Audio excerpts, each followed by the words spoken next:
told a reporter for a television station in Tallahassee that witness saw a college-aged man coming out of the student union holding a handgun.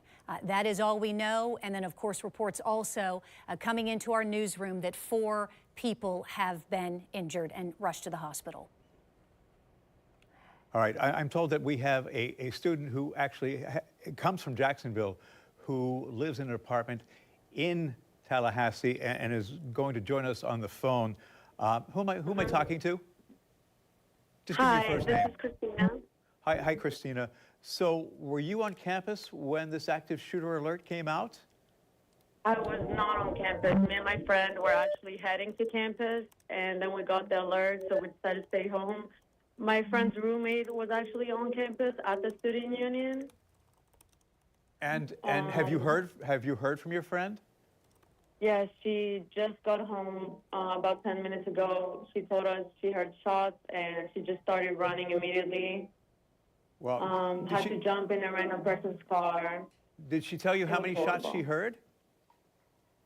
No, she just said she started hearing shots. She thought it was just pops. Everybody started running. Oh my goodness! And it was a chaos. Like, she had to jump in like 2 different people's cars.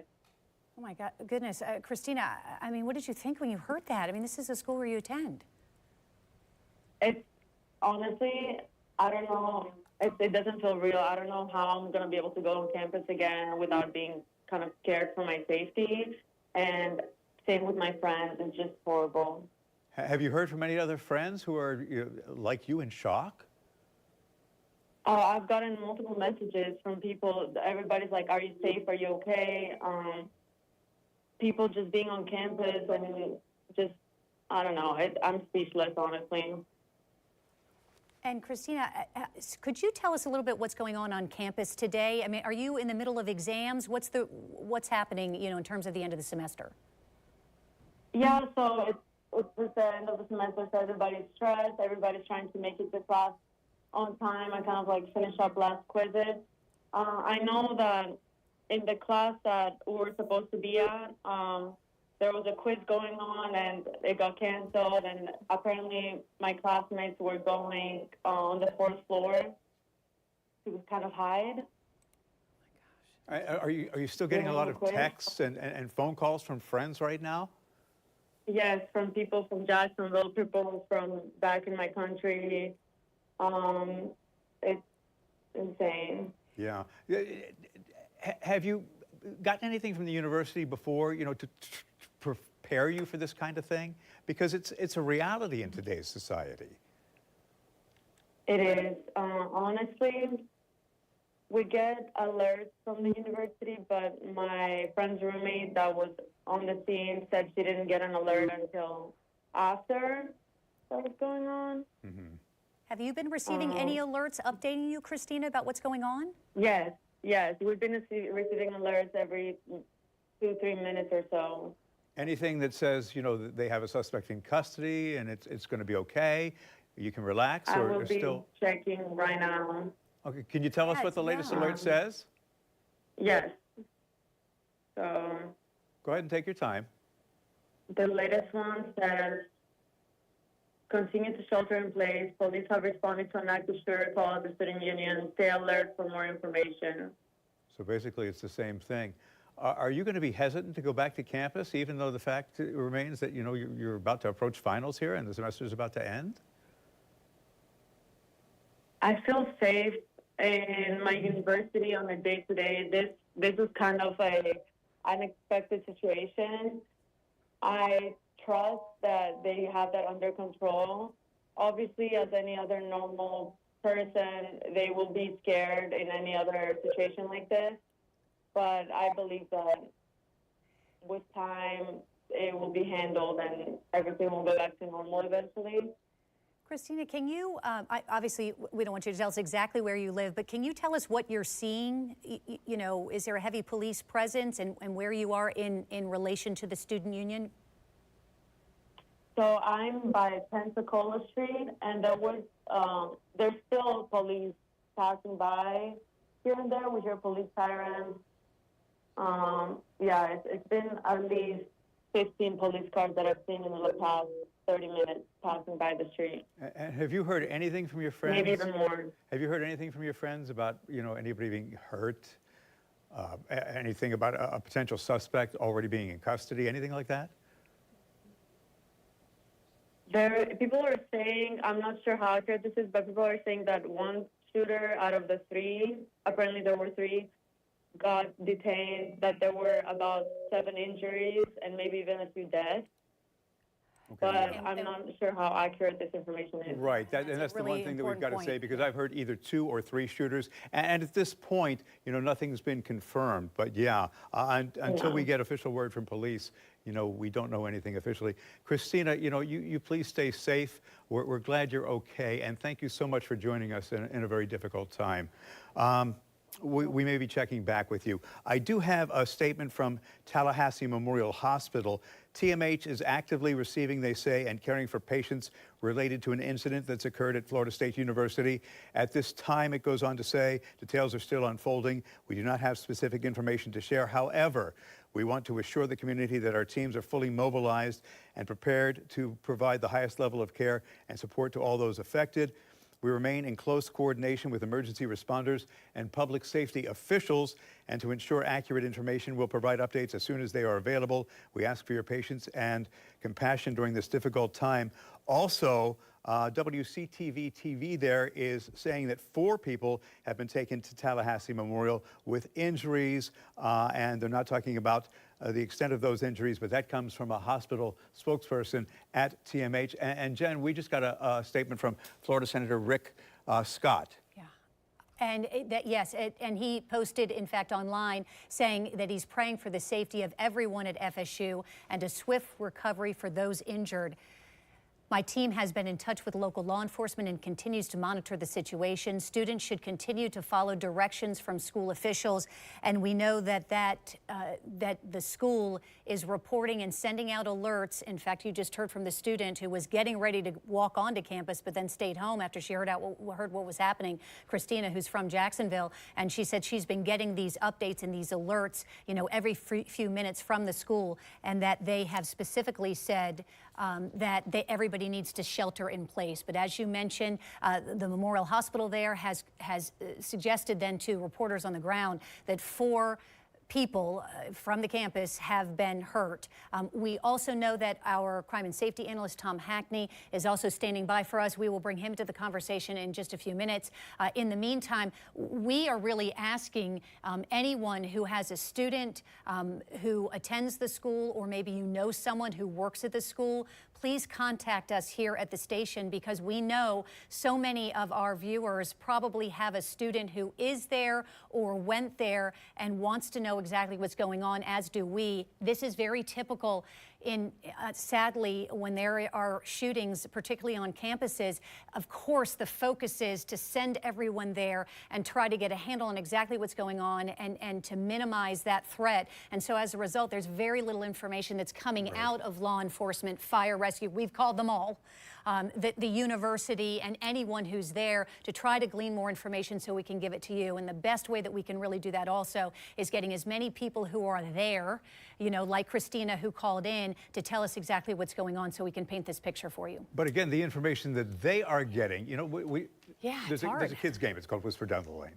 And often when that information is relayed from one person to the other, it is sometimes exaggerated. And sometimes people don't they see actually things they're get not sure is, right. Yeah, right. But there is a report from a law enforcement officer that was given to one of the TV stations there that there is a suspect in custody, but we've also heard that there may be more than one person that they were looking for. So we'll continue to sort things out. I think we're going to take a Bruce, break. Look at all that too. Look at how many Look at the law police enforcement presence. are there lined up there. So Tom was talking about the fact you're going to have the local Tallahassee Police Department. You're going to have the Leon County Sheriff's Department. You're going to have multiple agencies from surrounding communities that are going to help them with this effort. I think the fact that you do have so many so many police agencies that are sitting there, that you have ambulances that are on the standby and not rushing off campus, that maybe they do, and I'm reading into this here, But the fact that there is no scurrying around, there is no fast movement, that maybe they do have the situation under control. Now keep in mind that as journalists, we are trained to be observers and look at situations and try and glean what is going on. If there was a situation that was still unfolding, you would see police running from here to there. You would see ambulances rushing off campus to get people to hospitals. You would see SWAT teams being placed in certain situations. So if it is indeed under control, that would be a blessing. And Tom Hackney, is Tom Hackney still on the line with us? Okay, Tom Hackney, our crime and safety analyst, is actually on the way here to help us kind of navigate what police would typically be doing in this situation. But yeah, an excellent point. As we have seen, you know, in local instances of shootings, you can glean a lot of information. Now, this is on the perimeter, obviously, so keep that in mind. But we have also started reaching out to businesses that are around the campus, calling our newsrooms, calling everyone that we can there, and those businesses are essentially reporting that all of the roads leading to campus have been blocked off. They're hearing sirens, they're seeing ambulances. A lot of the students are staying away from businesses. They're headed, you know, to their apartments, no doubt, to shelter in place as we continue to find and learn more information. And that is now, we've kind of really heard from two different sources here. One, a local television station there. And also, I'm sorry, as we're kind of following this fluid, Rory, back in the booth, are we able to hear this reporter as he's talking and bringing live reports? Okay, we're going to wait until he's ready and is set, but we will bring you then also, because he's on the ground, and so he's hearing more about what's going on, and so we'll bring you his comments in just a second and take him live for you. But in the meantime, yes, so we've heard from reporters there on the ground, as well as through the Associated Press. Okay, let's go ahead and listen in. Across from FSU's campus here, and you can still see it's very active here. You have State Highway Patrol kind of manning the intersection right here. Tallahassee Fire Department is here as well. We've also been seeing some students walking away from campus right now. Everyone I talked to say they're okay. They're a little shaken up right now, and they heard the SWAT come in and felt safe enough to leave, so they're getting away from campus. Police are kind of making sure that they're okay as well as they're leaving campus. But FSU is still advising people on campus to shelter in place until they give the all clear, which has not happened yet. I did talk to a student at Tallahassee State Community College. Her roommate goes to FSU, and her roommate is in her classroom right now, and she says that she feels safe. They don't know what's going on, but again, that's the question that a lot of people are asking right now, just trying to figure out what exactly happened here on campus that demanded such a large police presence. And like I said, we've seen ambulance lights and sirens heading towards the hospital here.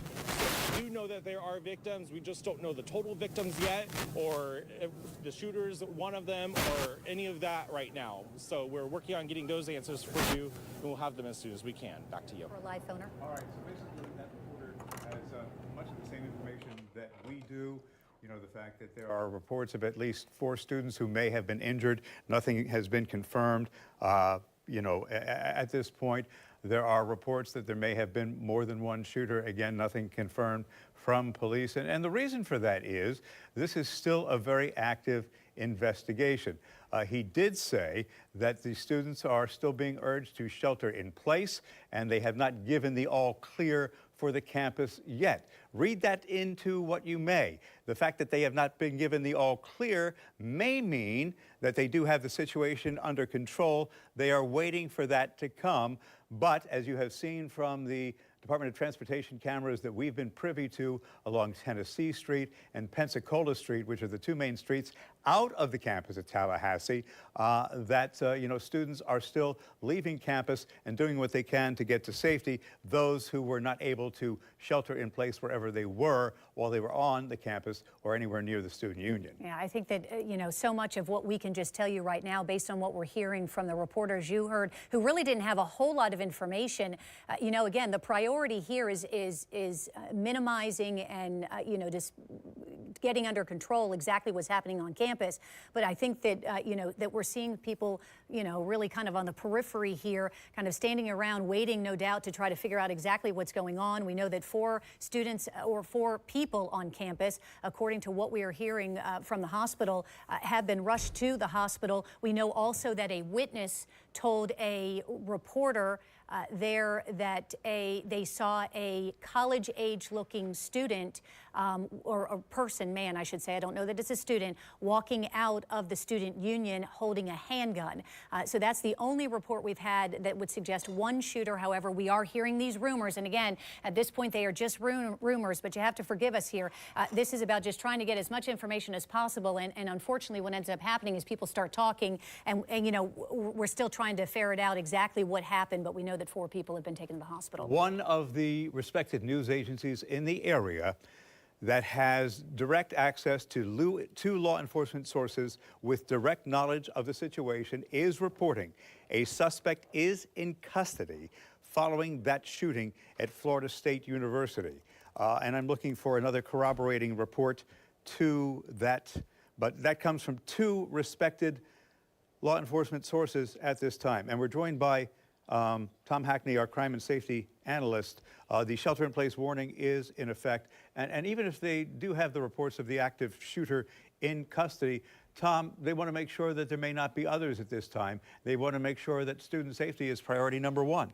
Yeah, that's the question is, you know, with such limited information that's out there, the question comes, are there more? And if there are more, where are they? You know, is this a single incident? Is this part of a bigger, you know, campus-wide incident? So that they have to take these precautions, and unfortunately that slows things down because, you know, it keeps the shelter in place. It's just a piece of how these things are run, and it's unfortunate that they have to be that way, but, you know, without knowing who's there and who's in custody, you know, investigators really do. They jump in quick to try to start talking to these suspects that they may have in custody, just to try to piece this together and say, what is this? What's the bigger picture here? Does it make sense also, given that we're just seeing, you know, really on the periphery, what we're seeing, no sense of panic or chaos, that this might have been resolved with an arrest of some sort? Yeah, so you want that. You know, if you got somebody in custody, you want to try to, you've got so many people that are worried, and you don't want that to become even a bigger problem. But without all that knowledge, you know, you don't want the chaos that's there, but, you know, it's a handoff between, you know, dealing with the chaos that's there and dealing really with what you know at the time. And again, Bruce talked about it before. It's about keeping those people safe, and that's part of what they're dealing with now. Right. So, you know, assuming they do have somebody in custody, investigators, they're going to find out, number 1. Number 2, are you working with somebody? Where did the weapons come from? Because that will help them find out if he was a lone shooter. Yeah, that's and if he's working in concert with somebody. Yeah, that's their number 1 goal with the people that they have in custody, is to learn those particular items and as fast as they can possibly learn them, because you're just left wondering, is this a bigger piece? And especially when, you know, you hear these unconfirmed reports about multiple suspects, you know, that's from a law enforcement standpoint, when you start seeing those, it comes into, okay, well, if I've got more than one person involved in this, this is maybe something bigger than just, you know, somebody with some issues. Let me ask you about what we're seeing right now. So Jen brought up a point. It looks like right now you've got police vehicles, ambulance vehicles, and you've got the crime scene unit moving in. Does that signal, okay, we're ready to get this investigation underway? Is that something that we can read into the fact that, okay, we've got the person we think may be responsible, let's start putting the piece of this crime puzzle together? Possibly. You know, if that scene has to be secure enough that you have, and, you know, FDLE, they are not sworn officers from FDLE, sworn agents that do their crime scene. So it has to be relatively safe for you to feel comfortable from that leadership standpoint to bring some of those folks in there. So that may be something that's easily read into that. But depending on where this is as it relates to where the student union was, you know, this could be just a staging area where they're getting set. You have some checklists from the police standpoint about, okay, this is what we're going to do when, and you know, we want to get that evidence to begin to be collected because that helps us piece that puzzle together. And more pieces I have in place, the more I know about who may be our suspects. And again, it's less about right at this point in time solving the case as opposed to figuring out, have I got more people out there? Well, I know, but would they even show up this early on if the scene was still this active? Maybe.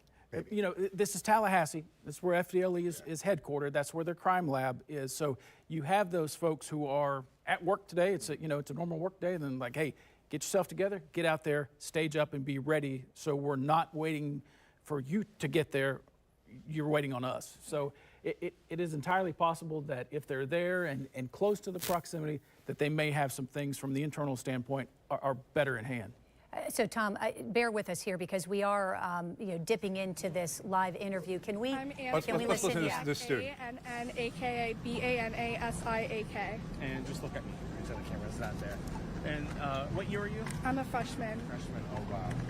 So, how are you feeling right now? Like nervous. I'm scared for my friends. I'm making sure I'm checking up on them, and I just hope everyone's okay and this gets handled soon. And you said you weren't on campus when the shooting No, happened? I was parking my car, walking back, and as I was walking back, I see these group of girls crying, really upset, walking back from the student union, told me they heard gunshots, and they just ran and came back to their apartment where I was walking to. Yeah. So what's going through your mind seeing that your school has had a shooting? Honestly, I just hope everyone's okay, and I hope that we can just do better precautions so this doesn't happen again. And I just feel awful for the students on there having to go through these emotions right now, dealing with scared for their lives, honestly. It's really scary. And you said you had friends on campus at the time? Yes, right now. They're still on campus. They're on lockdown right now. And you've heard from them, they're doing okay? Yep. Texted them. They just said they're scared, they're in lockdown, and they just want to go home. Is there anything else you want to add? No, I just hope everyone's okay, praying for the people that are injured, and I just hope we can do better in the future. All right, so thank you so much. Thank you. Thank you. Sorry I had to ask. It's okay. Okay, you've just been listening to a reporter who interviewed a student, about being concerned about anyone who attends FSU. Obviously, all students on campus and faculty are still being told to shelter in place. FSU, for those of you familiar with the campus, it's enormous. It's a college campus. Most of them are, and it's going to take some time, right, Tom, to go through every building, and because particularly since even though we've only heard reports of one shooter, there have been reports of possibly there was more than one, and you can't take any chances. You can't, and that's part of the problem that a large area like this. When you have a smaller high school or a campus this is blocks upon blocks upon blocks that you have to concern yourself with. And again, if these reports of the multiple shooters are true or people involved are true, that's a heavy task, and that's going to take a lot of personnel to work through these places to make sure that the folks that are there are students or belong there, and they're not part of whatever this bigger thing that could be going on is. So the reports that I'm privy to right now indicate that there may have just been one shooter, and the latest report that I got, which was from 10 minutes ago, is that there are U.S. Marshals with what appear to be automatic weapons are asking students gathered near West Call and Dewey Streets to disperse because other students were still being led from the Student Union building. And one marshal was being overheard saying, so many people in that building right now, so many to get out. And they're working to get them out, which is another sign that perhaps the situation is under control and that the one person they believe may be responsible has been taken into custody. What was that? So we have a student, a law student who attends FSU, who is joining us. Madeline is joining us over the phone. Madeline, hello. Can you tell us how you found out what was going on? Hi. We found out because of the emergency messaging systems on our phones that we signed into. And so when it first initially happened, all of our phones went off, and the law school itself, which is it's a little under a mile from the scene of the incident, immediately went into lockdown. All the doors are locked, and we've just been hiding in the classrooms waiting for updates. And when you saw that, what was your reaction? Well, my initial reaction was I definitely need to contact everyone because I knew they were going to make sure that I was safe. So I wanted to reassure them, but we just wanted to get easy access to as much information as possible just to make sure that our location itself was safe. Unfortunately, some of my classmates, they were in that area, and one of them actually ran back to the law school to get to safety, and he made it, but I'm sure that was traumatic. Have you been able to talk to him about what he saw and how he is? He's okay. He didn't see anything himself. I think the moment he got the alert, he ran, but he definitely looked somewhat frazzled. I'll bet. And I'm sorry, Madeline, I want to make sure I heard you correctly. So the law school is about a mile then from the student union and the rest of the larger campus. So you're sheltering in place right now in a classroom? Yes. Wow. So are you alone? The school doors automatically lock. Yeah, she just said that the door is automatically locked. Are you alone? Are you with others? I am with a friend, and then some of the faculty are making sure that we're all okay and are keeping us updated as well. And what are they telling you? I don't want to give wrong information, but there was a video that was circulating of the individual being caught and transferred. Okay, and if there's only one. I can tell you that a Tallahassee spokesperson has confirmed that one person is in custody. So apparently they have narrowed it down to the fact that there was only one shooter. So that information may indeed be correct because I've seen that on a number of different news sources at this point. And Madeline, oh, thank goodness. Isn't it? Thank goodness, yes, that the person is in custody. Madeline, for those of our viewers who've never been on the campus at FSU, the Student Union building, can you just describe, where it is on campus, kind of what it looks like? Paint a picture for us. To be completely honest, I have not been inside the building myself because the graduate programs remain separate, but I can tell you that it is in a more central location with like an open food plaza like many other campuses. So a lot of students go there for lunch, to study, for general access to things. So it is, unfortunately, if someone were to desire to hit the most people possible, that would be the place. And this happened, the alert went out at 12:01, right at lunchtime, unfortunately. I mean, so that just sends chills down your back, particularly as a parent, no doubt. So, Madeline, were you able to call your family? What about your other friends? What's your family telling you? I would imagine they're saying, get back here as quickly as possible. They just want me to follow the instructions that I'm given at the school because leaving might, well, now that he's caught, maybe perhaps not, but just to make sure utmost safety, I trust the school to protect us. So they were mostly telling us to stay seated and just follow the instructions.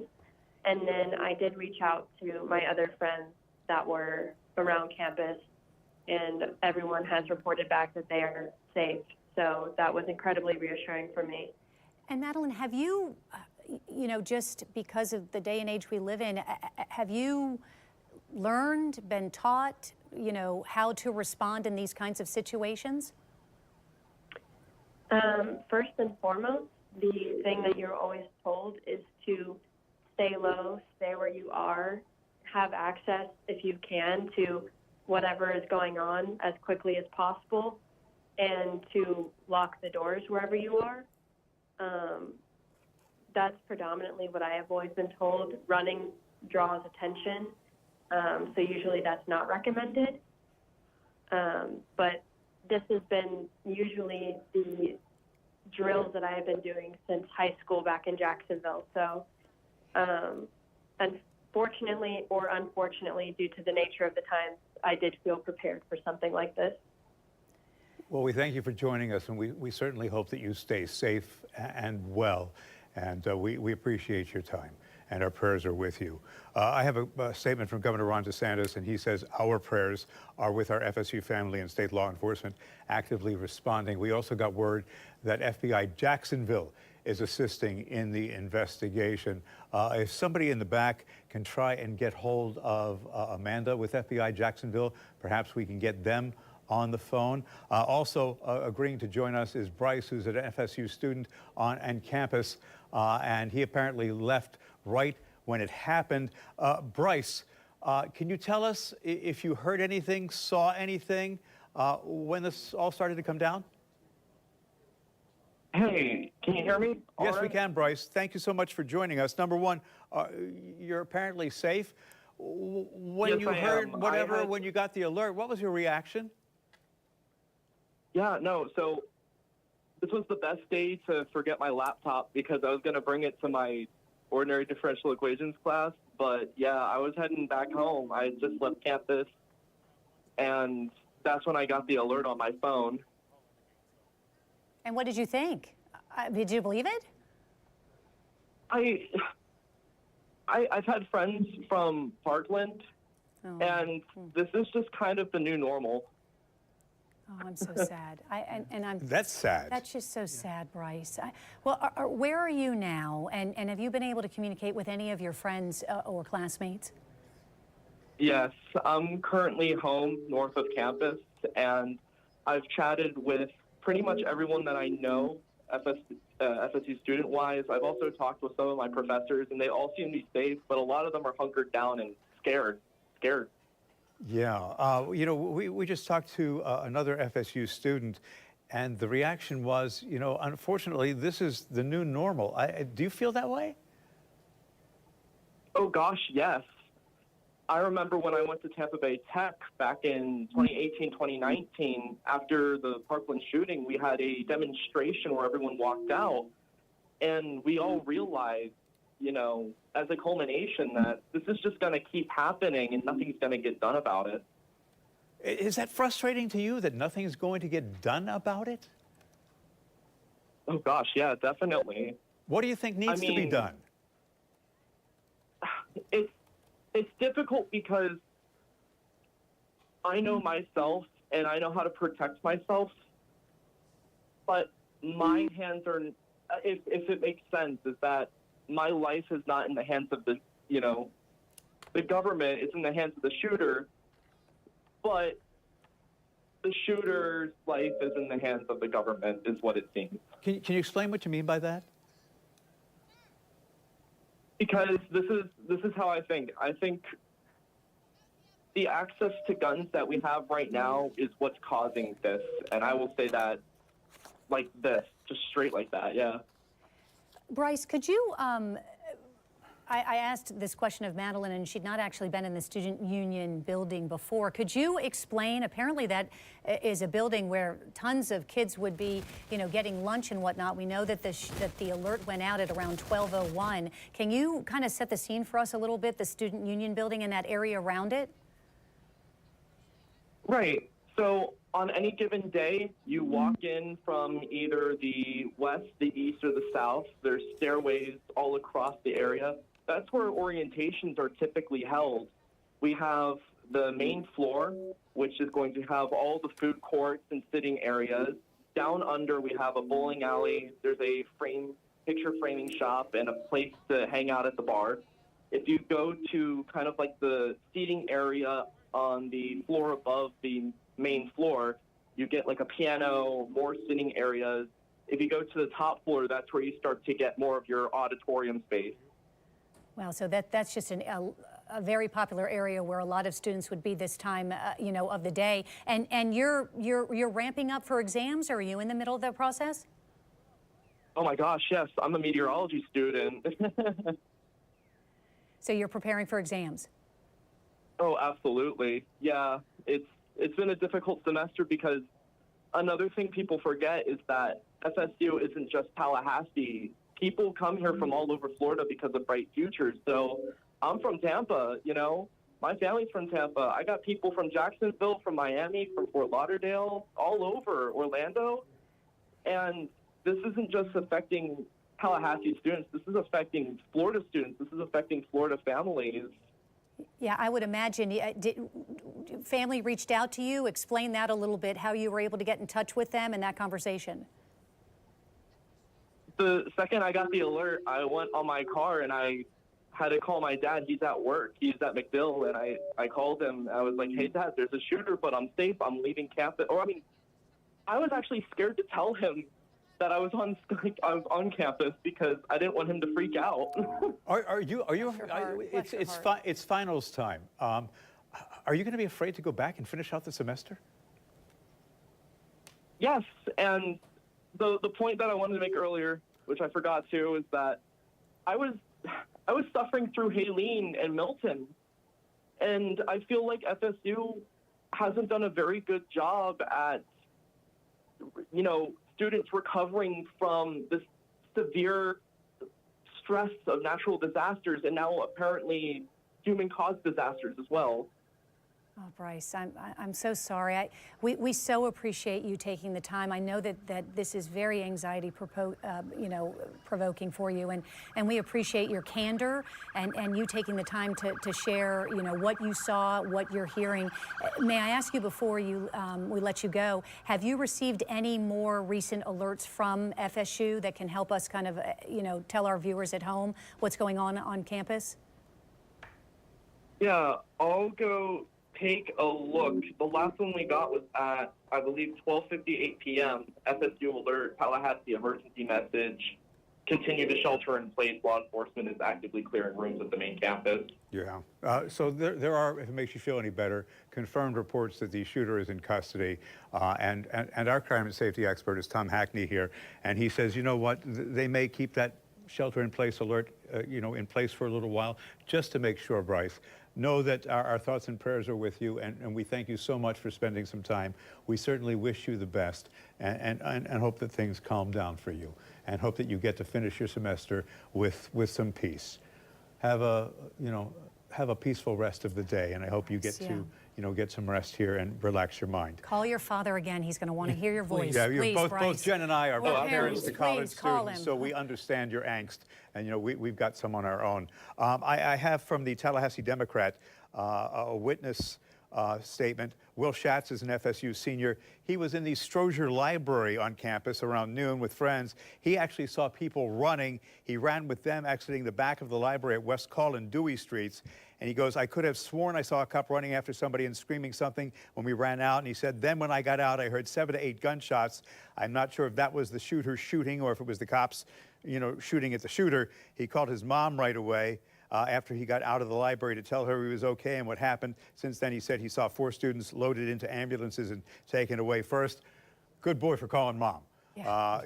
Like I said, Jen and I have kids in college, and the first thing you do is you let your parents know that you are okay. Hey, Bruce, I also want to just, for those of our viewers who are just joining us, just kind of figuring out what's going on and turning on the TV to Channel 4, we have that video, Rory, in the back, if you could re-rack that video for us, which gives us sort of a glimpse of what it was like in the moments after the shooting occurred. You can see here, shot from, looks like a walkway of some sort, and you can see students running from campus, crossing over the road, just, hoping those cars are going to stop as they're running to safety. No doubt, as we had heard, as many as possibly 20 shots rang out. This was near the Student Union building. This happened at about 12:01 this afternoon, right in the middle of lunchtime, a very busy time at the Student Union building on the campus of FSU. Everyone is being told to shelter in place, not even just directly on campus, but we spoke to a student about 30 minutes ago, Madeline. She's at the FSU Law campus, which is about a mile from there, and she is sheltering in place with a friend as well, because you just don't know. But we do know that one person is in custody. According to FSU, at least 4 people have been injured.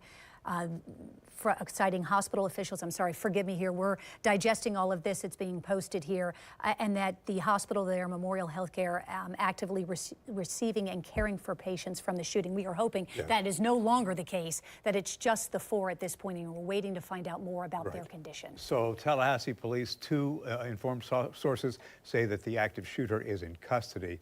I can also tell you that sometimes, we don't know motive, sometimes these events happen in concert with something that has happened historically.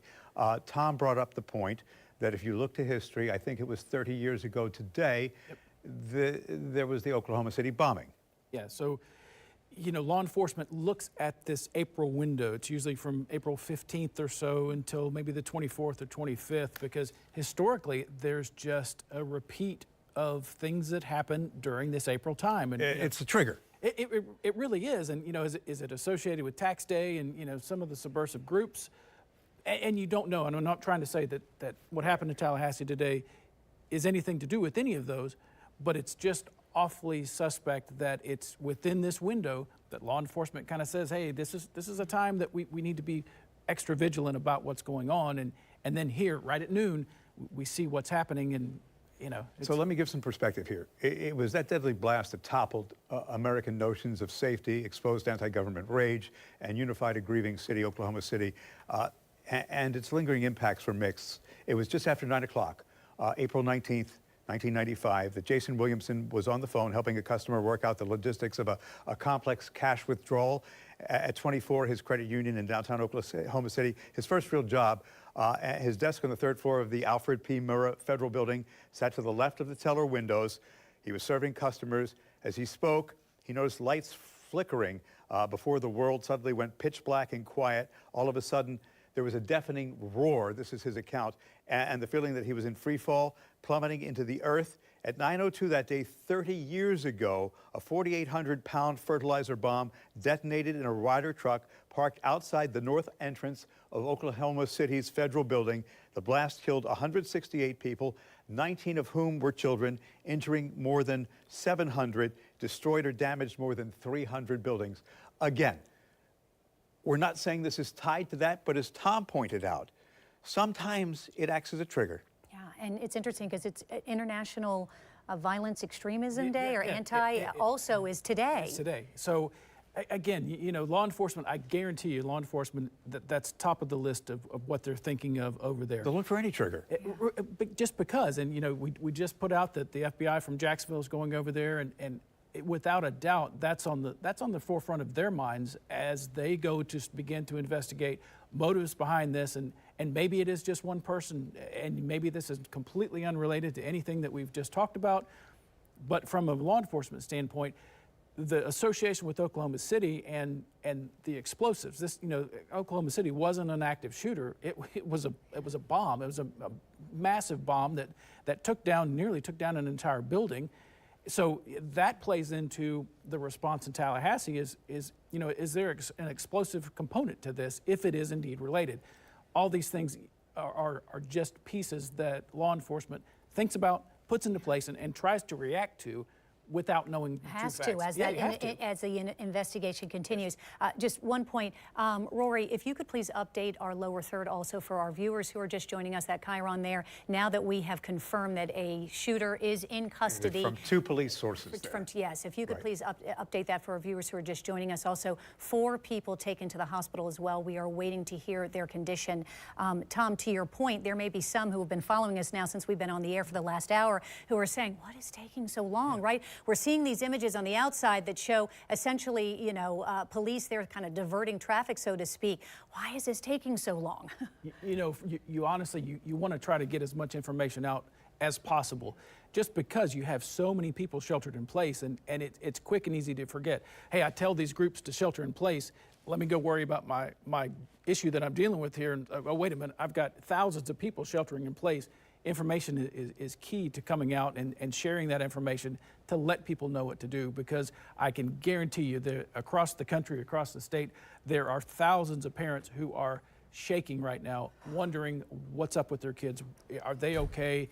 So, you know, if you're a child and listening to this and you have self-service, let your parents know you're okay. If you haven't done so already, please, you know, share that information with friends and you know, work that.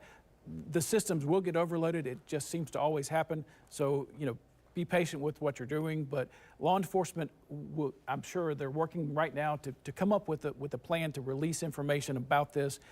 You know, every news channel across the country right now is doing the same thing we're doing, just trying to put this puzzle together and come up with some information. But yeah, it's tough, and information is so key. And look, we're not their priority, and we understand that. Their priority is to make sure they have got the right information. The last thing they want to do is say, all clear, and it's not. Yeah. You know, you can accidentally put out the wrong information if you don't have that. You know, if you think, okay, we've got one guy in custody, everything's fine, and you know, 15, 20 minutes later, you realize that, wait a minute, what I just put out is wrong, and I've jeopardized lives. So, you know, where all of us are watching and listening and just sitting on the edge of our seat waiting for information to come out, that could theoretically and really literally put somebody's life in jeopardy if they don't have all that information. Right. To your Now, point. And it looks like Tom, like this reporter in Tallahassee is ready to go back on the air. So as soon as he does, we'll check back in with him. He's We also shaking his have a head. student who's waiting on the line. If I could just also add as we're waiting for the reporter. Okay, let's listen in, actually. Putting up barricades right now here at Dewey in Tennessee. Turn up the audio, please. And so we are here seeing the barricades be put up so that the officers can leave this area, because right now it's just being blocked by police cars right now. State Highway Patrol is here, FDLE is here, Tallahassee Police is here, and we are also hearing from state leaders right now on social media. Governor Ron DeSantis posted on X that our prayers are with. Apparently he doesn't have any new information. So the enforcement barricades are being put up, number one, to keep people out, and they'll lift those barricades to allow law enforcement out. Today's shooting at FSU, by the way, tragically, is not the first on campus. It was November 2014 that a gunman who, by the way, was an alumnus, shot an employee and 2 students at the Strozier Library. That shooter was fatally shot by responding officers. We're doing what we can to get as many eyewitness reports as we can. And Jen, we do have another student on the phone. Yeah, and let's bring them into the conversation. Would you introduce yourself, please, and tell us how you found out what was happening? Yes, hello, my name is Zion Williams. I was on campus at the time that it happened. I was actually outside, and there was like 75 to 100 people running my way. They were crying and screaming. So, and I just ran to the closest building. Wow. Okay, again, so our phone line connection is not that great. You said you saw 75 to 100 people running from a building? Yes, running towards my way, and I ran to the closest building. Did you have any idea what was going on, Zion? No, actually, I thought it was a joke. I thought that people was playing until I saw a girl in tears and she fell. And Wow. I knew it wasn't a joke after that. Oh my Yeah, gosh, and what when you was that found out like? you found out exactly what was going on, what were your first thoughts? I went in a panic. I ran into the closest building and just started screaming at everyone to take shelter. And everyone was kind of lost. They didn't think it was going on, what was actually going on. And it took them a while to process it. And when they processed it, they were just like, everyone go in shelter. Currently, right now, we're on the floor in a dark room in an office. So you're still on campus, Zion? yes, I'm still on campus. What else are you seeing? I mean, I'm please stay where you are, obviously, and just kind of describe what you're hearing. Are you getting any indication from the school as to when it might be clear? We have heard, in case you didn't know, that one shooter is in custody. At this point, we're hearing that it's just one shooter, but obviously the police are now methodically going to go through and try to clear the area. Yeah, so actually, I'm on the second floor, so I'm kind of elevated to where I can see the outside. But there's been multiple reports coming through our way from different students and different things, different people that may have lost their lives, and the suspect that's apprehended, and different things as that. Okay, well, what we're hearing officially from the hospital, just so you know, is 4 people have been taken to the hospital. We have not been told if anyone has died. So I just want to let you know that, since I know that you're worried and you're stressed. So we're waiting to hear from the hospital that information. So you said you're sitting on the floor in the dark. You've got some other people there.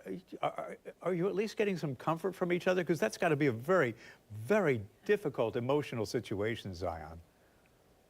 Yeah, so I'm in here with 2 other women, and they're very emotional as it go on. So I've been helping them out to help control their emotions on top of control mine. Yeah. Did you ever in your wildest dreams think that you would find yourself in this situation? Because we talked to another student who said, you know what, it's a reality today. It was definitely a shell shock. I've never been in a situation like this before. So when I came in, when it happened, I went blank, and I'm still kind of in shock. That's why you may see me stop in the middle of my words. That's okay. Because I can't believe it's happening.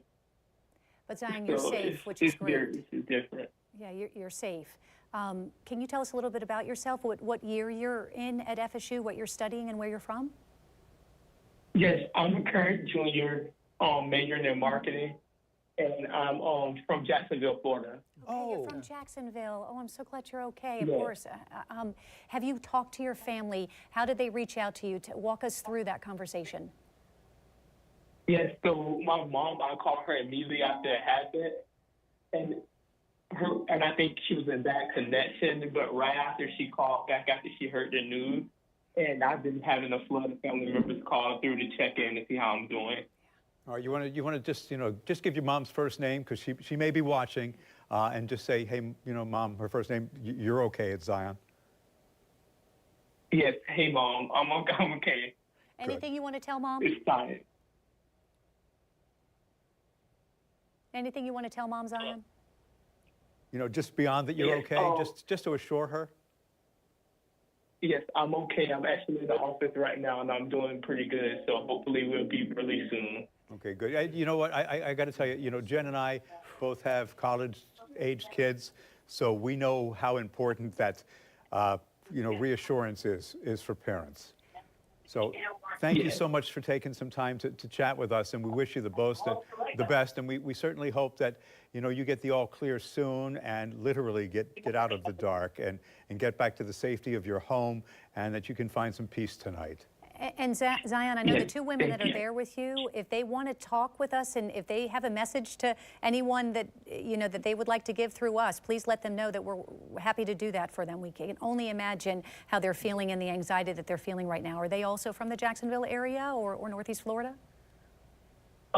They're from different areas of Florida. Do you guys need any family to reach through the news channel? No, they're fine. They're still in life shackles. They're still shell-shocked. Yeah, stay safe, Zion. Give each other a big hug for us. Yeah. So, according to ABC News, NBC News, the Tallahassee Democrat, multiple people, they say, were injured. No reports of anybody having lost their lives. There are reports at least 4 people have been hospitalized. That's from a spokesperson at Tallahassee Memorial Healthcare.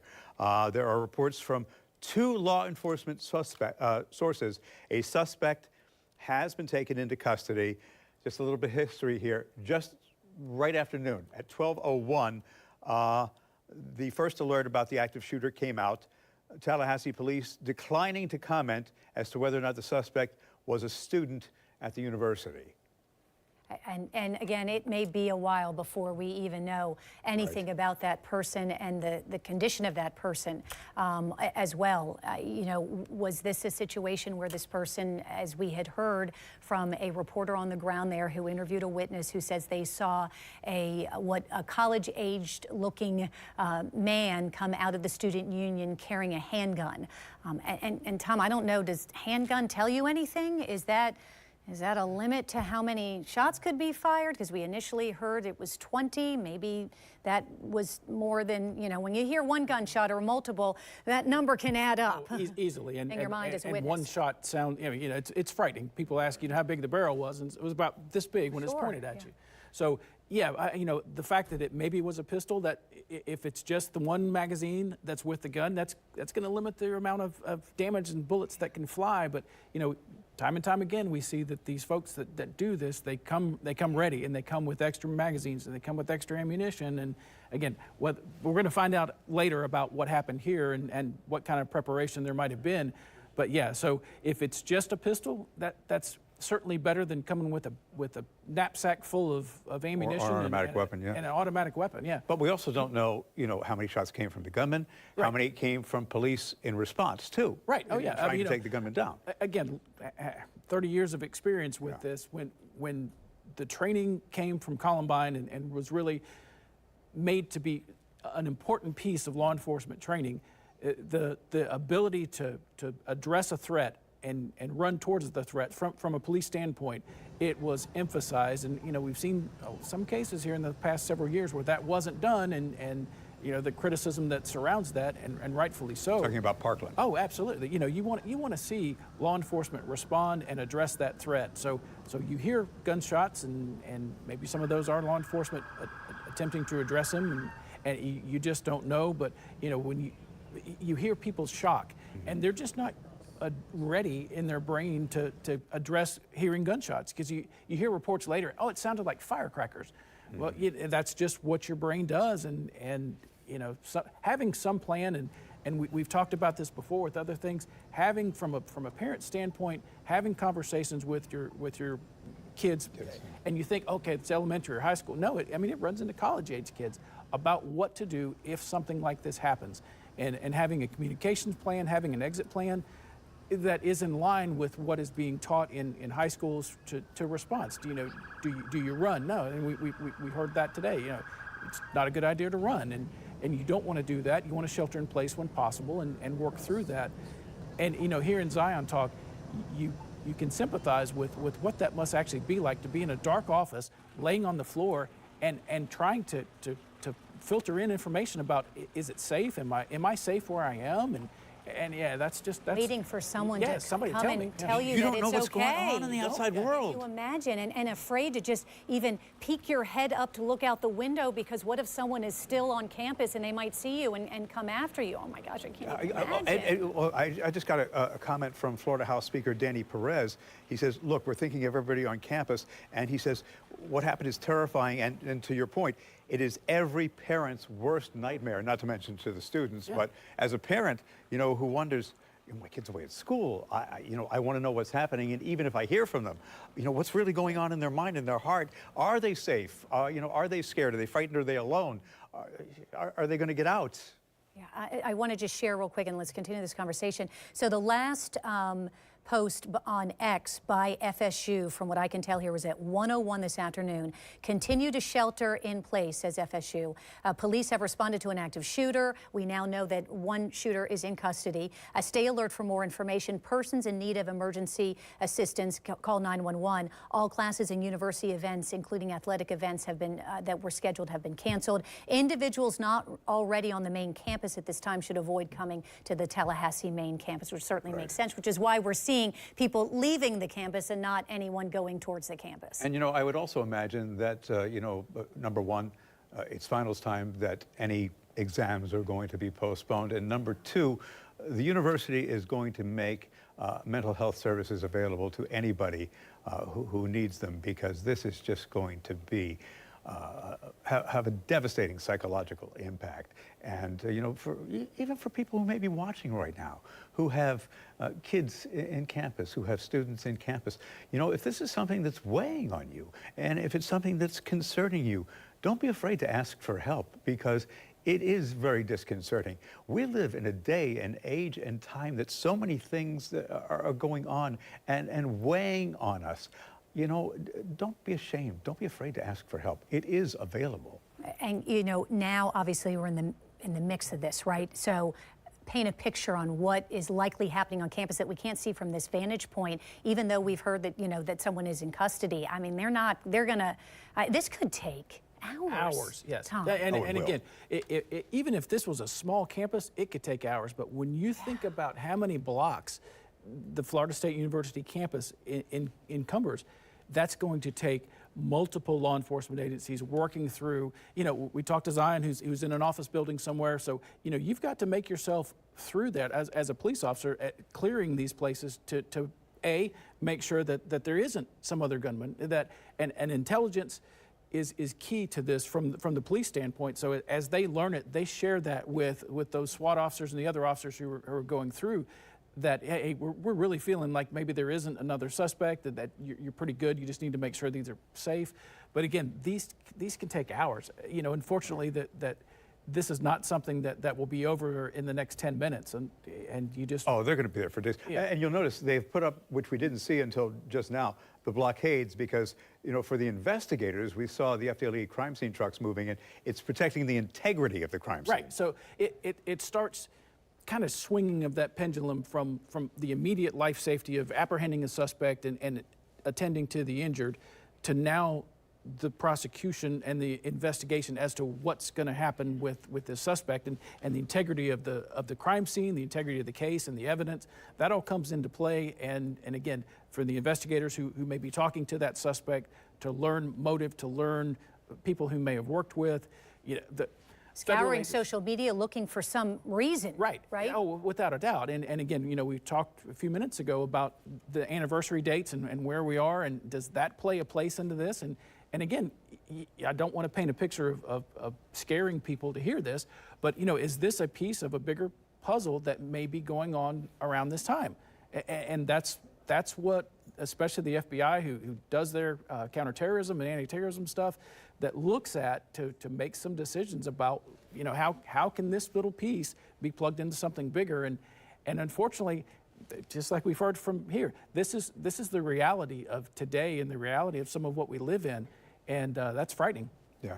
If you're listening in the back, we mentioned the fact that the FBI Jacksonville is involved in this investigation. If you guys could get their PIO, you guys know who I'm talking about, perhaps on the phone to talk about what role they're going to play. If they happen to have been in Tallahassee for some reason, we can get some information from her. And, she's on her way? Okay. That'd be great. She's on her way to Tallahassee. Okay. Again, we appreciate everybody who's joined us. And again, for the moms and dads who may be watching, brothers, sisters, or whoever, there is PTSD, post-traumatic stress syndrome, that is going to set in. There are people who are going to be shocked. You're just digesting this information right now. There is certainly help that's available if you have some concerns about this. Even if you have a student who doesn't go to FSU, you have a son or daughter who goes to another college campus. Believe me, you're going to be worrying about their safety, and don't be afraid if it's weighing on your mind to, number one, to reach out to them. And I guarantee you, they know what's going on if they go to FAU, UF, if they go to FSCJ, and it's okay. They're going to go, oh, I'm okay. You know what?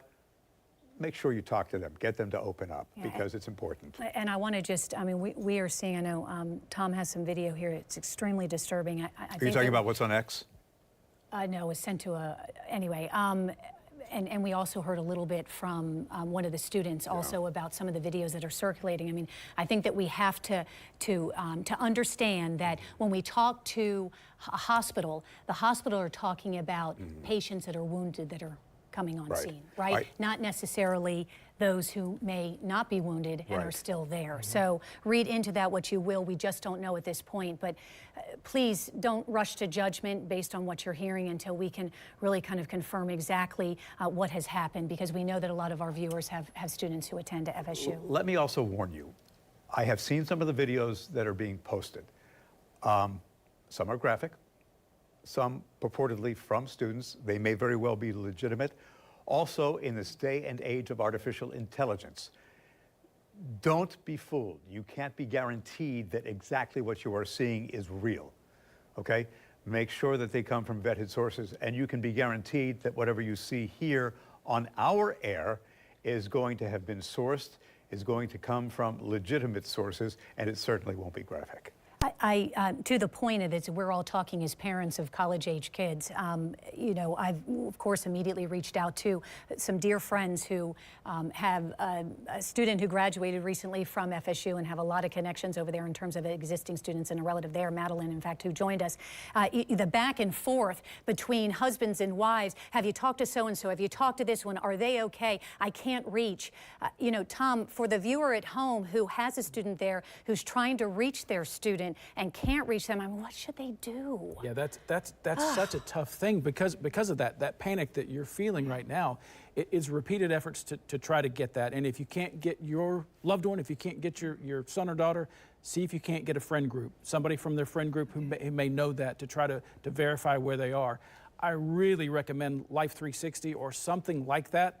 I have it with all my kids and have had it for years, that I know where they are. I know how fast they're driving, unfortunate for them sometimes, but you have that ability to share that information. So if you have access to a Find My iPhone or any of those devices or means or apps that you can help locate, if you can't make contact, that's some things that you could possibly do. Again, knowledge is power when it comes to that, and peace of mind to know that my little one is okay. Who isn't rushing there? Yeah, right? exactly. I mean, it's not probably what police want you to do, but who wouldn't as a parent? Of course, no. Yeah, right? Yeah, that's your job as a parent, is to make sure they're safe, and I can't do that from Jacksonville, so I'm going to find myself in Tallahassee. And before you wring their neck, hug them.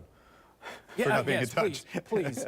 Yeah. No, we have some pictures. New pictures that just came into the newsroom, and we're going to see them from you as well. They're apparently from inside an FSU classroom. You can see what they did, and these kids were smart.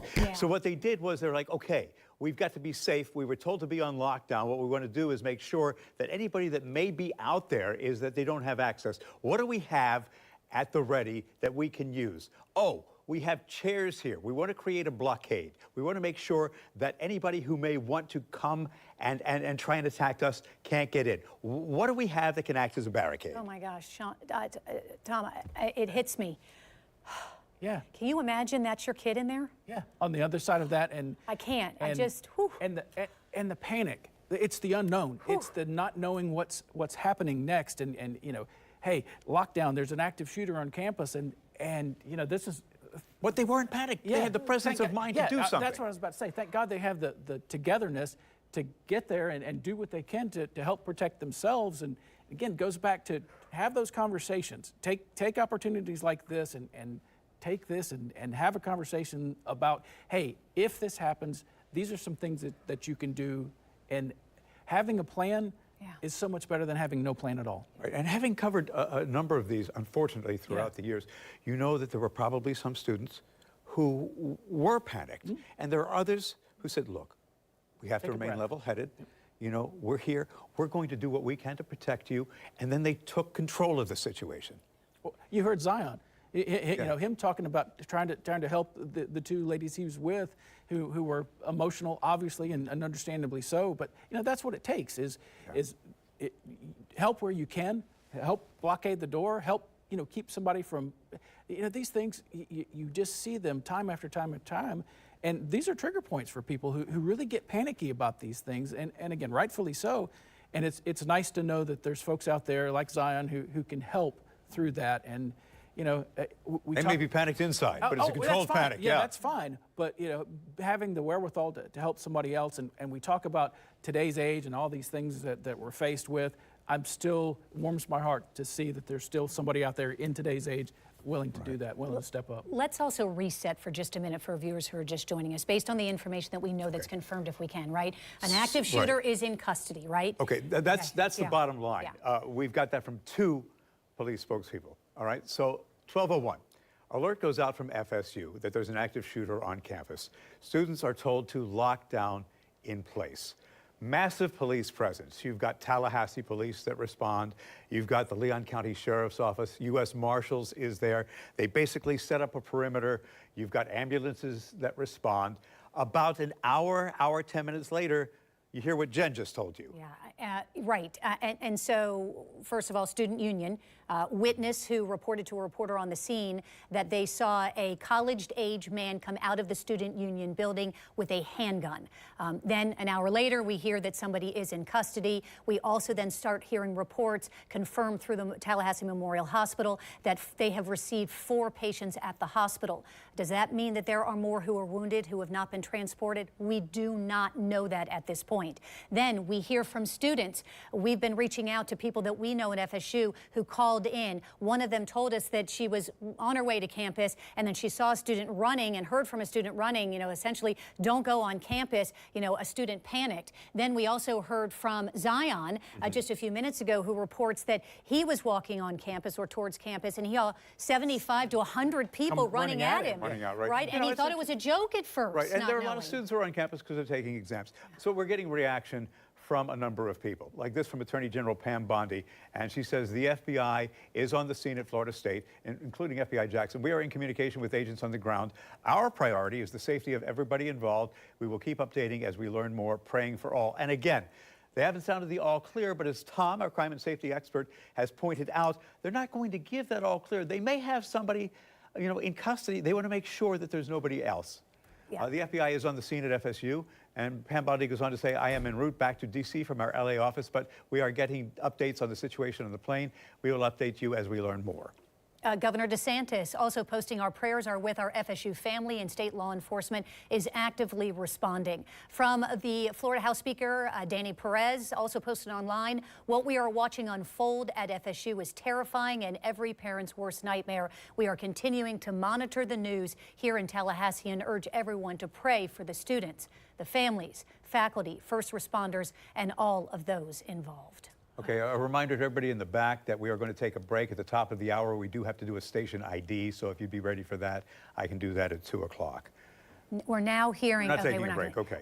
We're now hearing, just updated also on WCTV, Bruce, out of Tallahassee, and Tom, 6 hospitalized, 1 in custody. Does that mean 6 are wounded? We just don't know. Oftentimes in the panic, we've seen this before, someone can get hurt just running away and trying to get away. So please don't read into that, but we do know that 6 are hospitalized. Again, that doesn't account for anyone who might still be there. Right, so at some point, you are going to get official statements from the police agencies who are in the scene, from other investigators who are on the scene, from hospital officials, and these numbers are going to be in a state of flux. There may be more, hopefully there may be less, so, you know, bear with us. We are going with the, I'll put official news as we've got it here. Tom, you have covered this so often, you know, and at this point, nothing is official until it's official. Exactly, Bruce. You know, the sad thing is that you hope for information, but again, like you said it before, you want to put out accurate information. You don't want to put out a whole lot of speculation, because speculation causes panic, and you don't want panic. There's enough panic going on with the unknowns that are out there.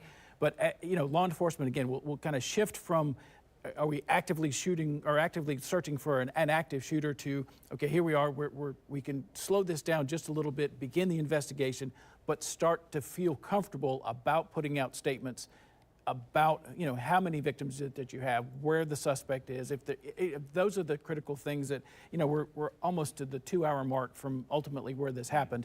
So it's still so soon that, you know, you think we've been sitting here for a couple hours talking about it, but Zion and other people, they're still in the dark, literally and figuratively, about what's going on. So we just hope that as this information comes out, you know, it's vetted and it's good information that we can share with the viewers. And they're also going to be very methodical. I mean, they're not going to have all the students leave at one point. They're going to be very methodical about, you know, having the students leave. Number one, because they don't want a flood of people leaving all at once, because that can create chaos. And number two, because you've got the crime scene.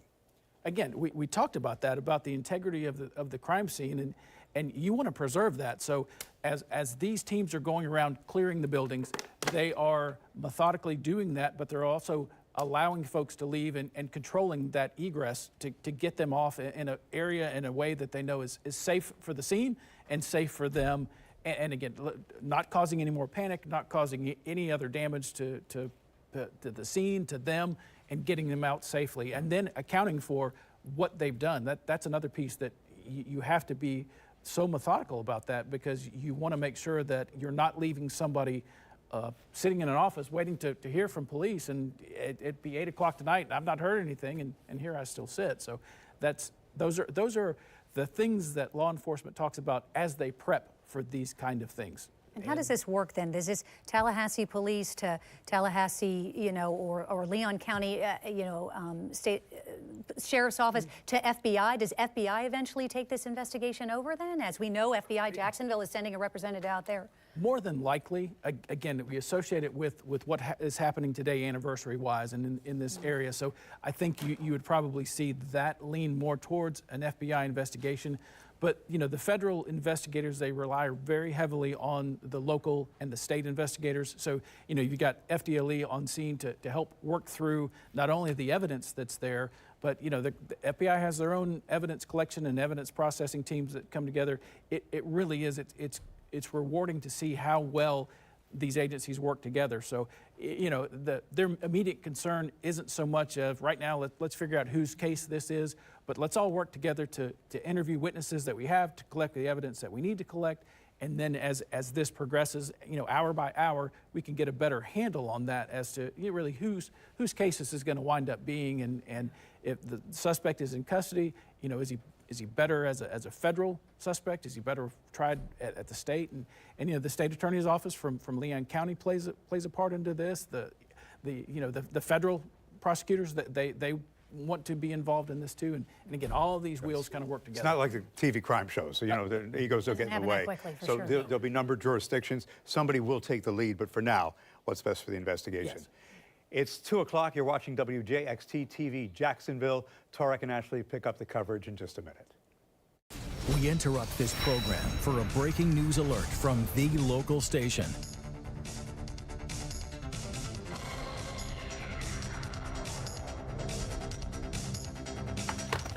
And that breaking news is coming from the campus of Florida State University, where we've heard over the past 2 hours just panic, shock, a lot of frustrations, a lot of unanswered questions. But here's what we can confirm right now. Shortly after 12 o'clock this afternoon, there was gunfire near the student union. There have been reports of 4 people who have been injured. We know that a shooter is in custody now. And, what do you make of that as somebody who has responded to incidents like this? There's still so much unknown, so many questions that need to be answered, Tom. Yeah, that's the thing. There's just more questions than there are answers at this point in time, and at least of what's being shared with the public and with the news media.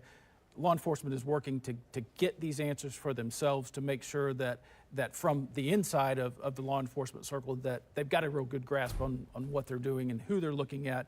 And once they feel like they have that, then they'll start sharing some of that with us, and we can share it with the viewers at home. And we certainly want to talk about what a challenge something like this is. Florida State is a big campus. You've been there, I've been there. Actually, Tarek and I, we remember when this happened 11 years ago in 2014, a gunman at the library. And, it's bringing back memories for me personally. But what are the challenges in terms of getting everybody in order when you have a campus that is so sprawled out?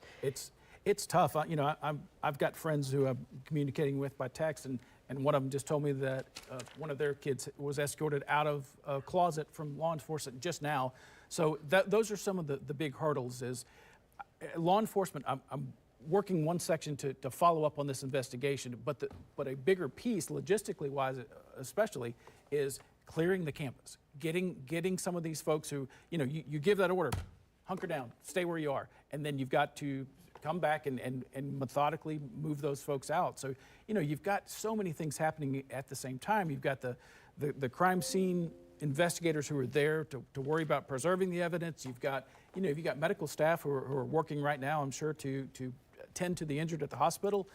There's just so many pieces of this that are still 2 hours in, active, moving, and still very fluid. Let's talk a little bit about that word active, and also, we heard during Bruce and Jen, and you were talking to a student named Zion from Jacksonville, who's there at FSU, whose parents are concerned about his safety, as thousands of others are right now.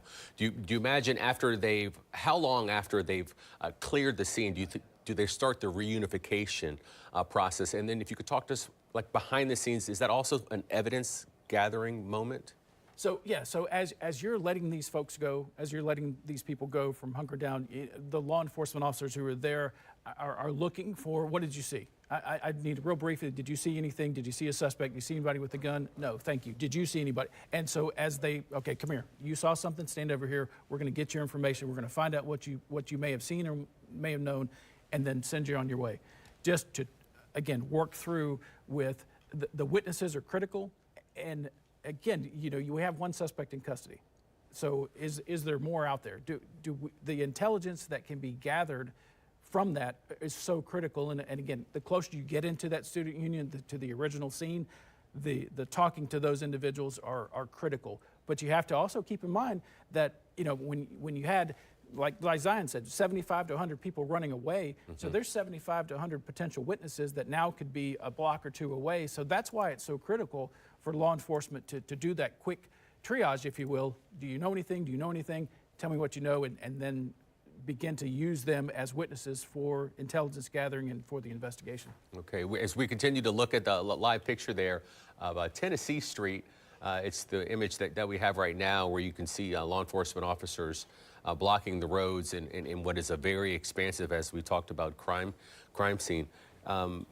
You know, we've heard the president has talked about this. The attorney general has also been notified about this. How does the federal FBI's role change? How does that differ from the local law enforcement there? Well, again, we talked just a few minutes ago about, and I want to preface this, that there's been nothing that's been put out about connecting this to a larger scale terrorism, anything, but the anniversary dates are true concern for the federal authorities when they start looking at active shooter things like this. And for those who are just tuning in, tell us about those anniversaries. So you have basically everything from the 15th of April to about the 24th or 25th, and that's when the Murrah building in Oklahoma City bombing was, and today is actually a date that they honor the incident. The incident actually occurred on the 19th, but today is the day, and you just look back through some of the it's sad to say that this exists, a terrorism calendar about things that happened during this time, and it's just April, April, April, April. So that component, from the federal investigator standpoint, that's what they want to hone in on. Is this related to that somehow? I'll also mention the Columbine tragedy happened on April 20th of 1999.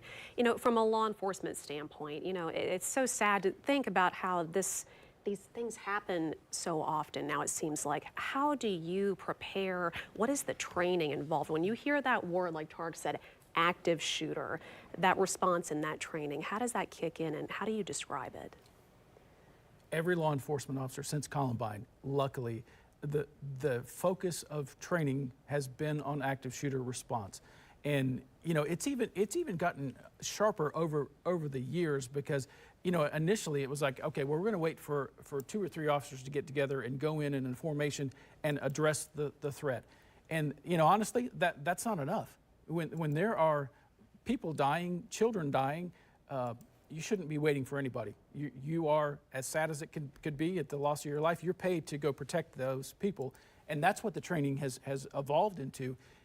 You run towards the shooting to eliminate the threat, eliminate the shooter.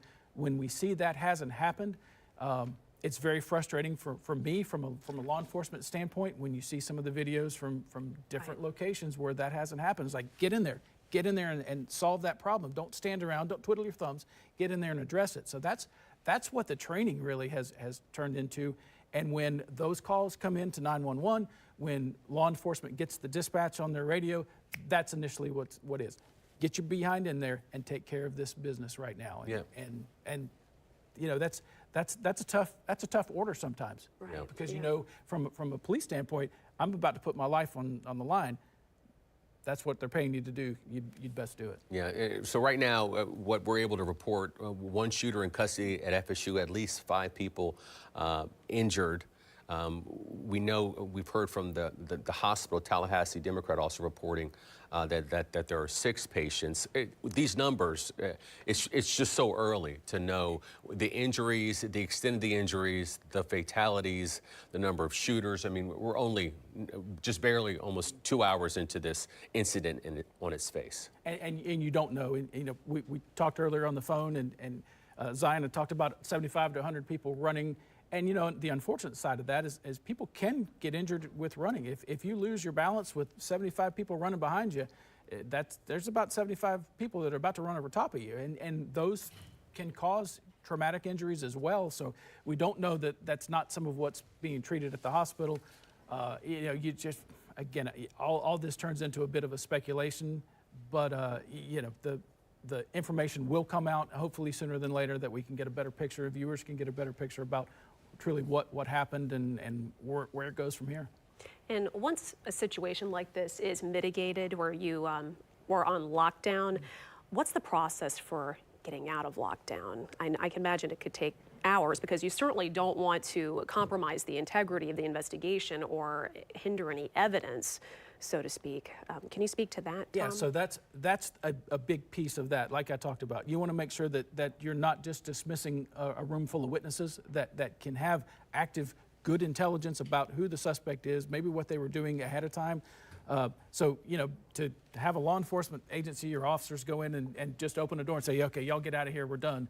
It's irresponsible, because you could have them running through your crime scene. You could have them destroying evidence as they leave. So that turns it into so much more of a methodical, building by building, room by room, documenting where they're going, where this group came from. And again, like I talked about before, have a little conversation with each one of them. What'd you see? What'd you see? And maybe these are 2 or 3 second conversations that you're having, but the responsible thing to do from the police standpoint is to try to get as much as you can intelligence-wise out of those folks. We've got some video that we'd like to show you. We received some video from a student at FSU, if we could. It was a meteorology student who shared this clip on X, where you can see right there running across the street, people running across the road, darting obviously very fast in Tallahassee. The person who shot this video says that they're running across Tennessee Street. We don't know if those were students. We don't know if those were administrators, but we're waiting to hear from law enforcement as they are continuing to respond to the scene.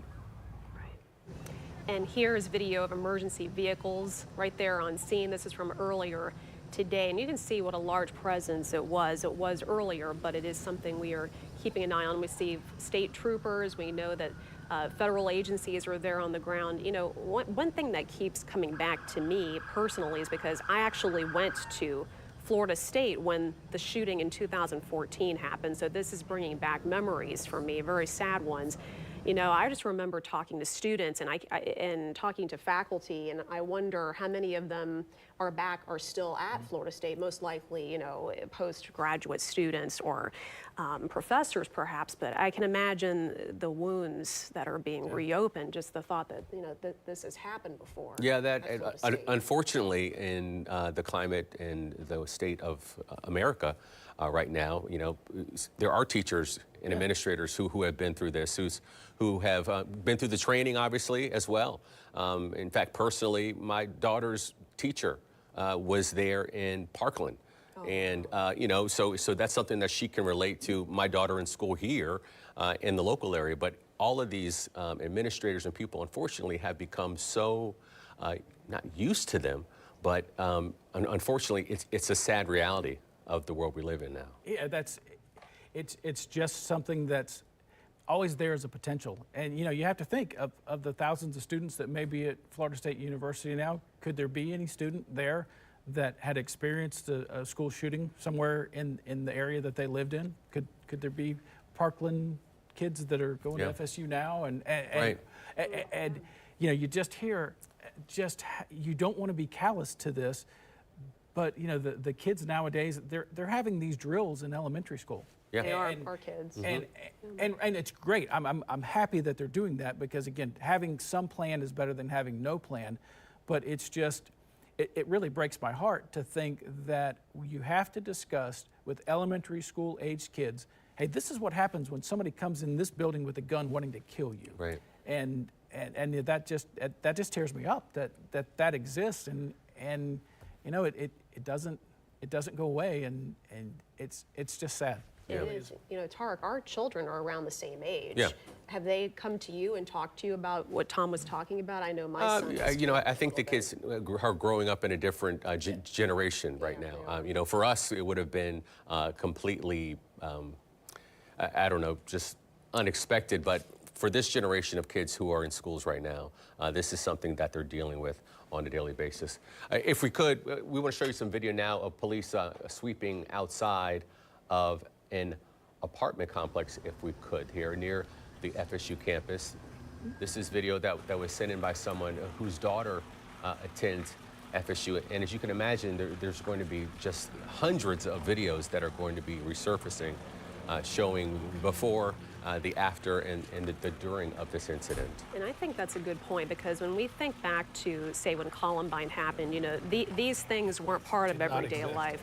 Anybody can take videos, and what they capture can be crucial in an investigation. How helpful is that when you have witnesses who can do this? That is such a key to this, and there's probably hundreds of like this. This is maybe a block or so away. They're looking at the law enforcement response, but the whole thing exists that in that student union, when this event actually occurred, there could be somebody on their phone on TikTok or they're tweeting or live, and maybe there's actually a video of this actually occurring, and those particular things are so helpful to law enforcement because it helps them paint that picture about what happened.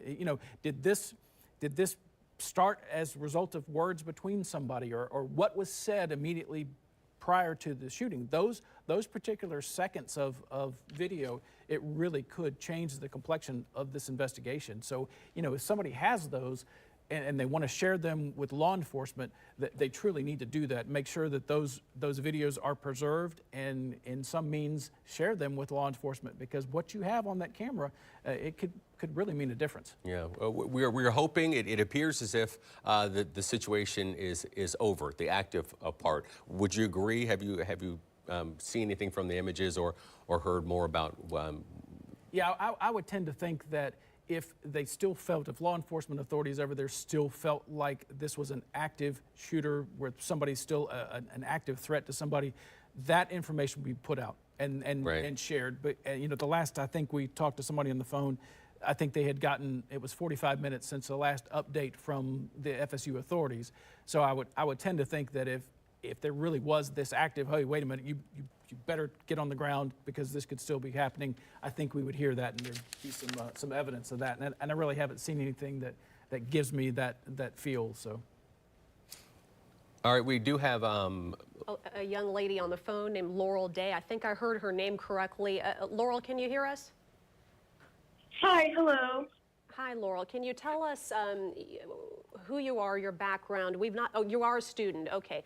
First off, glad you're safe. Can you tell me approximately where you are right now and what you know? I'm currently still near campus.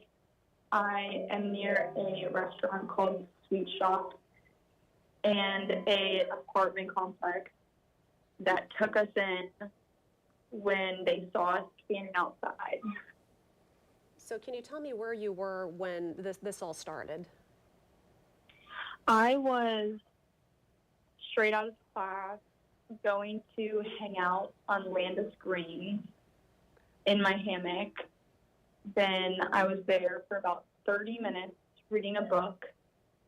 And then I heard gunshots, and I was confused why I was hearing. So I wasn't really sure, and I just started looking around. And then I saw students near the library running and screaming. So I was very in shock. I grabbed my backpack. I started running. People were having their headphones on and didn't know what was happening. So I was yelling at them to run and that there was a shooter. So I was getting people up off the ground that were panicking, didn't know what was going on. We ran to the end of Landis where I knew that I was safe. I was in the other direction, so I was still running, calling my dad, crying. I wasn't really sure what else to do. Then at that point, I heard all of the cops, ambulances speeding by, knowing that they had an immediate reaction. Laurel, can you? And then. Go ahead, I'm sorry. No, you're good. I just was safe in a back neighborhood around other students. Do you remember how many gunshots you heard, Laurel? And did they continue for some time, or was it a short burst of gunfire that ended? I heard 4 singles, and then I was very confused because I've heard industrial construction sounds before, but I have a good ear, and I could tell that they were gunshots. And then I paused and heard about 4 or 5 more single fire shots. And I was near the Union, very close, so I know that's where it was. So you heard a total of potentially 10 shots. Yes. Talk to me about what you remember the most now. And it just sounds like it's awfully traumatic to see so many students running and panicking in this moment. Yeah, so I live in a neighborhood that I've heard gunshots before, but this was just very different and very close. So I didn't believe it at first. You never think that is actually happening. My mind didn't resort to that. But it was confirmed when I did see people running and screaming. So I knew that I had to grab my things and run. I left a lot of my other things that are still there, but I knew that I had to tell the people around me as well to alert them, to also help them get off.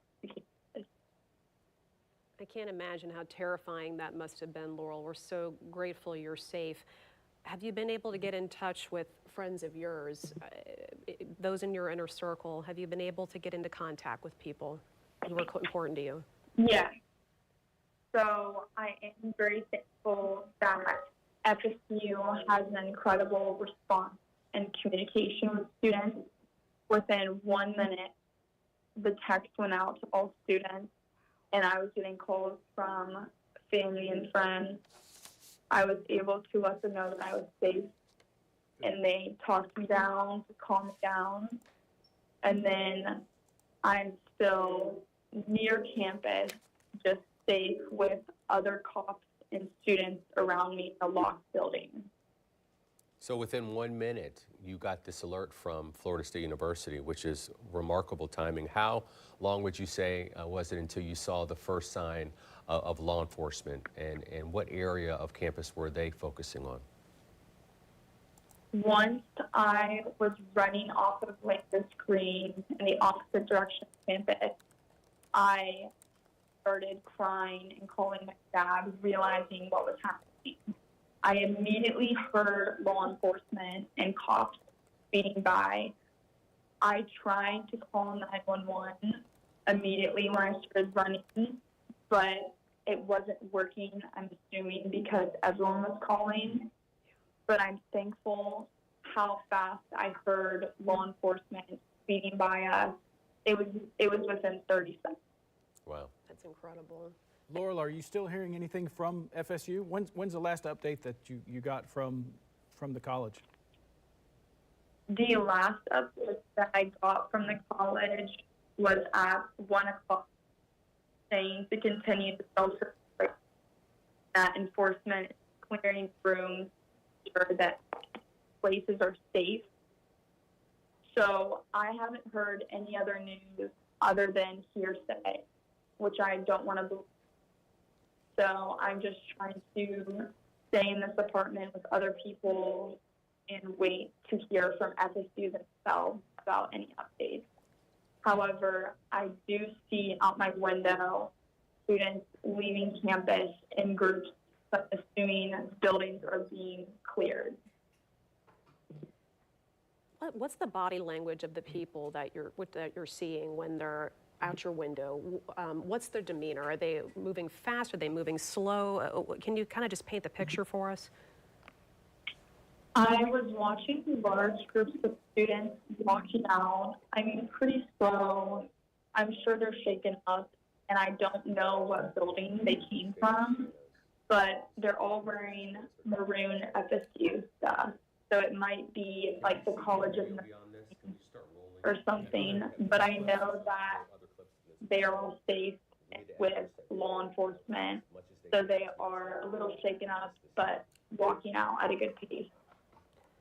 Wow, I can't imagine what it is in that moment to experience that. I'm so grateful Laurel is safe, because the way she was describing to us, it's how close she really was to this.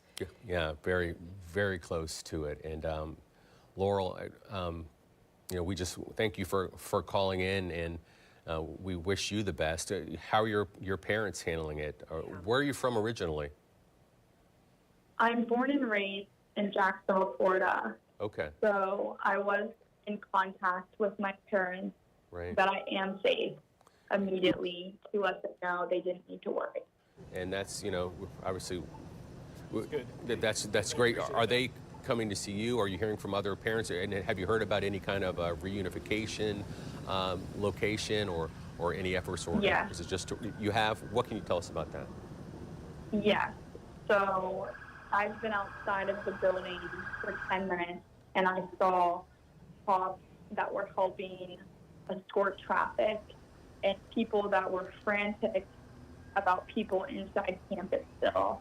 They said they are meeting at the Civic Center to reunify those that are lost or need to get in touch with family. Have you heard of, I guess you said lost, there are missing people who have not been accounted for or could be being treated medically? Yes, I think I heard people on the phone trying to find out where their friends were and not having exact descriptions. So the cops said, just go to the Civic Center and everyone will be escorted there for reunification. Okay, that's good information for us and for all those parents who are listening to us on News4JAX at the Civic Center. According to Laurel, of course, we'll get it officially, but there appears to be some sort of gathering area, which is what we talked about. Did you have any more questions for Laura? No, Laura. I'm glad you're safe. I'm glad you were able to get out of that immediate area. And how close is Landis Green to the student union? It sounds like pretty close if you could hear the gunshots.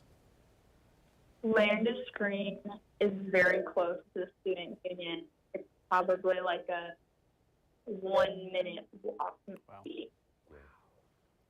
Okay. Scary stuff. I'm glad you're okay. For real, yeah. Laurel Day, thank you for speaking with us. Oh, before I do let you go, I did have one more question.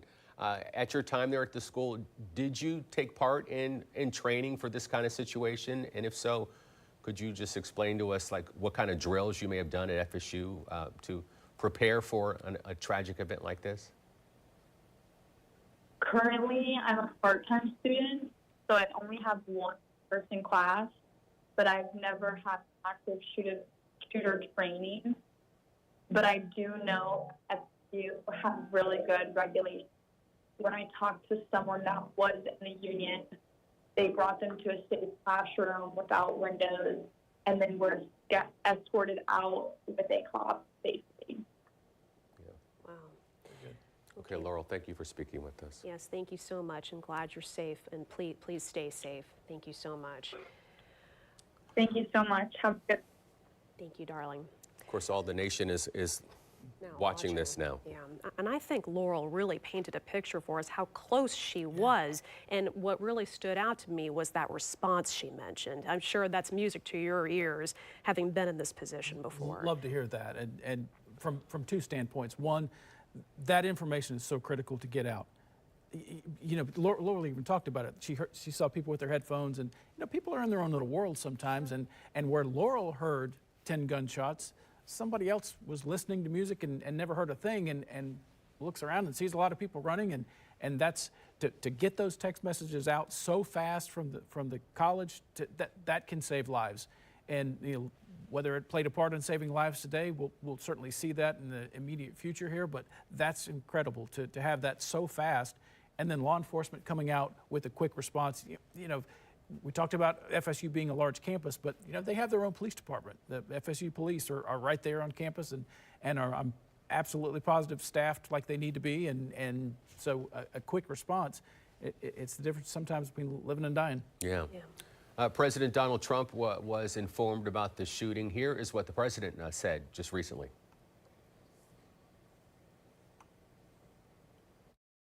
And I've been briefed on the Florida State University, Tallahassee, active shooting. I guess it's an active shooter. Fully briefed as to where we are right now. It's a shame. It's a horrible thing. Horrible that things like this take place. And we'll have more to say about it later. You hear there from the president. We know the attorney general, of course, all of America. It's on all the national news networks. Another tragic day in our colleges, in our universities, and so sad. It is. Governor Ron DeSantis is obviously also aware, and he released a statement as well. And you know, we know that events on campus obviously canceled. Right. Yeah. As they sort through this and. Yeah, and earlier we also did hear from an FSU freshman who said that, you know, she was scared for her friends. She was parking her car when she found out what happened. Actually, we're going to bring you that sound in just a few moments. But, you know, we're hearing from Laurel. We've heard from Zion. Both of them have been in contact with their parents at this point. And it's really just a sense of helplessness right now. Right. From both sides. So from a parent standpoint, who's hundreds of miles away from Tallahassee and wondering, is my son or my daughter okay? And especially if I've not heard from them, that panic sets in. And the last couple hours that folks have had to deal with, it's tragic to think just the panic that's there. And then on the other side of that coin, with these students who are hunkered down in places they don't know, with people that they may not be friends with, I'm sure they're making fast friends and doing their best to comfort each other. But it's so important to have that information come out. And we talked about a minute response from the university. That's the kind of thing that really helps people get directed to the right place to go, the safe places to go. So, you know, you're hearing this come together, and it sounds like it was a response like you want. And that's from, you know, a 30-year law enforcement veteran. When you hear that, you're like, whew, glad the training paid off. Absolutely. I know that we're working to get someone else on the phone right now because, you know, a lot of this is still coming in. We're hearing from people, local connections. And I do want to point out, Florida State is, I mean, it's a few hours away, but FSU is so integral to our Jacksonville community. So we have that connection, and we feel it just like we did all those years ago, and we still do. And, you know, it goes to show you, you could be in the student union, you could be lying out somewhere. People did that all the time when I went to school, and all of a sudden it can change in an instant. And we see video here from WCTV of students being let out. And yeah, it's a live picture, rather. It just happens so fast, obviously. So, but you know, just like Laura was talking about, you know, she's reading a book. She's minding her own business and enjoying a beautiful day, and the next thing you know, that this kind of thing happens, and you do your best to prepare for that from the police standpoint, and then also from a parent standpoint to educate your kids and have them be aware of their surroundings and prepared. And it's when those things happen, it takes your brain long enough to start registering. I mean, just with talking to her, she's like, yeah, I heard this, and that didn't sound right. And you know, then I had to put together, hey, wait a minute, that is gunshots. Yeah. And then, wait a minute, I need to formulate a quick plan. I hear gunshots, I need to go somewhere else from there. And again, parents, as you listen and watch this, these are opportunities to have these talks with your kids, and not just elementary or high school kids, but your college age young adults that are there. You're not too old to have a plan put together for this, and a communication plan that, hey, if this thing happens or anything like this ever happens, here's what my expectations for you are. I would want you to text me or call me, and if you can't, you know, text a friend and try to get the message back to me, and I'll try to get the message to you, because that's, again, from a parent standpoint of two little ones that are grown adults now, I would want to know as quickly as possible that they're okay.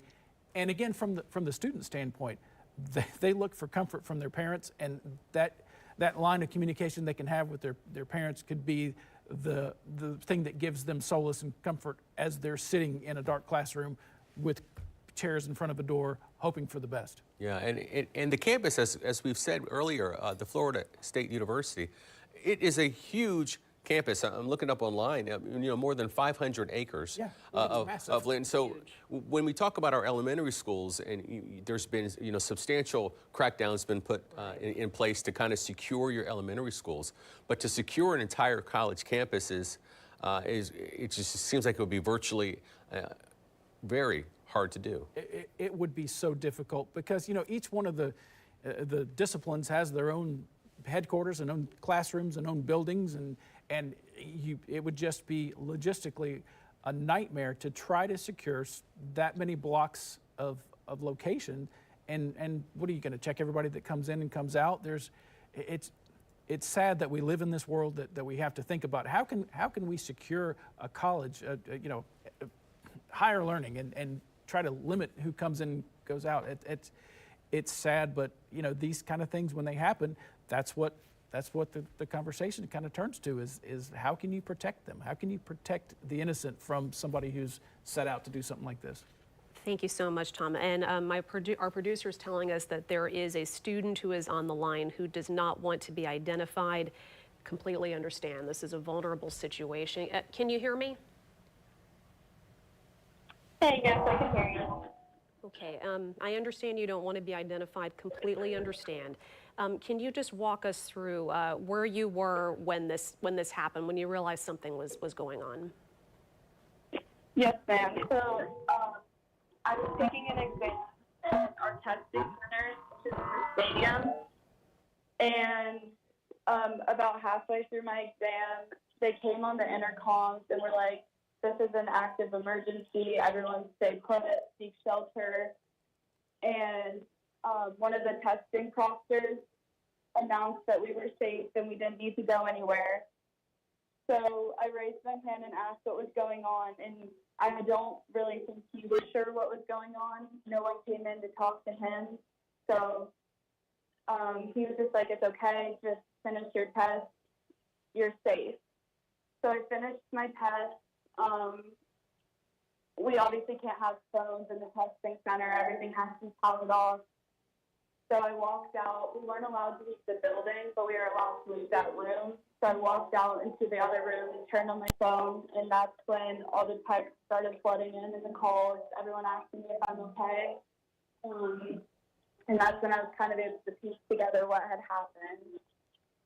So you were taking a test, and if you could, I don't know if you're on speakerphone, but if not, could you pick up the phone? Did you hear any gunshots? Did you hear or did you see police? What can you tell us that you saw and heard after you had finished the exam and were out in the public? I didn't hear any gunshots, but we did hear a ton of police sirens just flying by the stadium, and we could hear them just like stopping and going and stopping and going. So obviously we knew there was a lot of police out. Can you tell us where but I wasn't able to hear any of the gunshots or anything. I'm so sorry, I didn't mean to interrupt you. Can you tell us where you are right now and what you're doing? How were you able to get out of there? We weren't allowed to leave if we had a ride, so my roommate came and picked me up, and we're back in our apartment with the news on, and we've just continued to shelter here. And how close by is your apartment, if you don't mind my asking? From the student union, it's about like a 10-minute walk, 15. Okay. Wow. And so what are some of your friends saying? I mean, we don't want to speculate on the number of people shot or perhaps injured, even worse, but what are you hearing from everyone on campus right now? There's obviously been a lot of talk. I've heard most consistently 4 dead and multiple injured on the news, that just keep saying that they're still treating patients and still receiving patients. Obviously, none of that is confirmed. That's just what people are saying. But it kind of changes every couple minutes. They were saying there's more shooters. Now they're saying there's not. Nothing is really confirmed. How are you feeling just about in general about your safety? And I mean, I imagine this is emotional and as well traumatic. Yeah, it's definitely emotional and scary. I feel safe now, but obviously when I'm on campus or when I was stuck on campus, not really knowing what was going on, that was obviously really scary, and I didn't know if we were all safe or not. Have you been able to get in touch with friends of yours, your inner circle? Are, to your knowledge, are your friends safe? All of my friends are safe. Good. I was able to get in contact with them all pretty quickly after my exam, and everyone was okay. And I know you don't want to be identified, but can you tell us where you're from originally, or are you from Tallahassee area? I'm from Jacksonville. You're from Jacksonville, okay. Your family, have you been in contact with them? Yes, I was able to get in contact with them right after. Thank you. And what was their reaction, and are they, coming to to see you, or what can you tell us about your conversation with them? They were obviously pretty freaked out because they couldn't get in contact with me because my phone was powered off. But once I got in contact with them, they were just relieved that I was okay and that I was safe. And they were asking me questions and stuff if I was okay or if I needed anything. I'm planning on coming home this weekend for Easter, so I'll be back. Yeah. We're glad you're okay. We're glad you made it out quickly and safely. That's pretty scary when you didn't have your means of communication with you because of the circumstance of taking that test. That's an extra little bonus of fear that you probably experienced. That's an extra challenge for sure. Yeah. Again, thank you for calling in. Again, we are glad that you are safe. Folks at home, if you're just joining us right now, right around 12:15 at the campus of Florida State University, gunshots right near the student union. We've heard from witnesses, from one witness who specifically told us that she heard 9 to 10 single gunshots, and then within 1 minute of hearing those gunshots, she received an alert on her phone from FSU stating that there was an active shooter there. Absolutely. And, you know, Tom, one thing that really stood out to me from this student's perspective, her experience, she said, you know, we heard the part about her taking a test, the phone was off. She said that the person giving the test, it sounded like they didn't understand what was happening and said, be safe. In my mind, that's terrifying. I mean, I understand where he's coming from because you truly can't imagine this happening, but it got real. Yeah, very, very quickly. And again, we talked to her, and the thought of being without your phone, you know, normally it's pretty upsetting anyway. But you know, during something like this, when you want to find out information, when you want to, you reach out for comfort for your friends and your family, and if you don't have that phone immediately, you know, the lack of information, and we saw her talk about that. That adds to the fright level of what's going on out there, and from the proctor standpoint, maybe not having all the information, that it's so crucial to get that information out. You know, you did hear her talk about that they got over the intercom and put that information out. So it seems like the university is really on top of getting that information out and helping the students as best as they can. I just looked up while she was talking, at least in 2022, there were some 44,000 students enrolled in Florida State University. Wow. And you think about those number of people on campus, and it's right here before Easter. It's right here at finals time. So there probably was the more people there than any other time, because I've got to be there to do my finals, to take my finals before I can go home for Easter. So with all that said, you know, some 40,000 plus students on campus. In your experience being with the Jacksonville Sheriff's Office and seeing school shootings at both universities and at elementary schools, when do you anticipate that we would likely hear from law enforcement in this case, and what are they doing?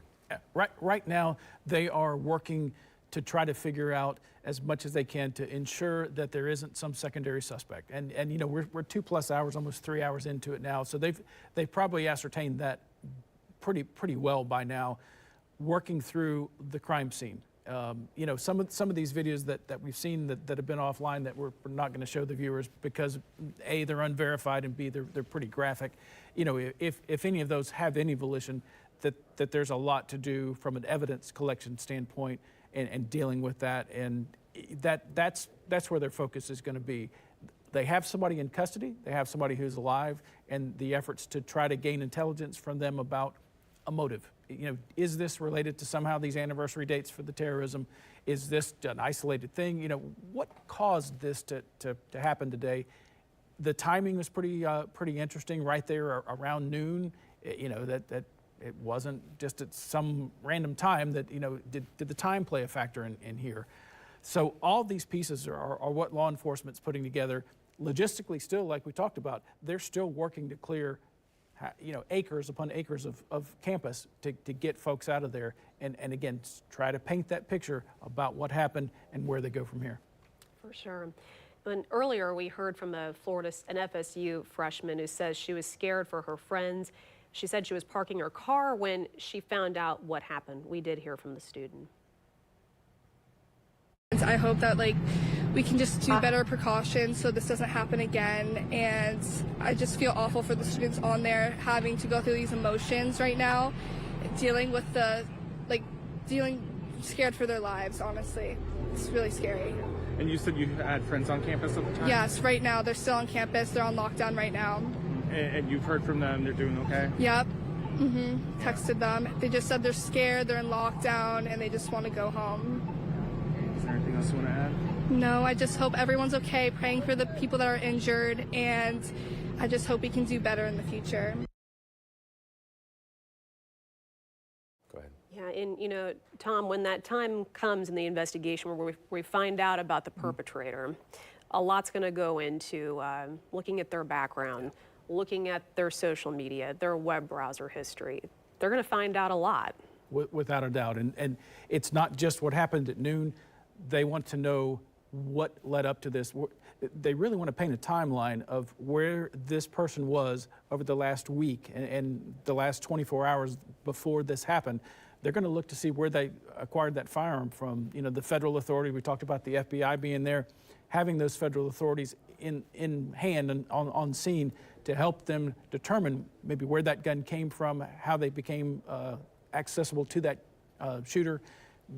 All those pieces play a puzzle part to putting this whole picture together. And again, it doesn't just start at noon. They start looking back to really paint that picture. Yeah. Tom, we appreciate you being here as you kind of walk us through, what's happening. Just 2 hours and 30 minutes after a shooting occurred, where we now know at least six people have been hospitalized. One person's in critical condition, and that shooter is in custody. When the shooter is not in custody, it just leaves so many unanswered questions, right? And when you do these lockdowns, you do them to protect lives.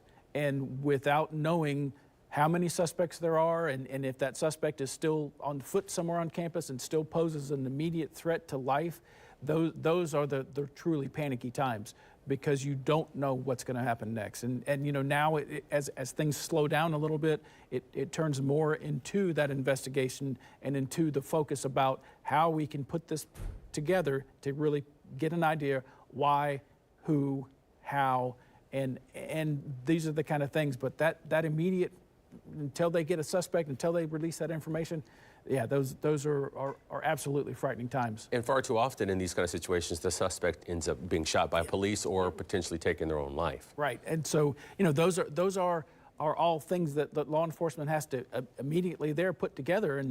And do we have the right suspect? We live in Florida, and on that campus, I would be not shocked if there were somebody who was carrying concealed firearms. And so, the Second Amendment in Florida is fairly robust, and we see that quite often. But, from a law enforcement standpoint, that adds another layer of response caution to it, because it doesn't mean that everybody I may encounter at a response to that may have a gun in their hand is the shooter. And that, all those play a part. They play a part in the training and putting that picture together for law enforcement. An off-duty law enforcement officer could be there at a scene. We've had those, at different places within the country in the past where you've got an off-duty officer who's at a scene and arm themselves and try to eliminate the threat of the suspect, and they themselves could potentially become shot by responding officers. Got a little bit, another tidbit of information that I'd like you to weigh in on. We are told that police have taken one person into custody, obviously. Okay. Officers found a handgun on the suspect, as well as a shotgun in the school students' union. And then it's reported that another gun was in the suspect's car, according to a law enforcement official, which just goes to show, I guess, the motive was clear, and perhaps he or she may have intended to do more harm. Yeah, when you see that, not just a handgun, because we made some speculations before about how does that, just having a handgun, but now they've got a shotgun, now they've got another firearm in their car, and where does that play into this whole thing? And it speaks again to motive, and it speaks to their intent about what they may have set out to do. And having that firearm in their car makes me wonder, from the law enforcement standpoint, was their intent to do this and then get somewhere else and continue this rampage somewhere else on campus. Right. Because we've seen that before, actually, where somebody has had their firearm in the car and then they take their rampage even somewhere completely far away. We've seen that before. And it just goes to show you what's in the minds of these types of individuals.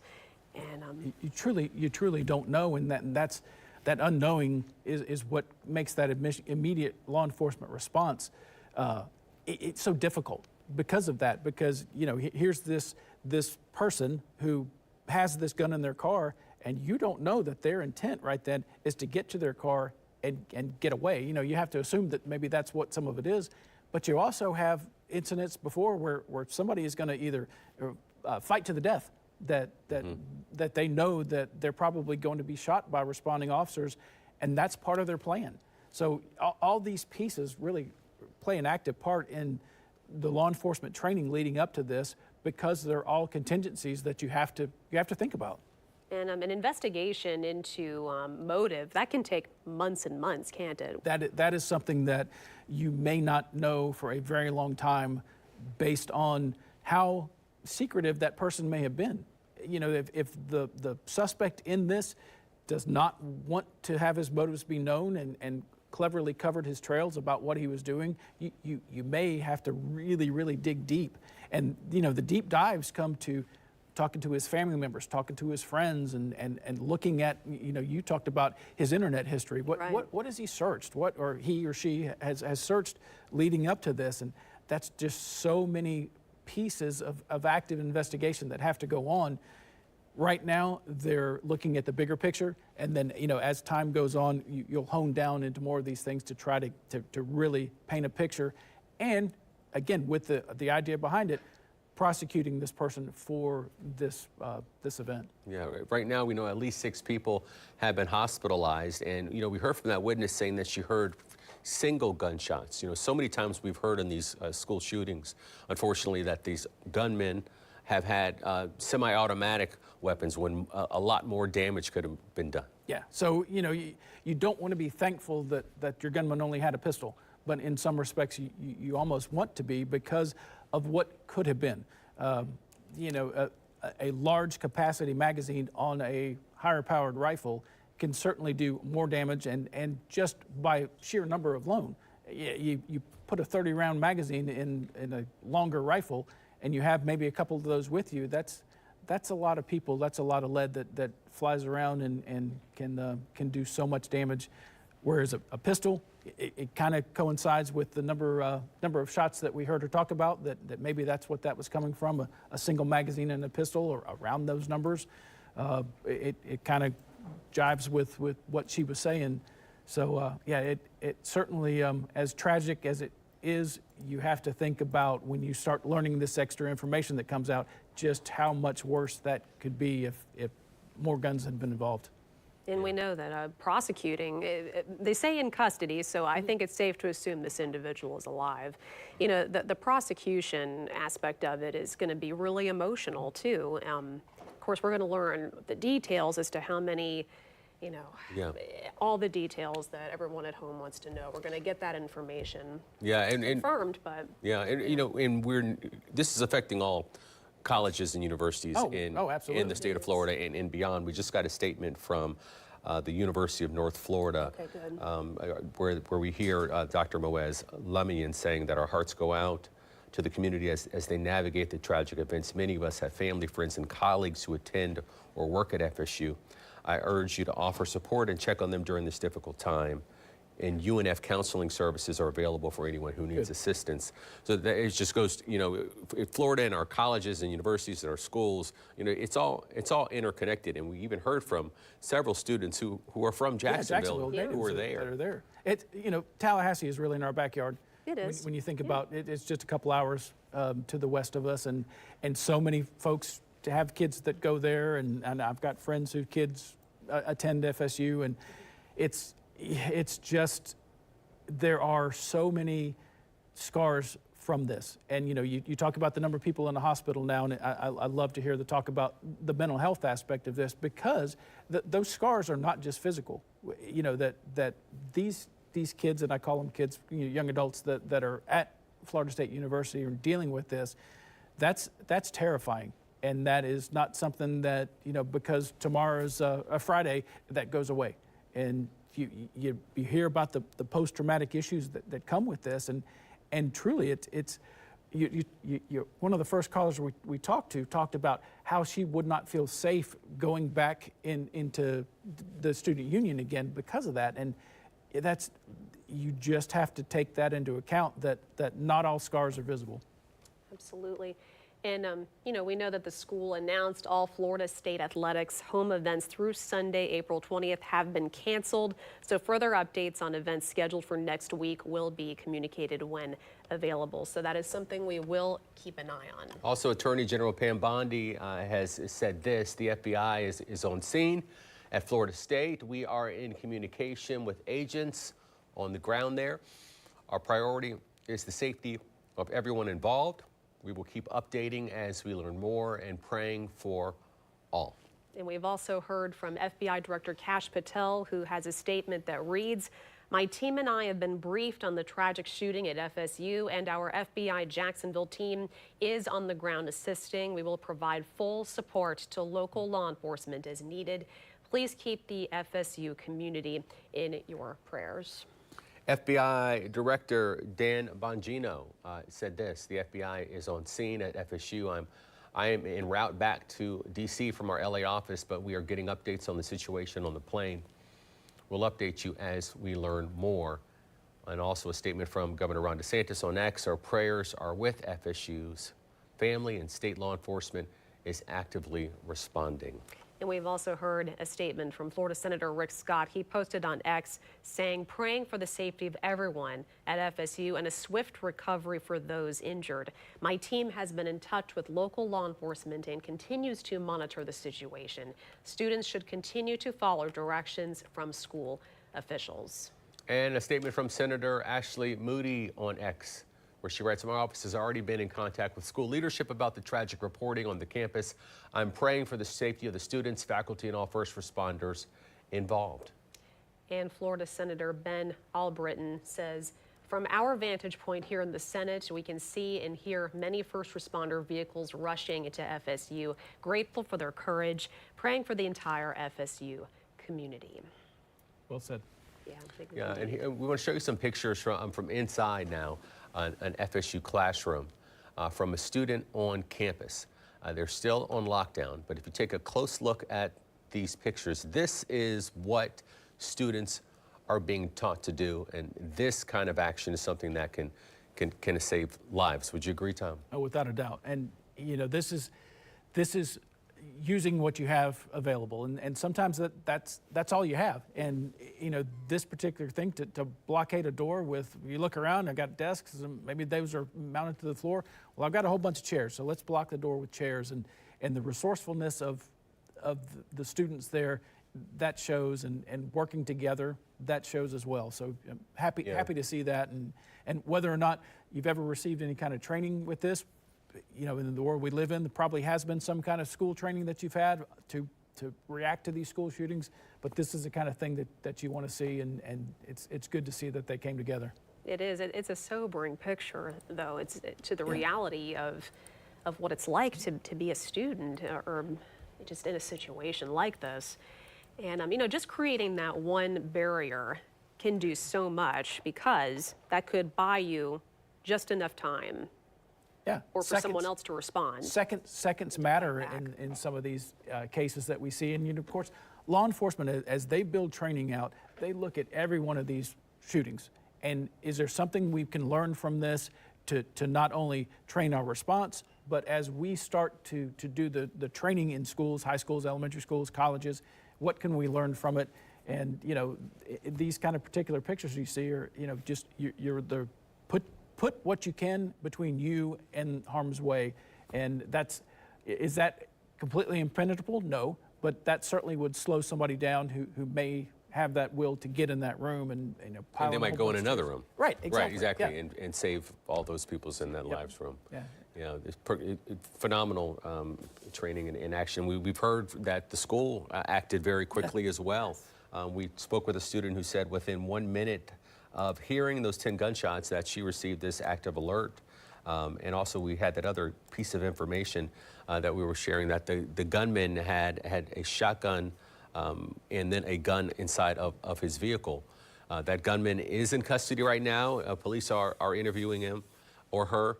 But, you know, this is just the time when we wish we had more information, right? It is. It is.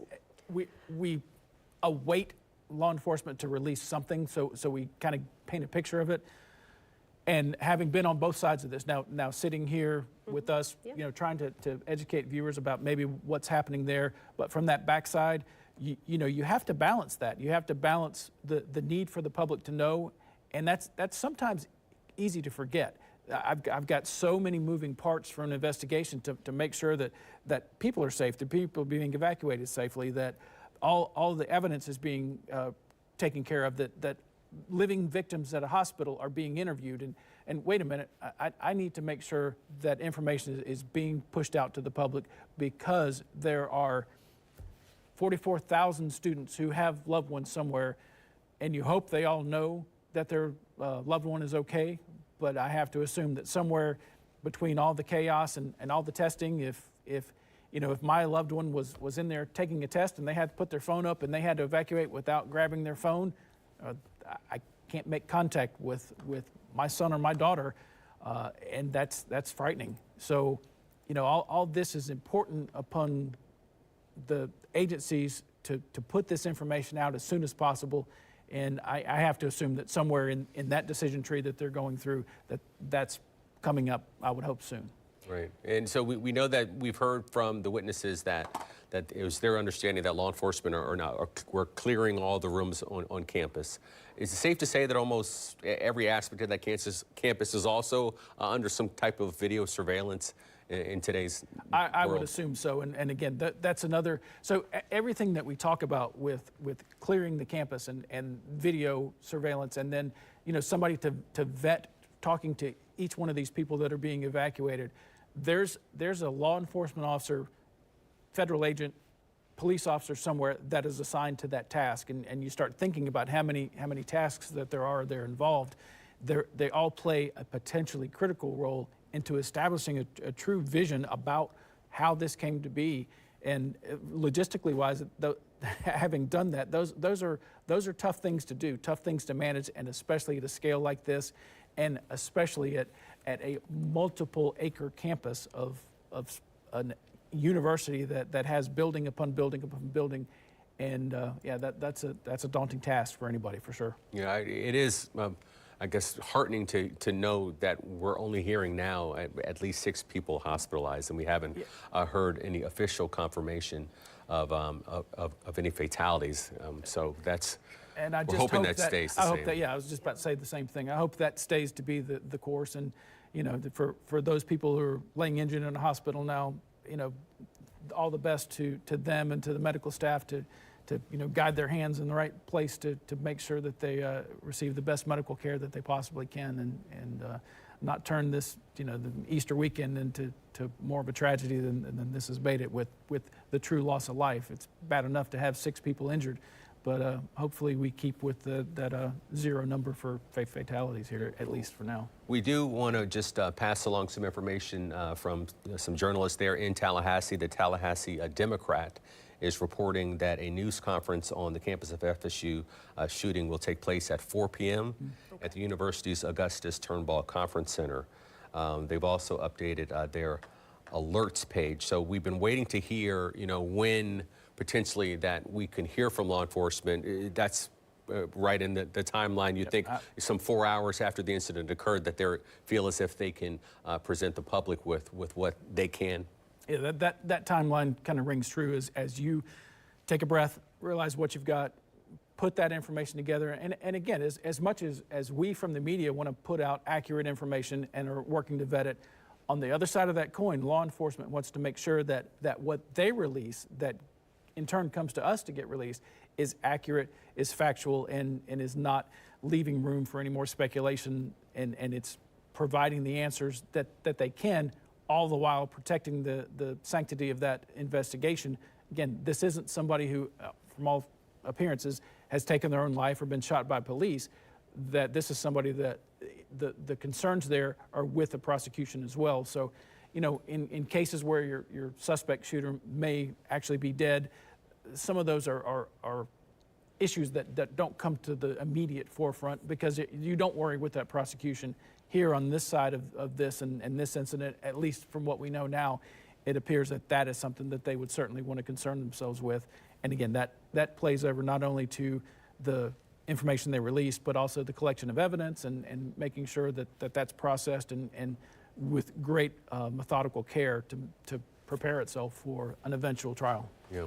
And we also just got some information that FAMU has canceled classes for the rest of the day. So it goes to show you that the entire school community in that area is responding to this. And exactly. So, you know, it's 3:05 now. We first heard about this shortly after noon. So much has happened in the last few hours. But, you know, based off what Tarek just read, we are going to get potentially the answers that to the questions that we've been having for the last few hours. And it's good to hear that a press conference potentially, according to this source, this publication is going to take place because that signifies that the event is over.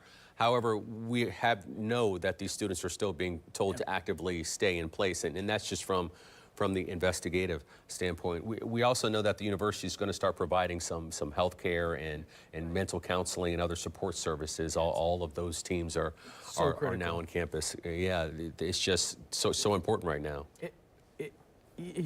It's just such a piece of this that, you know, 6 people are in a hospital right now, but thousands upon others are victims in their own right of having to see this and deal with this. And you know, these are college in general is, you know, your education is your life-forming events that come to prepare you for life in the world and your future, your career.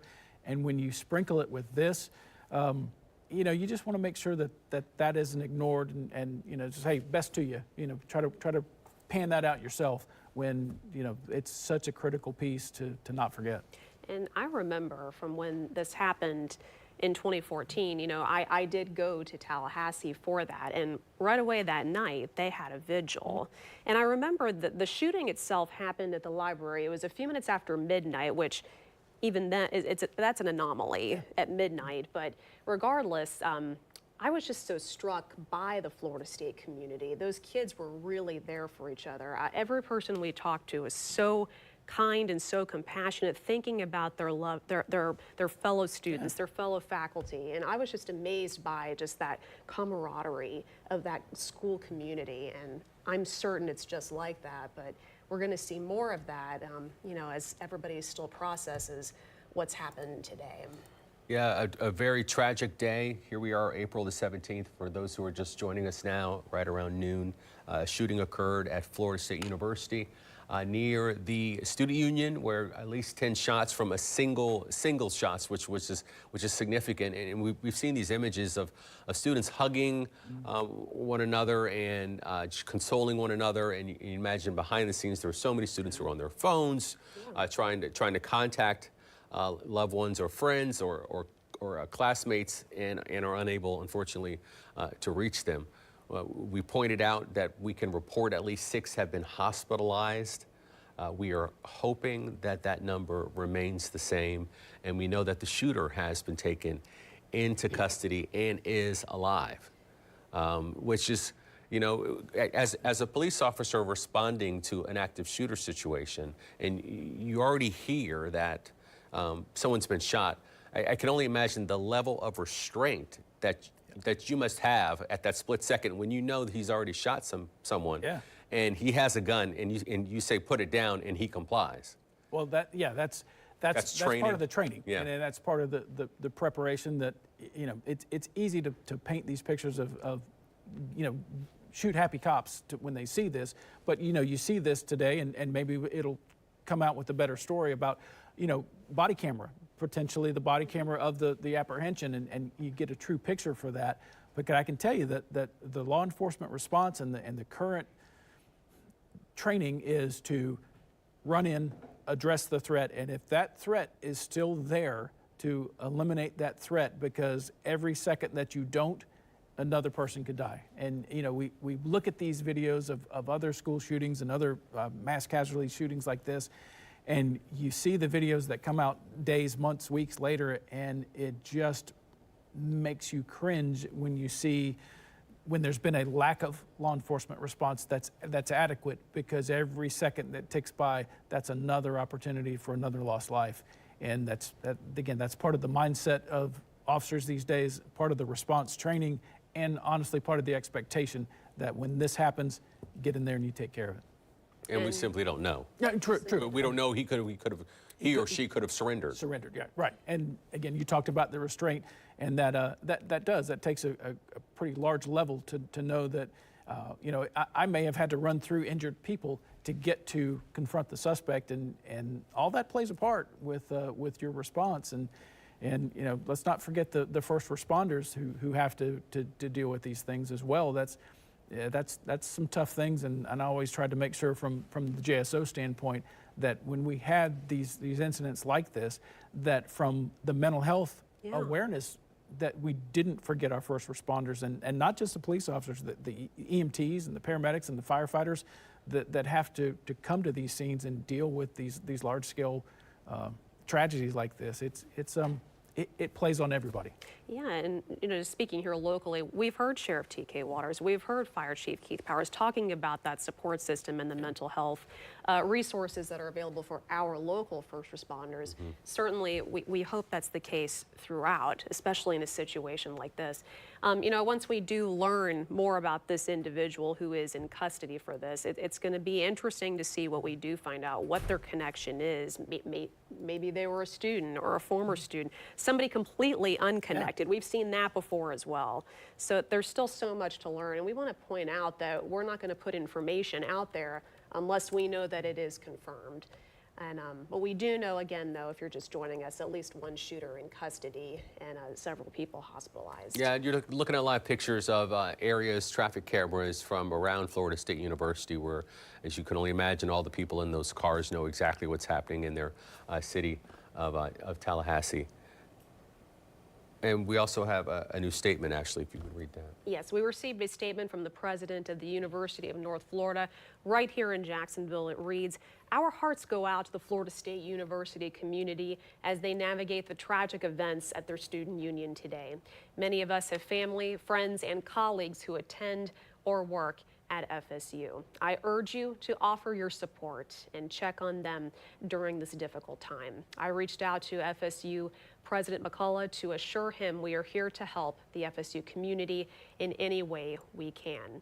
UNF counseling services are available for anyone who needs assistance. Student resources are available through the Dean of Students Office Care Services, and additional resources for faculty and staff are available through UNF's Employee Assistance Program."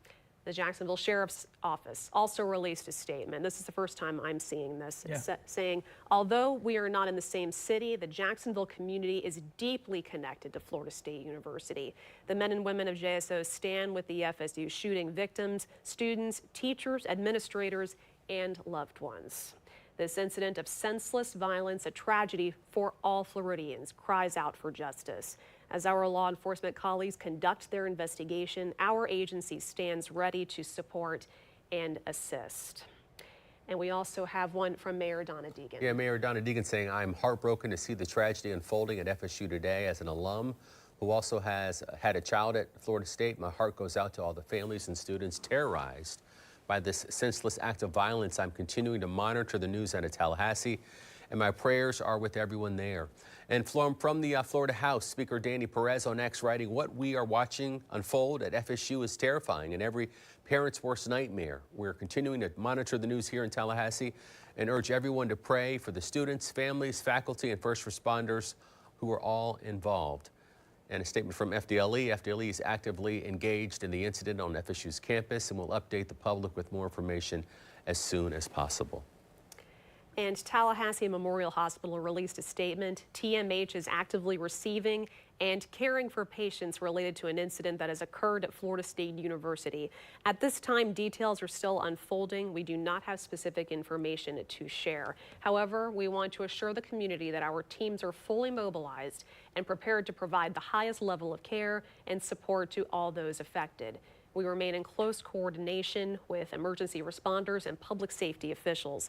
Out of respect for patient privacy and to ensure accurate information, we will provide updates as soon as they are available. We ask for your patience and compassion during this difficult time. I think all those statements that we heard right there, once again, just really highlight our local connection to Florida State. You know, I was at an event today where the mayor spoke, and she mentioned being a Florida State alum. It kind of sent chills up my spine, actually, when I had just finished that story and we were leaving, we were picking up lunch, and, you know, we got the updates, and I said, we were just talking about Florida State. And here we are. Yeah, exactly. We're also now hearing from a junior at FSU who described what is going through his mind when this junior realized that something was terribly wrong. Listen in.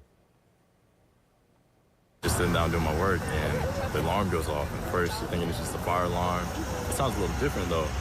And I'm just hearing active shooter. Yeah, you kind of just, like, panic a little bit in the moment. Just like, damn, is that real? Like, take a little bit to process it, then you get to your safe area. I went to a little cubby space, and then you just look down at your phone, look at the news, and, like, start to process it. Like, damn, people just got shot a couple feet away from me. After, like, 20 minutes, they told us to put our hands up. And we come out to, like, first armed security and all that. And they told us to have our hands up and walk out here. Before the sirens came on, I mean, in the library, you heard these sirens. And, like, it was really loud everywhere. And when we're leaving out of the library, we did see armed forces just, like, directing us out, hands up, all around. I don't really know how to describe it. It's just like, wow. Never really expected to be in a situation like this. I always see it on the news. Being in it is definitely different, but I don't know, I'm probably gonna have to take a little minute to process it, but it's just like, wow, you know, I just feel bad for people that did get injured. And it's like, damn, that could have been me. That young man hit the nail on the head when he says, you always see this somewhere else. Yeah. You don't think about it right where you are. And you can still hear some of the, he's just, did that really happen? You heard that in his voice. But an FSU student, also we heard from an FSU student who described the moments that he heard the shots ring out. Let's play that.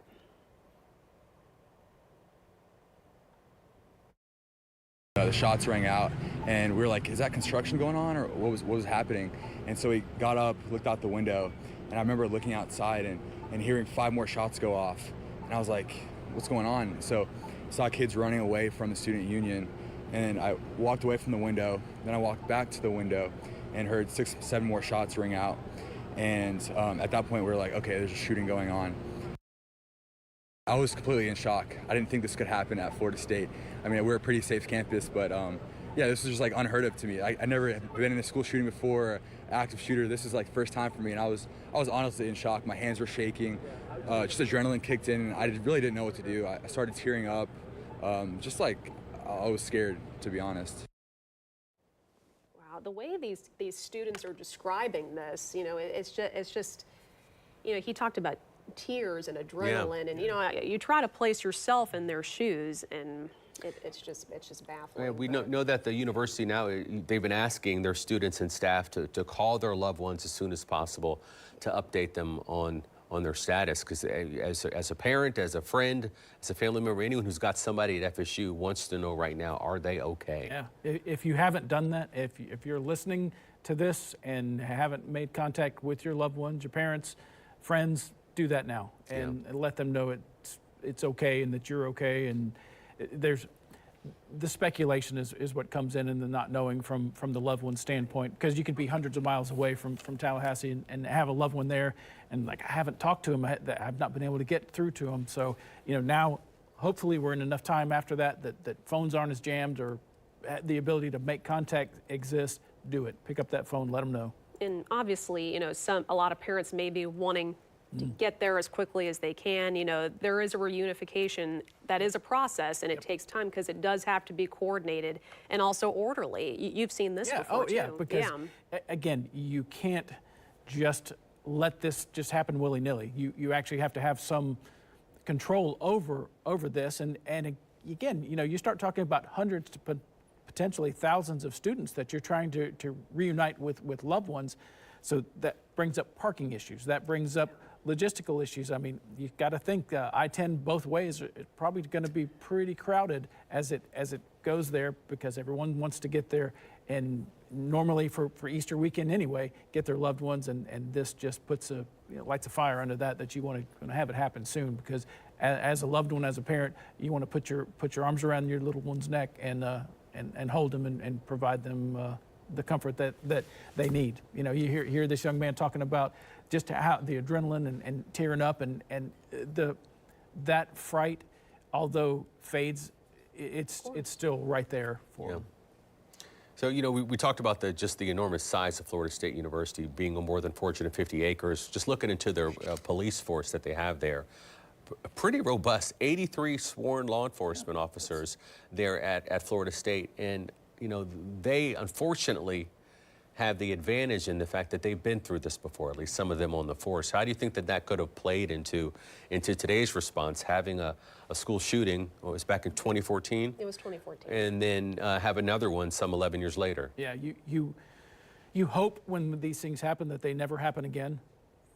But part of law enforcement training is to be ready at the drop of a just instant, and that's what some of the thrill and or fright that comes from being a police officer goes, because you could be sitting there minding your own business, enjoying lunch, or on a traffic stop or riding a traffic crash, and the next thing you know, you're the guy who's at the front of the line when it comes to an active shooter on campus and dealing with that. So you hope that their experience from 2014 help them learn, help them prepare for this.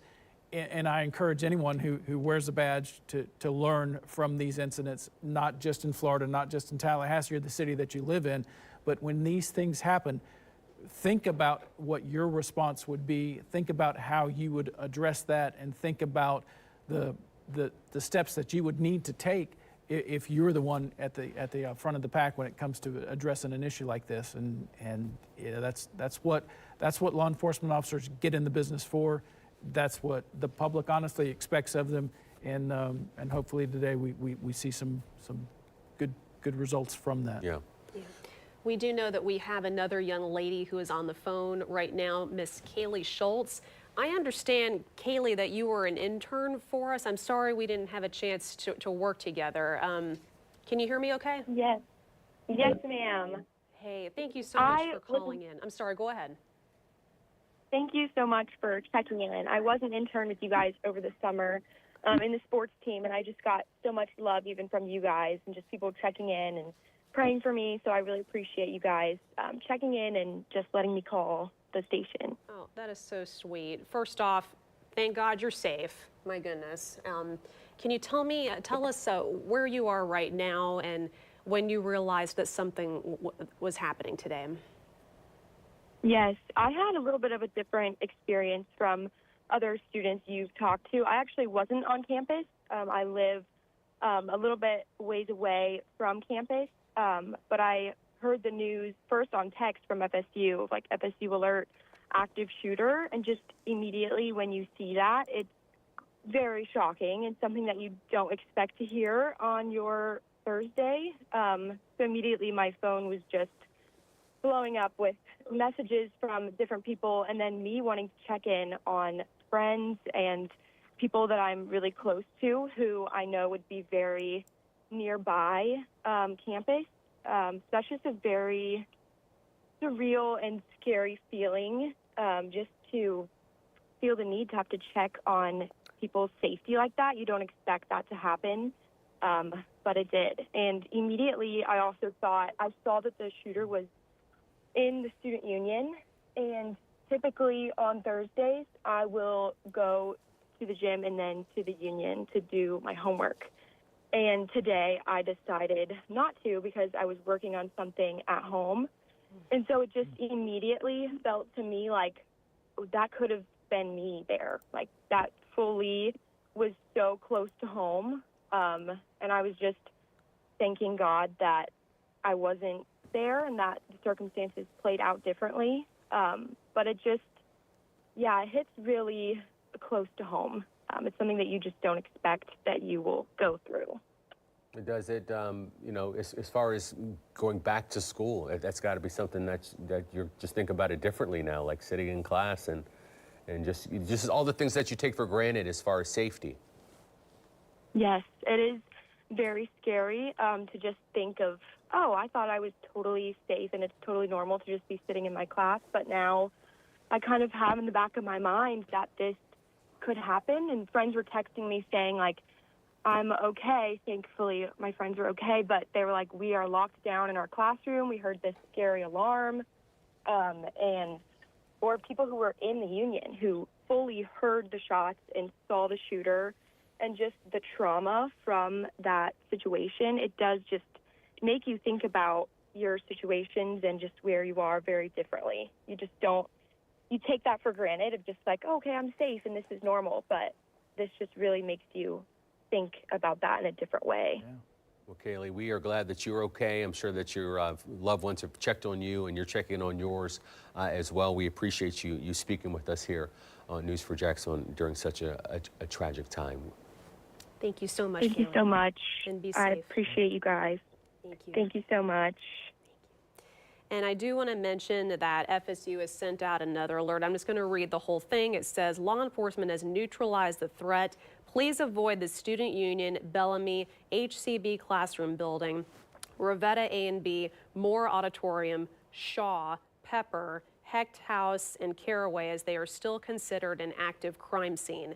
Individuals are free to move about other areas of campus. Individuals who may have witnessed anything of value should call 850-891-4987. So, Tom, when you hear the term neutralized situation, that says a lot. Yeah, that changes what some of our speculation was. You don't use that term when somebody's in custody. The neutralized term is typically one that would make me assume, based on that shooter has been taken out by law enforcement response. I can't picture the use of that term in any other way with that. You know, we're maybe 35 minutes away from hopefully a news conference that will really clear up some of these questions and provide us some insight as to what happened, when it happened, and maybe what the law enforcement response was with that. And also, as they start talking about locations, that was going to be my question. That is a large area for them to consider an active crime scene. And which tells me that if that's the active crime scene, this may have been something that law enforcement either or chased him or there was some, or him or her, you know, for them to consider such a large area, and you know, they just listed all these places. There's a reason that they would do that. One, to keep people out of there. They're controlling that, but for sure, kind of opens their hand a little bit to show that's a big area that they're considering to be that active crime scene. Yeah, we also, you know, learned that there was a shotgun found in the student union, and then a gun found inside the suspect's car. And then you hear of all these locations. Yeah. To your point, it could be for any of those reasons. Yeah. We just don't know why they would be looking at such a vast area, but it's likely that the suspect could have been in that area at some point, or there's some pertinent information that is inside that area. And we also just have this update here. The press conference on the shooting, we're hearing it's actually at 4:30. So we are going to take that press conference live on air right here. Obviously live on the air and also on newsforjax.com and our streaming app. So we're going to learn a lot in the next hour. And, yeah, still a very, very fluid situation. You know, when this first happened, we were under the impression that the suspect was in custody. So we just don't know. I'm sure that'll be one of the questions that'll be asked at 4:30 is was there a standoff? We know that police were actively telling students to stay in their rooms, remain locked down, and they do that for a reason. Yeah, so you think, you just have to speculate, what did that mean at the time? But now hearing some of these terms come out, the reason that they weren't putting out an all clear could be just that they were still actively engaging the suspect, and maybe there was something more that went on. I would like to key in on one part of the statement there. If you have information to pass that on, and that number was provided, but we talked a couple hours ago now, that everybody's got a phone, and the potential exists that the incident or the incidents immediately surrounding that could be captured on somebody's phone. And if you have that, I would highly recommend you hitting that 850 number, because we could have folks that are watching in Tallahassee, watching our News4JAX broadcast here, that may have that information or has had some of that shared. So, I would encourage anybody who may have that can help law enforcement with not only the incident, but if you happen to be in that student union immediately preceding that incident, what could have happened there? Those are the things that law enforcement really needs to know and wants to have a light shed on. Right, okay, and more information coming in here. We're just learning now that the Florida State campus has been secured. That is what we're being told. Multiple law enforcement agencies remain on site for the ongoing investigation, and the student union and surrounding areas are all considered active crime scenes. So it's that all clear from the university. Yep. That kind of signifies that this is over, in the sense that there's no longer a threat. But as we mentioned, far from over when it comes to the emotional, traumatic effects of not only going through this, but potentially losing a classmate or a friend. Yeah, you just don't know, and we've got an hour to wait till we maybe find out more about our victims and whether the victims would be identified. And I'm just hoping and praying that we keep that fatality number at 0, or if the number is 1, that the only one that comes out of this is the person that's allegedly responsible for this particular heinous act, and we just keep it at that. So, it's we sitting here on the edge of our seats, hoping to find out some good news from just a day of tragedy. For sure. And we also have something here. It sounds like this is from the Tallahassee Police. Individuals should not return to the area for any reason. That is important in and of itself. Busing is underway to help students reach the unification point at the Donald L. Tucker Civic Center. That is important information. A briefing, as we've said, is tentatively set for 4:30. We are going to carry that live here once again. I know people turn on the news at lots of points throughout the day, and many of you may just be joining us, but we are following this, and we do know that we're going to get quite a few new answers at 4:30 when law enforcement does brief. And, we're going to learn a lot. A lot of it's going to be emotional. There's still going to be lots of questions that need to be answered even beyond this. So it is something that we're keeping an eye on. And I know that we have crews who may very well be in Tallahassee now at this point. Eric Aubigné is going, and so is Ariel Schiller. They're going to be talking to students. They're going to be talking to lots and lots of people. Yeah, and for those who are just joining us now, this law enforcement briefing, as you see there, is at 4:30. And it's just been, 3 hours and 15 minutes since those gunshots went off. And we've heard the accounts for the gunshots have all kind of sound the same. Roughly single shots, possibly, less than a dozen shots. And, you imagine, I don't know how quick police were there on the scene, but we heard from witnesses who say that they were there very fast. Sounded pretty fast. So, again, that's what you hope for. That's what the expectation is, and that's how you save lives. The longer that somebody is left on their own accord to do any of the damage that they're doing, it's just the casualties just rack up with that. And so a fast response from law enforcement is exactly what is expected, what's needed, and again, what can save a life and truly make a difference between this being a tragic day that it is and an even more tragic day with a more larger scale loss of life. Absolutely. And we do know, it looks like I'm sorry. Okay, we'll come back to that in just a moment. But, the Reunification Center, I want to go back to that real quick. For those of you who are still joining us, there is going to be busing to reach the unification point at the Donald L. Tucker Civic Center. So that is important information because, like we've been talking about, reunification involves a lot of logistical aspects. Yeah. So it's funny to see the talk about the busing because we were just talking about the logistics of parking because there are thousands of students and even more parents and loved ones who may be trying to get there to get their hands on their students to get them home. So that creates just another I won't say burden on law enforcement, but just another piece of what law enforcement has to begin to deal with. Not only, the scene, the evidence, the investigation that goes with it, but all part of that puzzle, all part of the bigger ultimate, 20,000 view foot is getting people there, getting people safely reunited with their family and dealing with the logistics. And happy to see that they've got that in mind with busing people in. And again, gridlock, you talk about being frustrated. You want to be frustrated that you're trying to get your student back, get your son or daughter back, and you're stuck in gridlock trying to get there. And so that's very, very, very frustrating. Yeah, and I think all of us would all agree. We wish we just had more information. Oh, yeah.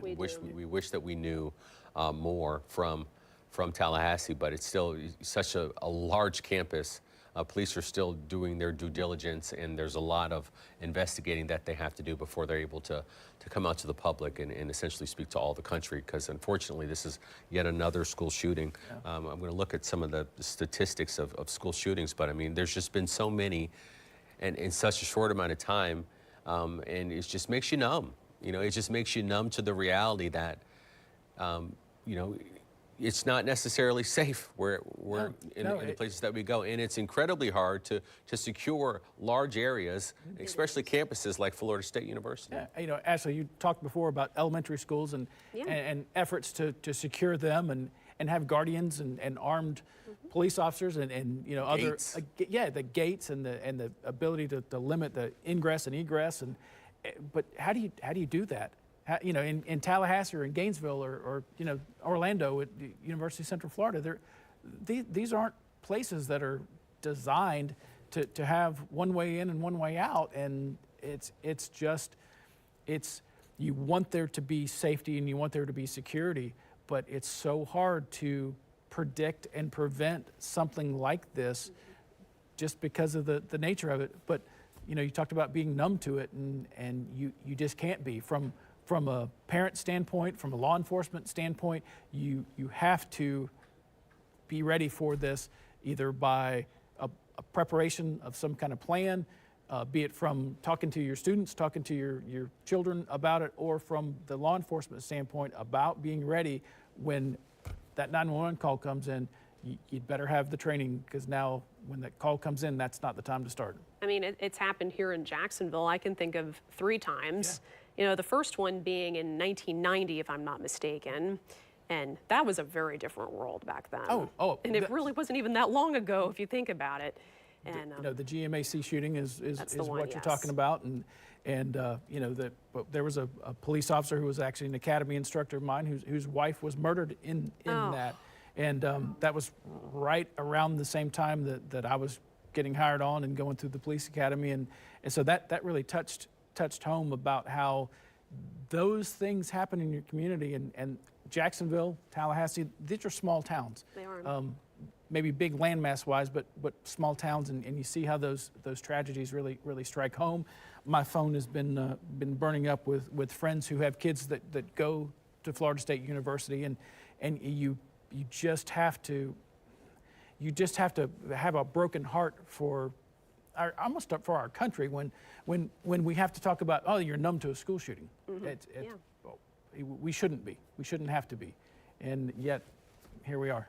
Yeah, and there have been a number of cases in the news recently, but these are cases which involved younger kids who had access to guns where their parents have been criminally held responsible for allowing this person to have access to the guns. While we don't know the age of the shooter, that is a kind of a nuance when it comes to the laws and enforcing it. Do you imagine if, of course, obviously we don't know the age of this person, but if the person was under the age of 18, where he got the weapon from. We know the Alcohol Bureau of Tobacco and Firearms, they're all going through the backgrounds of these guns. They want to know where these weapons came from. Yeah, so that is, again, a piece that they're looking for, and a benefit to having the federal authorities respond to these. It's not to take over an investigation. It's really, at this point in time, in the first part here, in the first few hours, it's an absolute team effort. So, the ATF folks are going to get there, and they're like, what can we do? Well, let us help you figure out where those guns came from. And the FBI is there, and they're going to help kind of figure out, is this linked to anything bigger? And everybody plays a part. the Florida Department of Law Enforcement with their evidence collection and what they're doing to try to put these pieces together, and this very large-scale active crime scene that they're talking about, that's labor intensive, and again, you can't rush these things, and you don't want to, because you want to make sure that you're preserving the integrity of the investigation, and it all plays a piece and part, and so they would love to know where those guns came from, and there's no registry of guns. They can't tell you, all the transfers of that guns, but they do have the ability to go back and say, this gun was purchased here on this date by this person. And that's part of doing the background checks. There are some factors there that could come out that maybe it was purchased from a private individual, but it would just all lead back to the original purchase. And again, starting to put a picture together for the investigators about where these guns came from. Were all 3 guns purchased by the same person at the same time or at the same place? And were they recently purchased? Was that handgun, the pistol that was supposedly near the shooter's body when he was either killed or taken into custody, how long ago was that purchased? And those pieces, as they start to come together, help put that puzzle together of, oh, wait a minute, this was something that's fresh. If that handgun happened to be bought in 2010 from a sporting goods store, maybe that's not a piece of the puzzle, but those things can come together and again start kind of placing things where they need to be for investigators. Yeah. And we do know that we have heard from a student who heard sirens after the shooting. Let's get that perspective. I woke up, I was awoken by police sirens. I'm right next to the police station in my dorm room.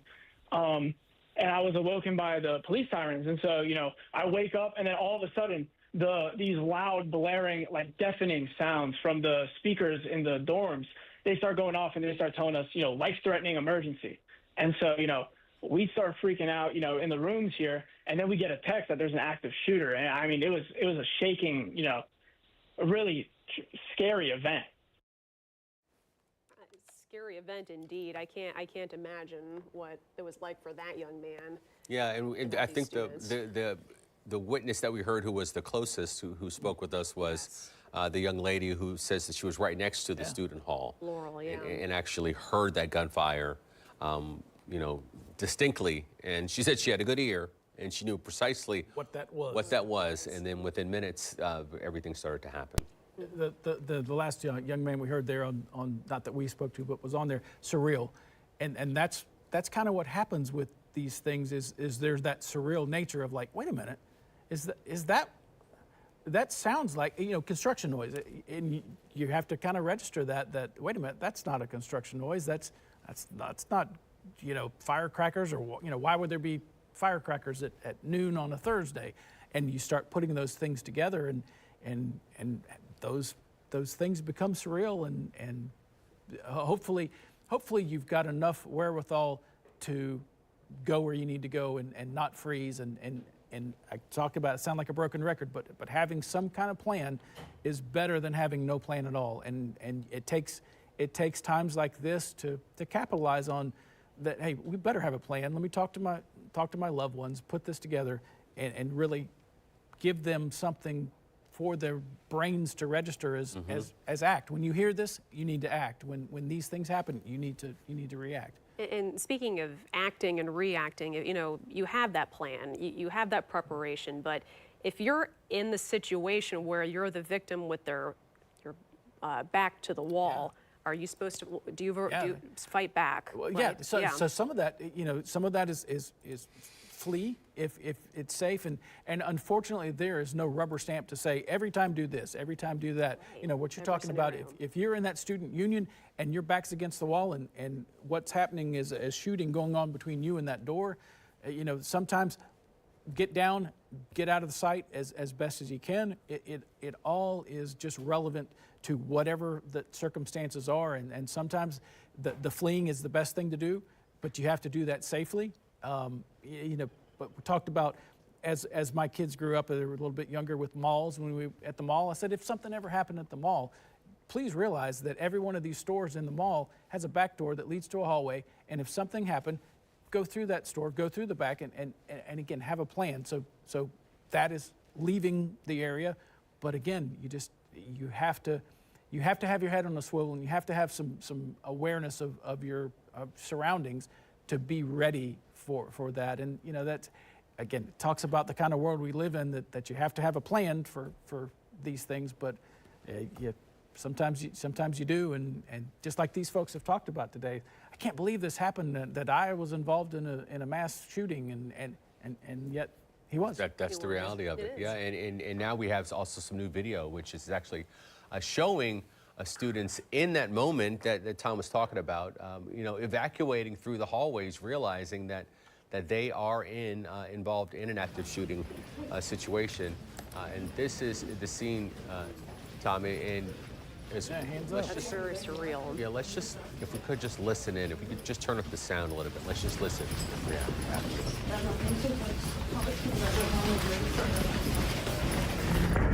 Yeah.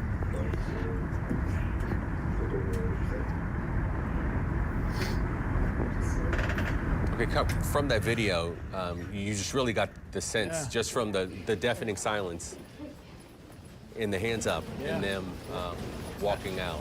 I'm happy to see it's calm. I'm happy to see it's peaceful. You know, because there's enough chaos that goes on, and you know, when you try to control that from a police standpoint, as you're getting people to evacuate, that's what you want. You don't want stampedes, because people get hurt from that just as well. But if that's not a sobering picture to watch, these young adults who are there to learn, who are having to march out with their hands up to avoid whatever is happening there. To avoid being confused as someone involved in the incident. And that in itself is just, you know, something that, you know, the counselor's going to want to talk to those kids about. You know, how did it make you feel when you know, you had to walk out, you know, with your hands up? It's just something you don't think about until it happens. Till it's there, and it can't be ignored. It can't be ignored from the mental health aspect of this, and the fear, and the how that affects. You know, think about these kids going back into their classrooms in that building over the next month. That they trying to rebuild their lives and rebuild normalcy in that same building, in that same campus, in that same hallway where I had to go out with my hands up and you know, around this whole incident. It's just, it's almost too much to imagine for.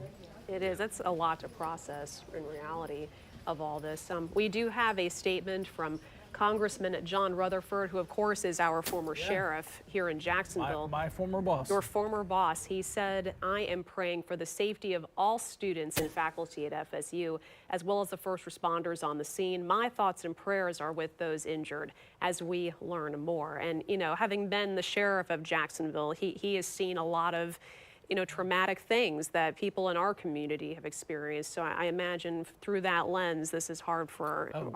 Yes. Without a doubt. And, you know, Congressman Rutherford is a FSU graduate as well. That's right, he is. So, you know, he's not just a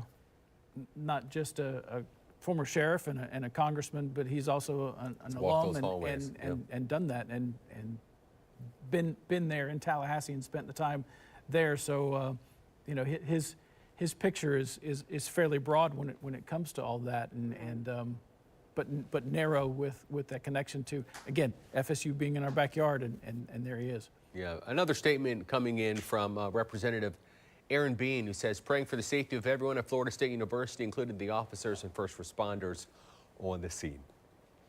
Now, a staff member is also describing the moment the campus alert went out and how everyone responded. If we could listen to that. What I saw was we all were in a meeting. We all had a phone message saying an active shooter incident. We closed all the doors to the suite.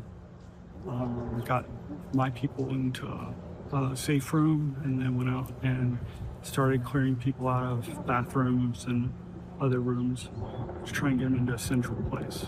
People were really resilient. I mean, a lot of the students, I feel for them, that they're showing great bravery and calmness and all those things you're just saying. So it's not, there's not much we can do about those things. You just have to, you know, take care of one another and you know, take care of the people that are around you.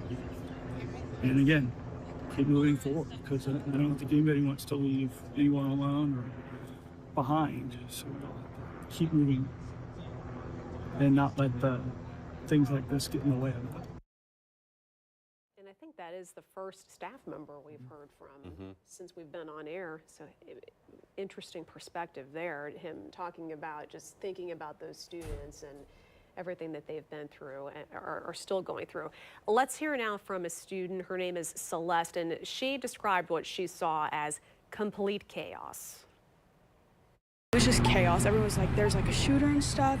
And so like these guys started like pressing the elevator button to have elevators come up and like put tables in the walkway to like block anyone from getting on the elevator. And then like some other guys like closed the doors to the 5th floor and then put tables and stuff there. We actually were by the windows. So like at the windows we saw cops running, students running. It was just like complete chaos. Everyone was like running all over the place. And then we saw like a gurney, and then like the gurney came back and the guy had his arm cut off, and I think like he was bleeding and like he had like bandages and stuff. And so like that was really hard to see. Oh my goodness, what she just described there. Yeah. I can't even wrap my mind around what she said she saw. One thing that did stand out to me was the windows in a vulnerable position, even potentially by a window. Do you agree with that from a... Yeah, that's certainly in these types of, circumstances that, you could be placing yourself in harm's way but by having the windows around, and, right. and it's just, you want to do what you can to best do it, and especially if you're in that building where that particular incident is happening, we've talked all about how your brain has to process it, but it has to do it so fast in there, because that hesitation so many times can be the difference between really living and dying with trying to process what's going on, and God forbid that you freeze. That's the difference maybe that you wind yourself up in some of her descriptions. Yeah. So what we're waiting for is right around 4. First it was 4 o'clock. Now we're scheduled news briefing at 4:30. I mean, obviously that's fluid. At 4:30 could be 5 o'clock, right? But I hope people remember. Yeah. What do you think we're going to learn? What do you think police are prepared to announce to the public, and what do you think they're going to hold back? I'm really curious to see if the first thing they talk about is whether or not the neutralized, whether or not that suspect is living or dead, and whether or not that person took their own life or law enforcement alleviated the threat with them. So I think that should be probably what they lead with, because again, that starts alleviating people's concern that maybe something more is going on. And I would not be surprised if you don't see each one of these folks that are there taking a piece of this news conference and maybe talking about what their aspect of the investigation is. You want to find out what the condition of the victims are. You want to know, we've talked about, we want that casualty number to stay at 0, and hopefully there's no fatalities with that. And that's what you hope to see. But law enforcement, again, they're putting this information together, and maybe that's why they push this to 4:30. They want to make sure that their information that they put out is not only accurate, but isn't something that's going to jeopardize any part of the investigation. Like what? Well, again, as you start speculating, if the suspect is alive, identifying him too soon can take away your options of talking to family members. And I keep saying him, but it could be him or her. Could be. So the option of talking to parents, talking to loved ones, brothers or sisters or husband or wife of this particular person, if you give that information out, if you let that slip, that could take away your option. If for some reason you've not had the option to go lay your hands on that person and interview them from a police standpoint, if I let that name out, that could be gone with the wind. And I certainly, from the law enforcement standpoint, I want to have as clean of a conversation with that person or those people as I can. I don't want media knocking on the door to have that option before law enforcement does.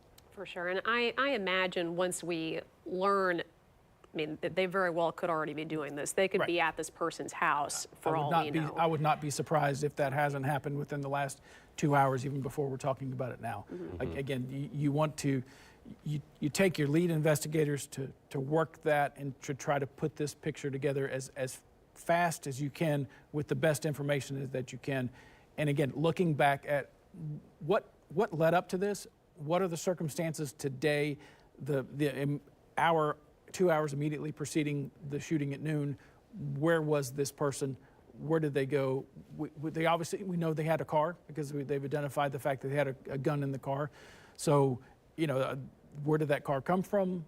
You know, where did they live? All these things are happening and probably pretty close to happening within that first hour to 2 hours after the shooting, because that helps me, that knowledge that I gained from that helps me identify, are there other people? And again, I don't want to throw speculation out too much, but you know, when these things happen, law enforcement has to think, okay, is this part of a bigger picture? Could there be something else planned in Tallahassee or somewhere else that this person learning their identity and learning what their history is, can that help us identify and potentially prevent something from happening elsewhere? Mm-hmm. And we've seen that before. Yeah. We've seen that many times. You know, I remember when the Dollar General shooting happened here locally. Yeah. It's been a couple of years now, hasn't it? It's just probably just over a year, maybe. Say or that so. the dates start to really run together for me personally, but I just remember the emotion around that day. Yeah. But I remember that individual in Clay County, they were at his family's home immediately. Knocking on the door. They were, and it took a few months, but you know, the sheriff's office and public records laws did release what he left behind. Yeah. Exactly. And again, that's what law enforcement wants to see. I keep circling back to the anniversary dates and the potential correlation between those and you know, a noon shooting on today's date. Did that play a part in this? So all those pieces, because of the Oklahoma City connection, that wasn't just a shooting. That was a bombing, and you know, is that piece part and parcel to anything that happened today? So law enforcement has to think, okay, is that car that's there, the full measure of concern could be, could there be an explosive device in that car? Again, part of our training as we react to these things is a preparation for that. You know, who knows what could have been on his body or on him as he was taken into custody, whichever that happens to turn out to be. You know, did that piece play a part into what they found there? And again, going back to his house or his or her house, you know, what's there? What kind of manifesto could be there, or what kind of information could you glean from a talk with their loved ones to get a picture of what their mental status was before this? You know, we've seen these come from all kinds of angles where, you know, these are obviously mentally disturbed people who would do this, but, you know, in a real, you know, you want to look, what are the red flags? Mm-hmm. What red flags should law enforcement maybe have seen ahead of time? And that always comes out. You know, I see some things and you kind of scratch your head and think, wow, probably should have picked up on that. And again, those are all pieces to what law enforcement is doing right now, maybe in preparation for this news brief, but you know, I would think you would see at least some information come out about potentially the condition of the suspect and the condition of the victim. Right. So we just heard within the past, 45, 30 minutes or so that they did announce the word neutralized, that the suspect had been neutralized. And it was earlier today around 12:15 when those gunshots rang out there near the student union on the campus of Florida State University, and all the students were alerted by both their phone and by warnings that went over the loudspeakers that there was an active shooter on campus. And, you know, for all indications are, you know, unfortunately the school who has been through this before was able to put those actions into place and alert everybody in enough time that they had time to react. Yeah. I mean, you have to make some assumptions that hopefully that maybe because of their actions, maybe that's why we only have reports of 6 people shot and not more. So, you know, you see these incidents that occur that 10, 11 years ago, and gosh, you just hope that somebody learns from it, and let's hope that that's the case today. Yeah. And we're certainly going to learn a lot more in the next 30 minutes. And, you know, as Tarek said, as Tom said, that can be fluid too. Yeah. And I expect we're definitely going to hear from multiple people, not just law enforcement. We very well could hear from people with FSU or even the city of Tallahassee. And, you know, there's just so much to learn at this point. Yeah, we've heard from, if you've been watching our newscasts, you've heard from students, Jacksonville students who are at FSU, their personal accounts of what happened. So we appreciate you being here with us as we continue to follow this breaking news. But just another 30 minutes or so until that press conference takes place. That other tidbit of information that we learned was that the shooter, that a shotgun was found near City Hall, and then a handgun was also found inside of the shooter's car. You are watching extended coverage of a tragic shooting at Florida State University. We begin News for Jackson 4 right now. News 4 Jax starts right now with a breaking news alert. And we continue to follow the breaking news alert out of Tallahassee, a shooting on the Florida State University campus with multiple victims. A suspect appears to be in custody. Students describe the fear they felt as it first unfolded. I was completely in shock. I didn't think this could happen at Florida State.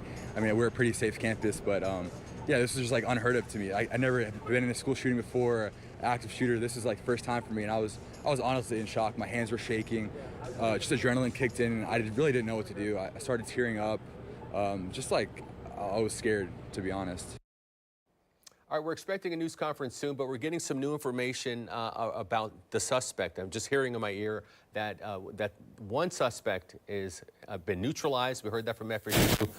And that another suspect is hospitalized. So it's the first time we're hearing that there's potentially more than one suspect. We are waiting to hear a complete update on this afternoon's tragedy. This is all fluid. It just happened some 4 hours ago. That's right. And that update is currently set for 4:30. That will come from law enforcement. When it happens, though, we will bring it to you live right here on News 4 Jax. Now, things started to unfold just after 12 p.m. when the university put out an alert of an active shooter in the area of the Student Union. That's on a portion of campus bordering West Tennessee Street, a major road in Tallahassee. So the campus is west of downtown Tallahassee. Now, here's what we do know. Tallahassee Memorial Hospital says at least 6 people are being treated there, with one of them being in critical condition. Yeah, as of about 45 minutes ago, the latest FSU alert said law enforcement has neutralized the threat. Individuals were free to move about much of the campus, though people were told to avoid the Student Union and 8 other buildings, as all of these large buildings are considered to be an active crime scene. Earlier alert messages said law enforcement was actively clearing rooms on the main campus, telling people that law enforcement would use the code word Seminole to let people know authorities were there.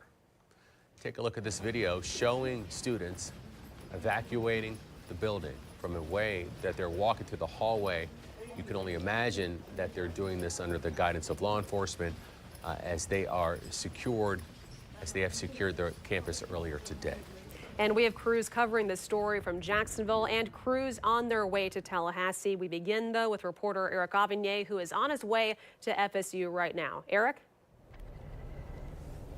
Yes, right now we are on I-10. My photographer Judd and I are on I-10, and according to my GPS, we are about 48 minutes from the FSU campus. Now, since we have been on the road here, we have been monitoring the latest developments in this shooting, which includes videos that have been posted onto social media by students who were recording everything. And we were also monitoring, again, some of the reports that were coming out. One of the things I've been trying to do is get in contact with a Jacksonville woman. She's a 20-year-old Jacksonville woman who was a student at Florida State University. She spoke with another news outlet, and what she had to say was just chilling. According to this woman, she said that she was just walking out of the Student Union building when she saw a man pull up in an SUV, get out with what she described to be as a rifle, and started shooting in her direction and the direction of other students. She also said that she saw that same man go back inside, put the rifle down, and get a handgun, and she saw this man shoot a woman. I believe she said she saw this man shoot a woman in the back, and then she said everyone just took off running after that. But like I said, we have been also monitoring videos. Now, I have seen in one video, we saw what appears to be a man randomly shooting at people outside the Student Union that may have been the same shooter. And I know, Tarek, you said some of the new information is that there is now 2 shooters, which makes sense now because there is also some video that we saw we saw what appeared to be law enforcement officers putting shackles on a person that was in the back of an ambulance. So I can only assume that that may have been that second shooter that is now in the hospital with some type of injury. We have also seen videos of police carrying victims who were covered in blood to nearby ambulances. Other videos showed students running for cover with the sound of gunfire going off in the background. And in one video, there was a student who recorded himself hiding behind a desk in what appeared to be a classroom. Now, I'm sure that once we arrive on scene there at that campus, there are going to be quite a few students with stories to tell, and hopefully we'll be able to talk with some of those students and hear what they have to say. But in the meantime, like I said earlier on, I am desperately trying to get a hold of this Jacksonville woman who was a student there, who spoke with another news outlet, who gave a chilling detail of what she saw and what she heard. And I have to also say, you know, I've been listening to our coverage and watching the national coverage, and I must say that in my nearly 30 years in television broadcasting, this is now, I would say, my 5th or 6th mass shooting event that I've covered, that has made national news. And I have to say that it's, you know, every time you go out on these things and just before you arrive to the scene, you just know how chilling it's going to be. You know that you are going to meet up with people who just have some very gruesome things to tell and just very heartbreaking things to tell. And unfortunately, that is just the reality of covering these types of stories. But for now, reporting live along Interstate 10 on our way to the campus of Florida State University, Eric Avanier, Channel 4, the local station. Eric Avanier, we appreciate your candid report, and I think we all kind of feel that way. Another tragic day. We do have Mayor Donna Deegan joining us live. We want to bring her in to the conversation. Mayor Deegan, thank you for being with us. We know that you are an FSU graduate as well. Can you talk to us about what you're hearing and how you're feeling right now? Well, I'm probably hearing the same things that you all are hearing. There's so much information out there, and some of it I'm sure not right. So I hope that people aren't getting a lot of their information off of the internet. But obviously, this is such a tragic situation. As an alum, as a mother who had a son at FSU, it's just really hard to watch this happen at my alma mater. I mean, it's hard to watch it happen all the times that it happens, but especially hard to see the student population there who's just there to learn and have probably the last carefree time of their lives before they go to work, have to come away with something like this. And I'm just hopeful that I'm hopeful everybody pulls through, and that it's or at least the folks that are with us, and hope that it works out okay. But I know everybody's got to be traumatized. And you know, Mayor, I was at the event this morning with the JTA, and even then, you were talking about being an FSU alum. But one thing that really stands out to me with your perspective is you were mayor when we had a mass shooting here in Jacksonville, so you know what it's like with that community, and the resources are what's happening with this. Can you shed some light on that? I know you were just starting your term when that happened at the Dollar General. Well, look, I think that I feel such a personal connection to FSU and to the student body there and to the city. I mean, I spent a lot of years there, not only as a student, but then that was my first job as a news anchor and a reporter. So I spent a good number of years in Tallahassee. And so just like, I think here the difference is that I felt a personal responsibility to be there with the community as they were going through this. But I feel some of the same feelings. I mean, it's a helpless, heartbreaking feeling to watch these incidents of gun violence happen in our communities over and over again, and especially when it involves children. I mean, it is just, it is something that somehow, some way we have got to get our arms around and do something about. For the moment, though, I'm just, like I said, I'm just praying for the families involved. I'm praying for everybody on the campus, and really the entire community. I mean, it happens to everybody. That's what, when this happens, it happens to the whole community. And frankly, those kids will never not think about this. It will never not be a part of their college experience. And of course, we're just hoping and praying that the children who were injured pull through okay. Yeah, unfortunately, this has become the reality for all of us. And as you mentioned, the shooting at FSU has trickle effects throughout and ripple effects throughout the Jacksonville area. We spoke to some students who are from Jacksonville who joined us by phone and told us their accounts. It's just such a hard topic to tackle as far as getting our hands around it and stopping it. But you just never become numb to it. Would you agree? Well, I can't become numb to it. It's not even possible from my DNA to become numb to it. And I hope that the rest of us don't either. But, you know, I immediately had those feelings of a mother when my son was at FSU, and I immediately texted him to see if he had heard about it. Obviously, I knew he wasn't there anymore. But that was my first thought. I texted everybody that I know that has children that are there at the moment. It's just it's a catch in your heart, and just a deep sadness that something like this can and does happen. But you're right. I mean, it is something that we can't become numb to. I hope that people will reach out to the students that have been injured in this situation and their families. They're gonna need some help. But I think the entire campus is probably in a state of shock and mourning at the moment. I wish I could say that we won't see this type of thing again, but it sadly seems to be an all too common occurrence. And I really hate to see it. But again, my heart and my prayers go out to the FSU community, and I'm certainly with them. I've spent a lot of wonderful years at FSU and in Tallahassee, and I know what a wonderful community it is. Great people. And like I said, it's a scenario where you have kids that are there supposedly, you know, they're in the last carefree moments of their lives. They're learning, they're creating relationships, and then something like this happens, and I'm sure it will just stick with them.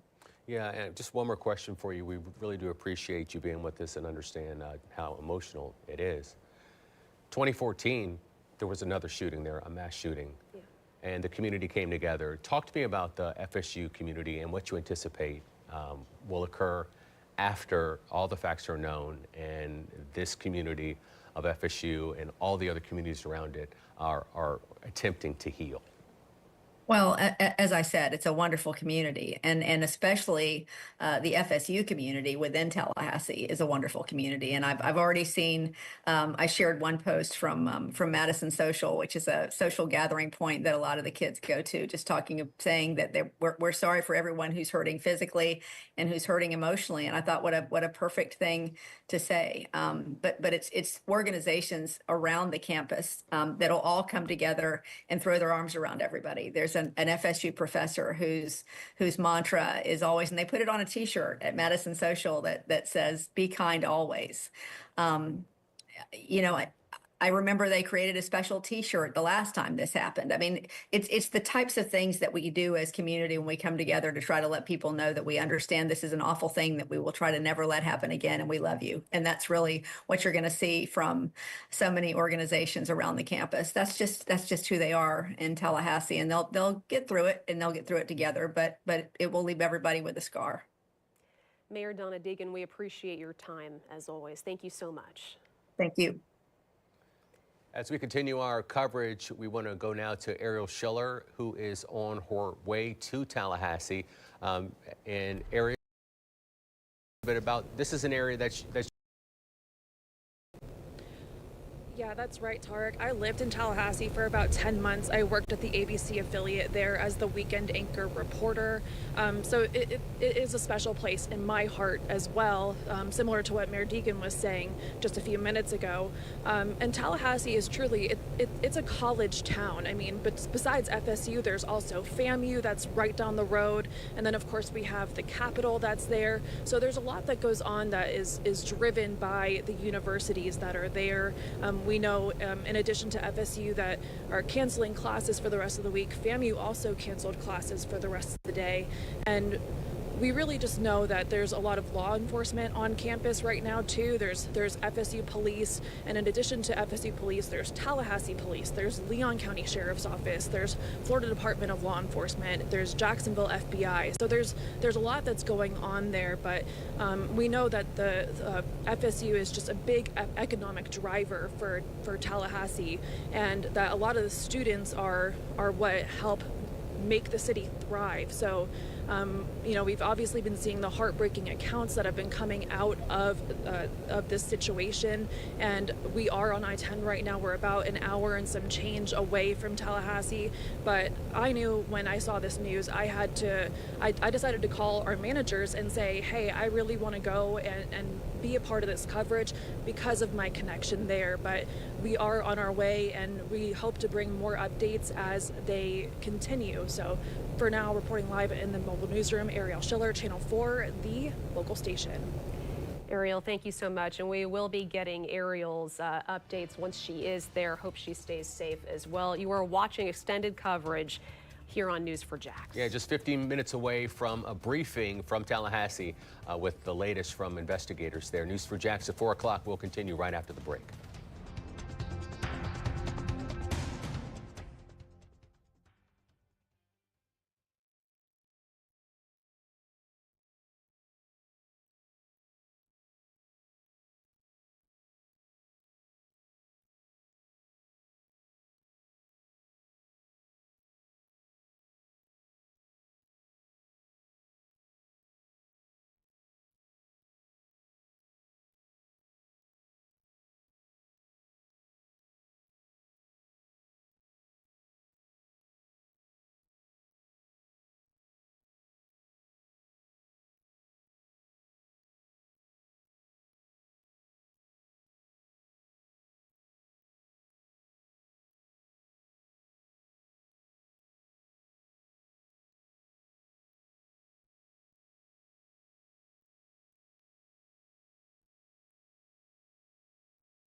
And wash my hands.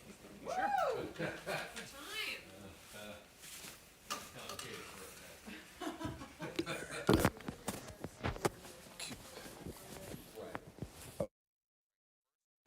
But I want to bring you first to what President Donald Trump. Another way.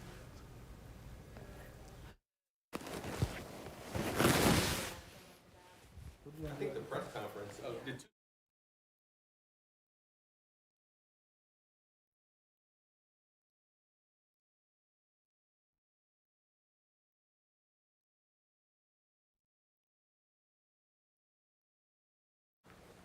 All right, everybody, welcome back, and thank you for sticking with us here for our extended coverage on News4JAX. We are expecting that news briefing in just about 15 minutes, and we do have our crime and safety analyst, Tom Hackney. He's been with us since we went on. Yeah. And, if you want to fire and Tom, I think the newest information that we've learned over the past 17 minutes or so is that we heard FSU say that one suspect has been neutralized, and then we also heard that there's another suspect in custody, so that means that there are two shooters. How significant is that? That changes the complexion of everything we're looking at. So it's not just some lone gunman out doing this. This is more of a concerted effort between two people, planned, executed, no pun intended, at a specific time, at the noon mark, or pretty close to that noon mark. The fact that one of them has been neutralized, hopefully we'll find out here soon what that means, what we think it means, and also who this other suspect is. And one of the things we've seen is that there was a handgun with the person who was taken into custody. So, from what some of the speculation that Eric reported about, maybe the other suspect had a rifle, and whether that plays into it, and it just changes everything now that there's two suspects. Yeah, there certainly is a lot to learn in the coming minutes. This is the first time I'm seeing this video right here. Yeah, we do see law enforcement. We see crime scene tape. I'm not quite sure what this building is, but you know, that's something we've been talking about, though. So many parts of FSU are considered an active crime scene. As you read that list out of locations that they consider to be an active crime scene, the police officer brain in me was like, wow, that's a lot of scene. That's a lot to consider as an active scene. A lot to process, a lot of evidence to potentially be collected. Now, 2 suspects involved with this, you know, starts to paint a clearer picture just what may have occurred. Hopefully find out some more details, but yeah, two makes a different story. It does make it a different, and it, you know, as we heard from different witnesses about what occurred, we also learned that the school was still basically on a lockdown for quite some time. It's such a vast campus. When we see all those crime scene tapes being strung around buildings, every little detail, I imagine, has to be taken care of. So as far as this investigation, how long do you think it's going to take? Just the evidence collection portion of this, that could take into days. And again, you don't, now that maybe we have one suspect who's been killed, one suspect who's alive, it still makes that aspect of a prosecution be part of this. You know, again, we talked about before, it kind of changes if there's no suspect to be prosecuted.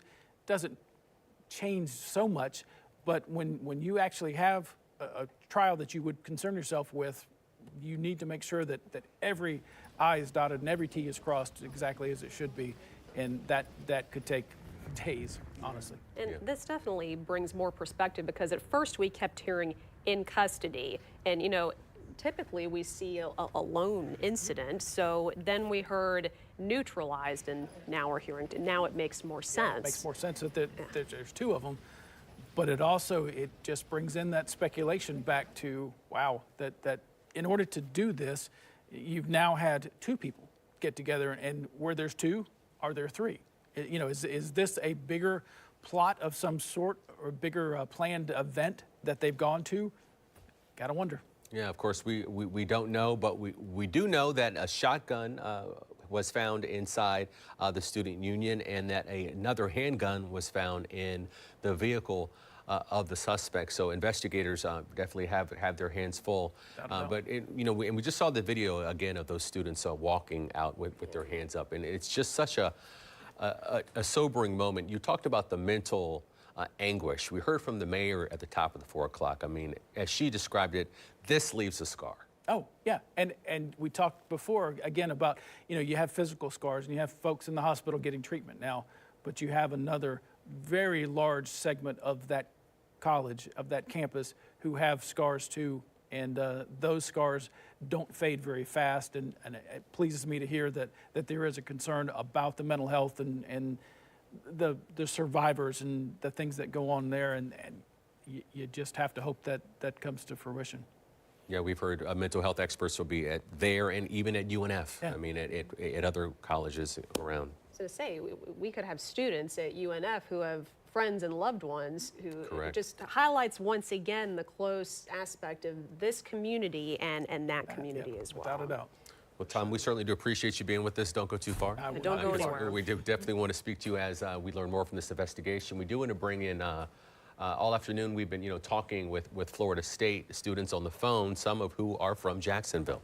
And News4Jax reporter Yvette Sanchez is joining us now with some of their accounts. Yvette, very emotional stuff. Very emotional stuff, very harrowing things. And we actually did have one student, her name was Madeline Otero, who was actually sheltering in place while she was on the phone with us, live on air, and told us what she was experiencing and what her and her friends saw at that time.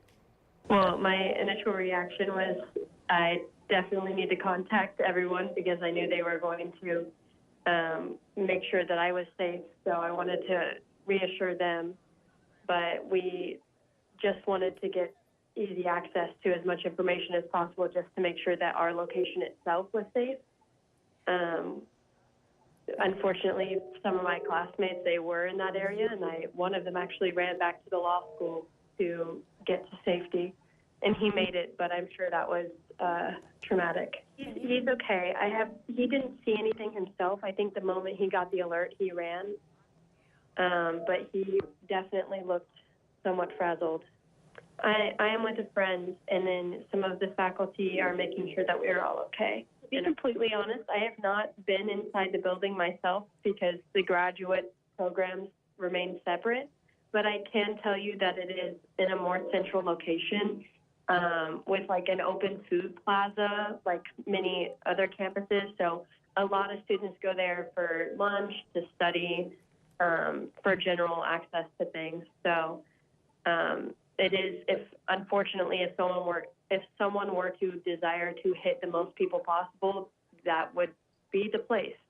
They just want me to follow the instructions that I'm given at the school, because leaving might, well, now that he's caught, maybe perhaps not, but just to make sure utmost safety, I trust the school to protect us. So they were mostly telling us to stay seated and just follow the instructions. And then I did reach out to my other friends that were around campus, and everyone has reported back that they are safe. So that was incredibly reassuring for me. The most harrowing part of that conversation is actually that Madeline was sheltering in place with a friend and some staff. And she also told News4Jax that she was safe and getting updated by the staff who was with her in the room while they were sheltering in place, and then described the student union, what it looked like, and what we could think of. Yeah, no, so this was the best day to forget my laptop because I was going to bring it to my ordinary differential equations class. But yeah, I was heading back home. I had just left campus. And that's when I got the alert on my phone. And what did you think? Did you believe it? I've had friends from Parkland, and this is just kind of the new normal. Oh, I'm so sad. That's sad. That's just so sad, Bryce. Where are you now? And have you been able to communicate with any of your friends or classmates? Yes, I'm currently home north of campus, and I've chatted with pretty much everyone that I know, FSU student-wise. I've also talked with some of my professors, and they all seem to be safe, but a lot of them are hunkered down and scared. We just talked to another FSU student, and the reaction was, you know, unfortunately, this is the new normal. Do you feel that way? Oh, gosh, yes. I remember when I went to Tampa Bay Tech back in 2018, 2019, after the Parkland shooting, we had a demonstration where everyone walked out, and we all realized, you know, as a culmination that this is just going to keep happening and nothing's going to get done about it. It's difficult because I know myself and I know how to protect myself, but my hands are, if it makes sense, is that my life is not in the hands of the, you know, the government. It's in the hands of the shooter, but the shooter's life is in the hands of the government, is what it seems. Can you explain what you mean by that? Because this is how I think. I think the access to guns that we have right now is what's causing this, and I will say that like this, just straight like that, yeah. Bryce, could you, I asked this question of Madeline, and she'd not actually been in the student union building before. Could you explain, apparently that is a building where tons of kids would be, you know, getting lunch and whatnot. We know that the alert went out at around 12:01. Can you kind of set the scene for us a little bit, the student union building and that area around it? Right, so on any given day, you walk in from either the west, the east, or the south. There's stairways all across the area. That's where orientations are typically held. We have the main floor, which is going to have all the food courts and sitting areas. Down under, we have a bowling alley. There's a picture framing shop and a place to hang out at the bar. If you go to kind of like the seating area on the floor above the main floor, you get like a piano, more sitting areas. If you go to the top floor, that's where you start to get more of your auditorium space. Wow, so that's just a very popular area where a lot of students would be this time, you know, of the day. And you're ramping up for exams, or are you in the middle of that process? Oh my gosh, yes, I'm a meteorology student.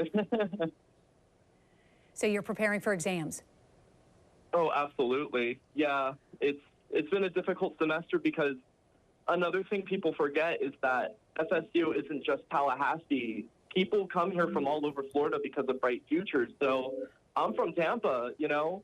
My family's from Tampa. I got people from Jacksonville, from Miami, from Fort Lauderdale, all over Orlando. And this isn't just affecting Tallahassee students. This is affecting Florida students. This is affecting Florida families. Yeah, I would imagine. Family reached out to you. Explain that a little bit, how you were able to get in touch with them in that conversation. The second I got the alert, I went on my car and I had to call my dad. He's at work. He's at McDill. And I called him. I was like, hey, Dad, there's a shooter, but I'm safe. I'm leaving campus. I was actually scared to tell him that I was on campus because I didn't want him to freak out.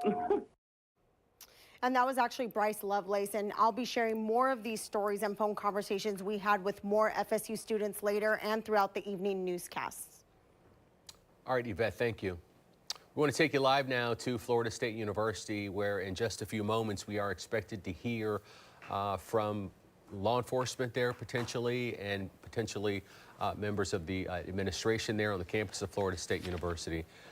As you're taking a live look, we're seeing some movement there on the left side of your screen. Right, we're seeing lots of people approaching the podium. You know, we expect to get the answers to the questions we've been having for a while. We know that the FBI is there. We know multiple agencies and entities are there to tell us what the very latest is. And people are approaching now, so we're going to listen. We do know that this is happening any moment now. And yeah, we know at 12:15 is when that shooting happened, and here we are some 4 hours and 15 minutes afterwards waiting to hear from law enforcement who are going to be able to update us on the number of people who were injured, the number of people who are responsible, any information about a motive, where the school goes from here, and likely a message of community from this strong base there in Tallahassee that makes up Florida State University, because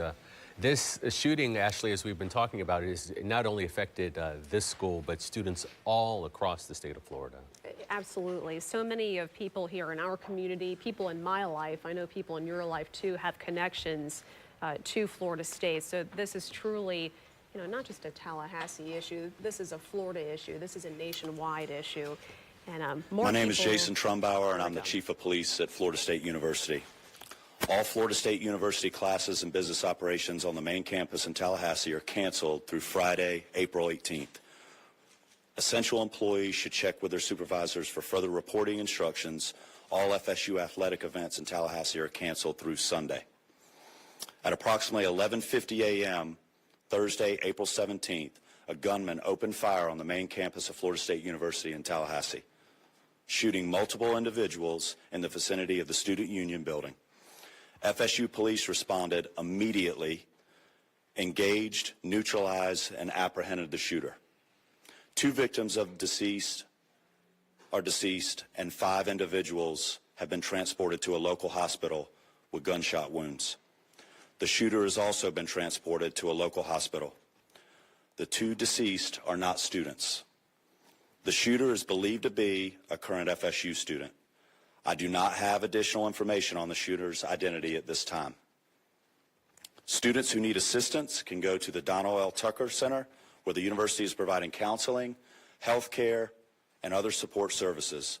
Family members are also able to go to the Tucker Center for assistance. Students, faculty, and staff are asked to call their loved ones as soon as possible to update them on their status. The student union and the surrounding area is still considered an active crime scene. Individuals should avoid the area. Students should not return to the student union to retrieve personal property at this time. Students may return to their residence halls, but they should otherwise stay indoors on main campus to allow first responders and university staff to do their jobs and respond to those needing assistance. Students may depart campus for the weekend. All classes have been canceled through Friday.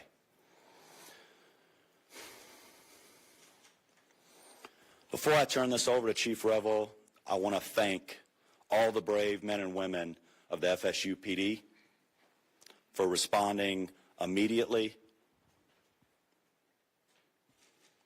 to the scene. I also want to thank the responding agencies who have provided assistance to FSU today big time, including the Tallahassee Police Department, the Leon County Sheriff's Office, the Florida Highway Patrol, Leon County Emergency Medical Services, FDLE, and all other responding agencies today.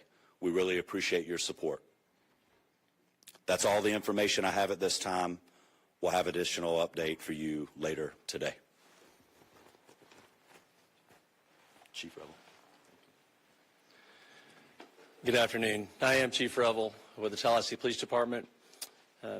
As the shooting occurred today, our officers, as well as every single other officer in this city and county, responded immediately to this scene.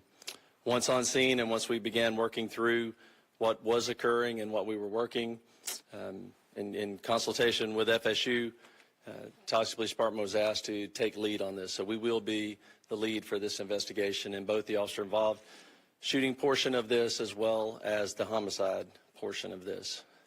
I will come up after the last speaker and entertain just a few questions, but needless to say, we have multiple crime scenes. This is a very large area we're covering. We have thousands, hundreds of thousands, or hundreds or thousands of witnesses.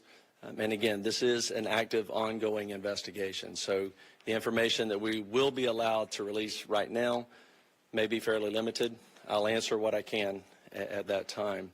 But I will assure you that as soon as we can, any information that becomes available, we will make that available to you. One of the things in the process, and again, understand that this is an ongoing, active investigation. So things are happening as we are standing here and as we are speaking. We have identified the shooter, obviously. He's at the hospital. So with more on that, I'm going to allow the sheriff to come up and speak on that portion of it. Thank you, Chief. As Chief Revel indicated, I'm Walt McNeil, Leon County Sheriff. First and foremost, let me express our gratitude to the responding law enforcement agencies in this community. Our citizens should feel some degree of comfort knowing that your law enforcement agencies are going to respond and do exactly what we did in this case, that is bring the offender to justice and to make sure that we do what we can to make sure we lock him or her up. Let me say to you, this is obviously a heinous crime. Our deepest condolences go out to the FSU family, the families of the students who are here, and we understand that you all have been devastated because of this person's actions. The question as it relates to who is the shooter is 20-year-old Phoenix Eichner, and he's the son of a Leon County Sheriff deputy. Our Deputy Eichner has been with the Leon County Sheriff's Office for over 18 years. She has a tremendous job that she's done. Her service to this community has been exceptional. Unfortunately, her son had access to one of her weapons, and that was one of the weapons that was found at the scene. And we are continuing that investigation into how that weapon was used and what other weapons perhaps he may have had access to. The alleged shooter was also a long-standing member of the Leon County Sheriff's Office Citizen Advisory or Youth Advisory Council. So he has been steeped in the Leon County Sheriff's Office family, engaged in a number of training programs that we have. So it's not a surprise to us that he had access to weapons. This event is tragic in more ways than you people in the audience could ever fathom from a law enforcement perspective. But I will tell you this, we will make sure that we do everything we can to prosecute and make sure that we send a message to folks that this will never be tolerated here in Leon County, and I dare say across this state and across this nation. Thank you. Let me bring up the FBI Assistant Special Agent in Charge, Hubert Reynolds.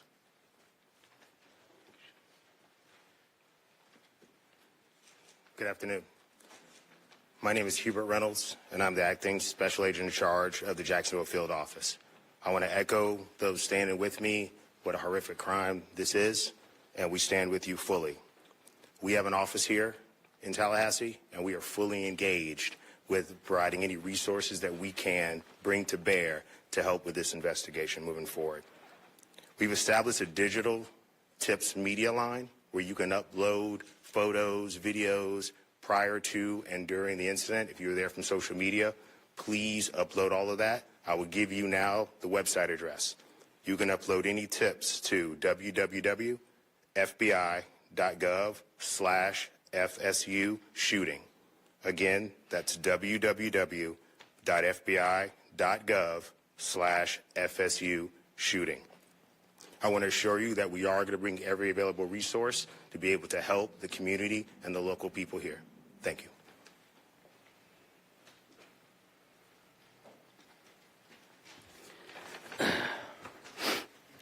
Good afternoon, everyone. I'm Richard McCullough, Rick McCullough, the president of Florida State University.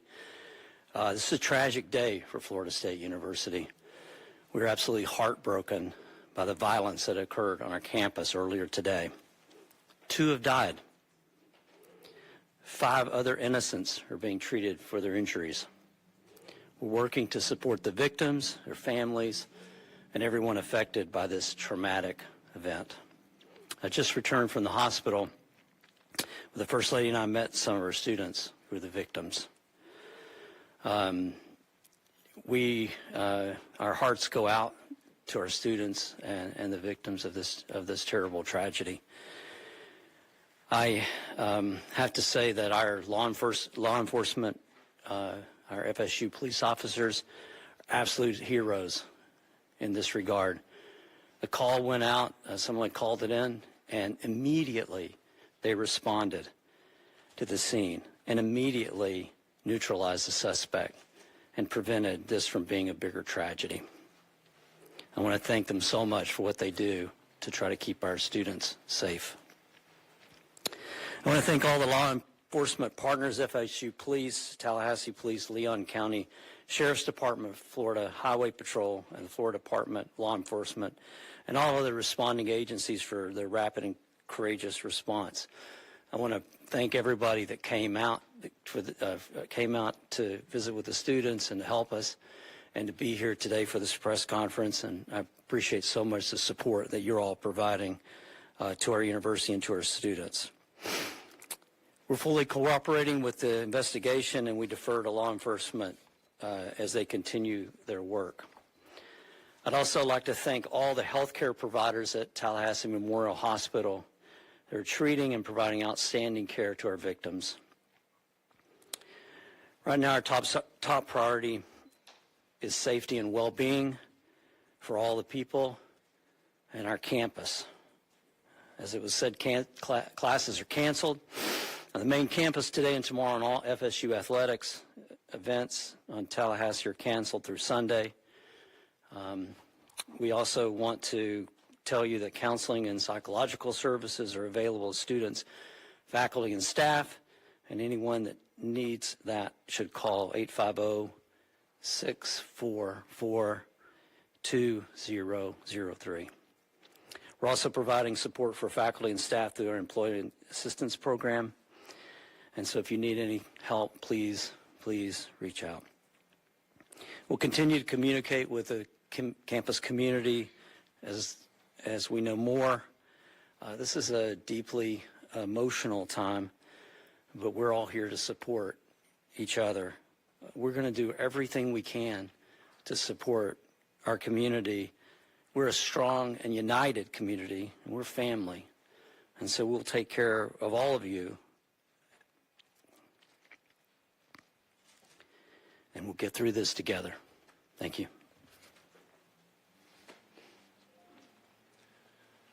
All right, at this time we will take a few questions. Let me just reiterate, this was a massive response, a massive response of law enforcement personnel. Our federal, state, local partners have continued to build relationships that long preceded this event. And that came into great play today in the seamless way that we all came together to work these events. But I know you'll have some specific questions. I will tell you right now, we are not going to talk about the victims other than the fact that there are 6 of them, two additional deceased, and then the suspect. So 9 total persons. 9 total persons. Yes, sir. Have you all been able to talk to the suspect at all? Any idea about motive? The suspect invoked his rights not to speak to us. Chief, do we know if the weapon that was used was his parents' service weapon? And if so, what are the rules around storing service weapons? Right. No, that's a good question. This weapon was a weapon that the deputy previously used. A lot of times, many agencies, mine included, when we transition to a new handgun, the officers are allowed to purchase the handgun they used prior. And correct me if I'm wrong, Sheriff, but I believe that's the case here. This was a handgun that deputy used prior to them transitioning to a new handgun, and so it was her personal handgun. The sheriff would have to speak to that.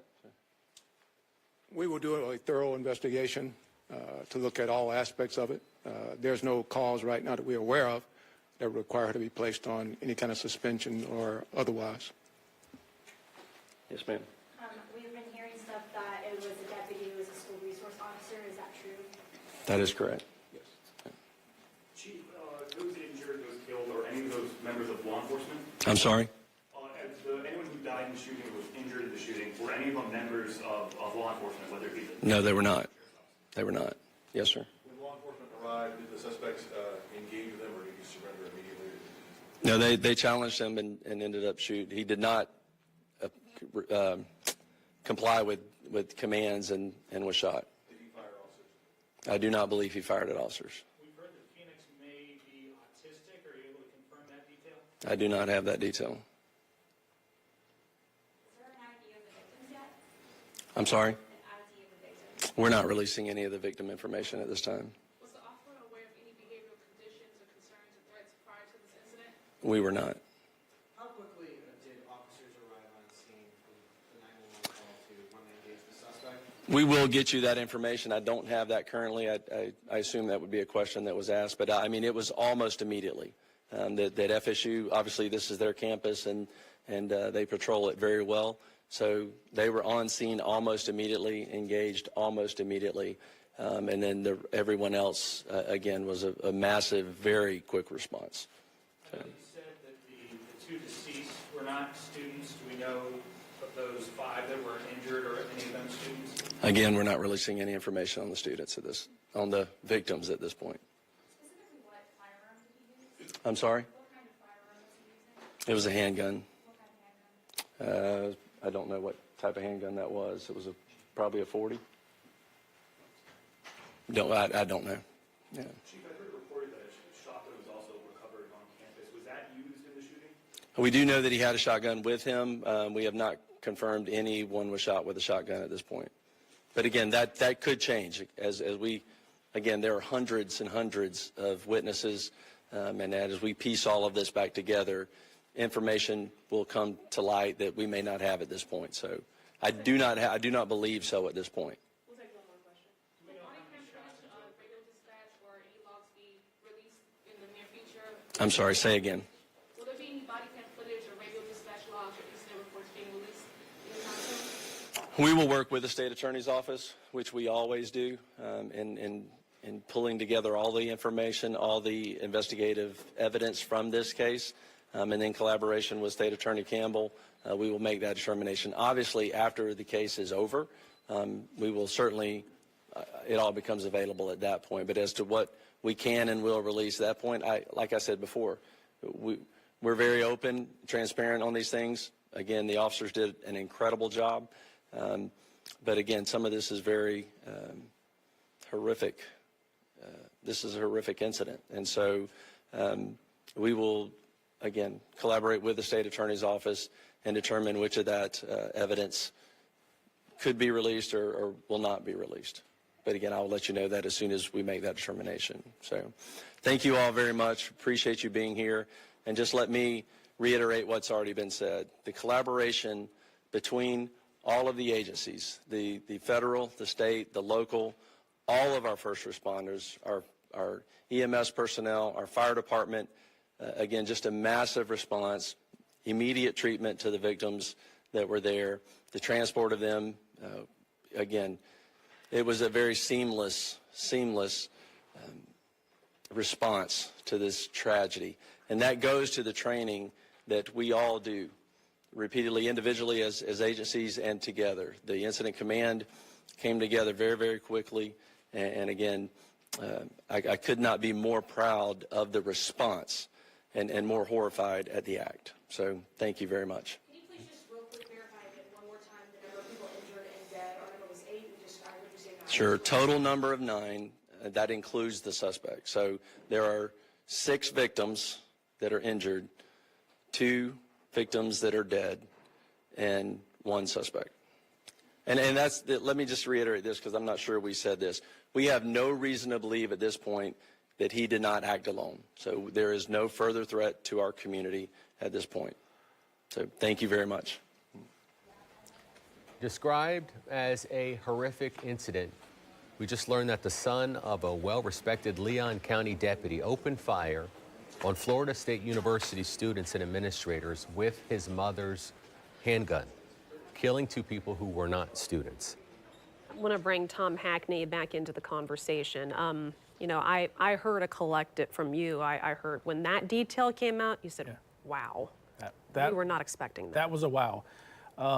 Very shocked to see that, you know, who the suspect is and his relationship to a current deputy, well-respected deputy. It certainly an unexpected twist to the outcome of this, but opens up a lot of other questions of, you know, the access to the firearm, the potential training. You know, the sheriff kind of alluded that he was involved in some sort of community-involved posse or group or whatever, which means he has had training of some sort, and that kind of shows. The sheriff also, or the chief, I'm not sure who said it, he invoked his rights to counsel, so he's not making a statement to law enforcement. And again, part of maybe that training that he received from, you know, his access to the sheriff's office or to his mom was that he wasn't going to cooperate. So a lot of questions that we had not even come close to speculating brought up. Yeah, the alleged shooter was a long-standing member, as we heard, of the Youth Advisory Council, and we also heard that he was a part of the Leon County Sheriff's Department's family, and you know, that's the way it was described, and was a part of these training programs. And as you mentioned, he invoked his right, you know, not to speak, but that has just got to be a gut punch on top of everything that we've heard there at the campus. Yeah, that's salt in the wound of what it is, and you don't expect that to be the case, obviously, and happy to hear that he's maybe a lone person involved in this, but you know, that's from a 30-year law enforcement veteran to hear that it's, you know, that's a family. Like it, don't like it, that law enforcement deputies, police officers, they all share a camaraderie and they share a family. So when a family member is involved in something like this, you know, it makes you shake your head. It makes you wow, and just wonder what went wrong, what happened there to that member of that extended family that would cause this particular person to go out and do such heinous acts. And you know, family or not, you just have to hate the fact that came to play, and also as a, you know, person who stood for the law enforcement for his entire adult life, you hate that tarnish comes to the badge. I mean, I'm going to go ahead and ask because I can imagine how this is hard no matter what, but imagine the position she's in. Oh, wow. You know, she swore to protect and serve, and then getting this information about your own son committing these. Is she getting any kind of care, any support? from her department. It seems just like such an awkward position, for lack of a better word. It truly is an awkward position that you want to support her as a member of that family, but you also have to just shun the act of that. And how could that happen? And did she allow it to happen? You know, all those things come into play of normal people asking those questions. How did she let her son get a hold of that weapon? How did all these good questions that are being asked deserve an answer? And I can tell you that as much as you want to support her and her family and her agency will, you just have to shake your head at the fact that this happened, and it happened with her duty weapon. Yeah. And our news director just sent a document talking more about the Leon County Sheriff's Office Youth Advisory Council, so we're learning a little bit more about this. It says that it was established in 2020, so relatively new program, it sounds like, to provide an open line of communication between the youth of Leon County and local law enforcement. And it mentions his name here, Junior Lincoln High School. So this was the class of, let's see, 2021, 2022. So again, he's 20 years old. Right. So when you hear about a program, we only have a couple minutes left in show, but when you hear about a program like this, what does that symbolize to you? Because we hear about explorers. And that's initially what I thought, but you know, you hear somebody who maybe has interest in law enforcement, and you would think that, you know, so many legacy, you have your children become law enforcement with you, and maybe that was the path. Where did this take a wrong turn? Yeah. I wonder. And you know, now we have clarification. You know, FSU originally said that the shooter had been neutralized, and in traditional terms, when we hear that, we had thought that the shooter had passed away, but now we know the shooter is in the hospital. And also we learned during that press conference that 2 people are deceased, and those 2 people are not students at the university, but Phoenix Eichner is a student at the university. With just a short amount of time, how does this investigation, does it make it easier for police to understand it now that they have someone who's in the law enforcement agency who's I think it's going to give them clarity as to where this is. They know who he is. They know his background. It's going to be an easier puzzle to put together, knowing where he is. But it raises some extra questions that you know, even in all our speculation, that we hadn't even come up with. So they've got a long road ahead of them. Yeah, and access to firearms is always the end of the road. Oh yeah, unfortunately. it's another piece. Yeah. And we do know that another update is going to be happening at some point today. Thank you for staying with us here on News for Jax. We'll be right back after this quick break.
News 4 Jax starts right now with a breaking news alert.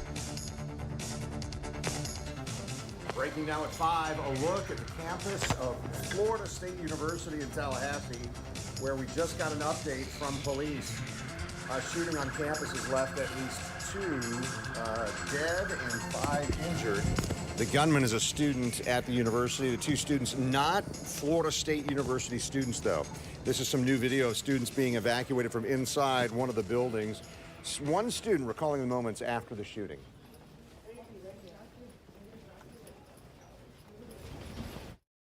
So what really happened is the first thing that set me off was there was just a lot of commotion. We were in the library, which is right by the student union.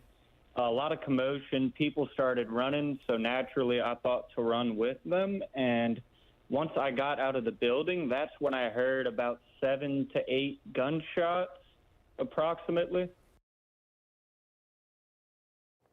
And in the last 30 minutes, we've also learned police have identified the gunman as 20-year-old Phoenix Eichner.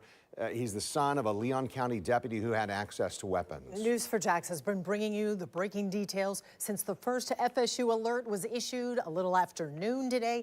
We know that all classes are canceled through tomorrow. We have several crews headed to Tallahassee, others gathering reaction here at home. We begin with Alicia Hatcher, who is on campus. Joy, we've been driving around here just seeing what the atmosphere is like here on campus. We've been seeing students around here packing their things, some people walking around just trying to continue to figure out what happened.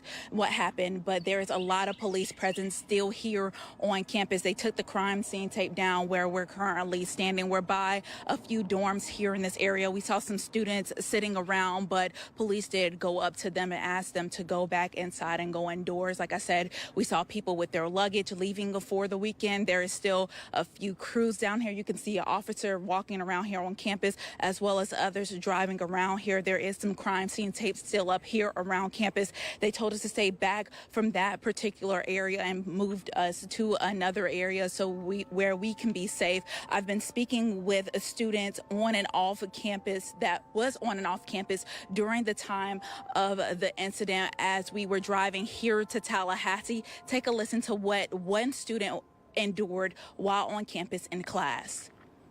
Professor had us go ahead and get under our table, turn the lights off, and be quiet.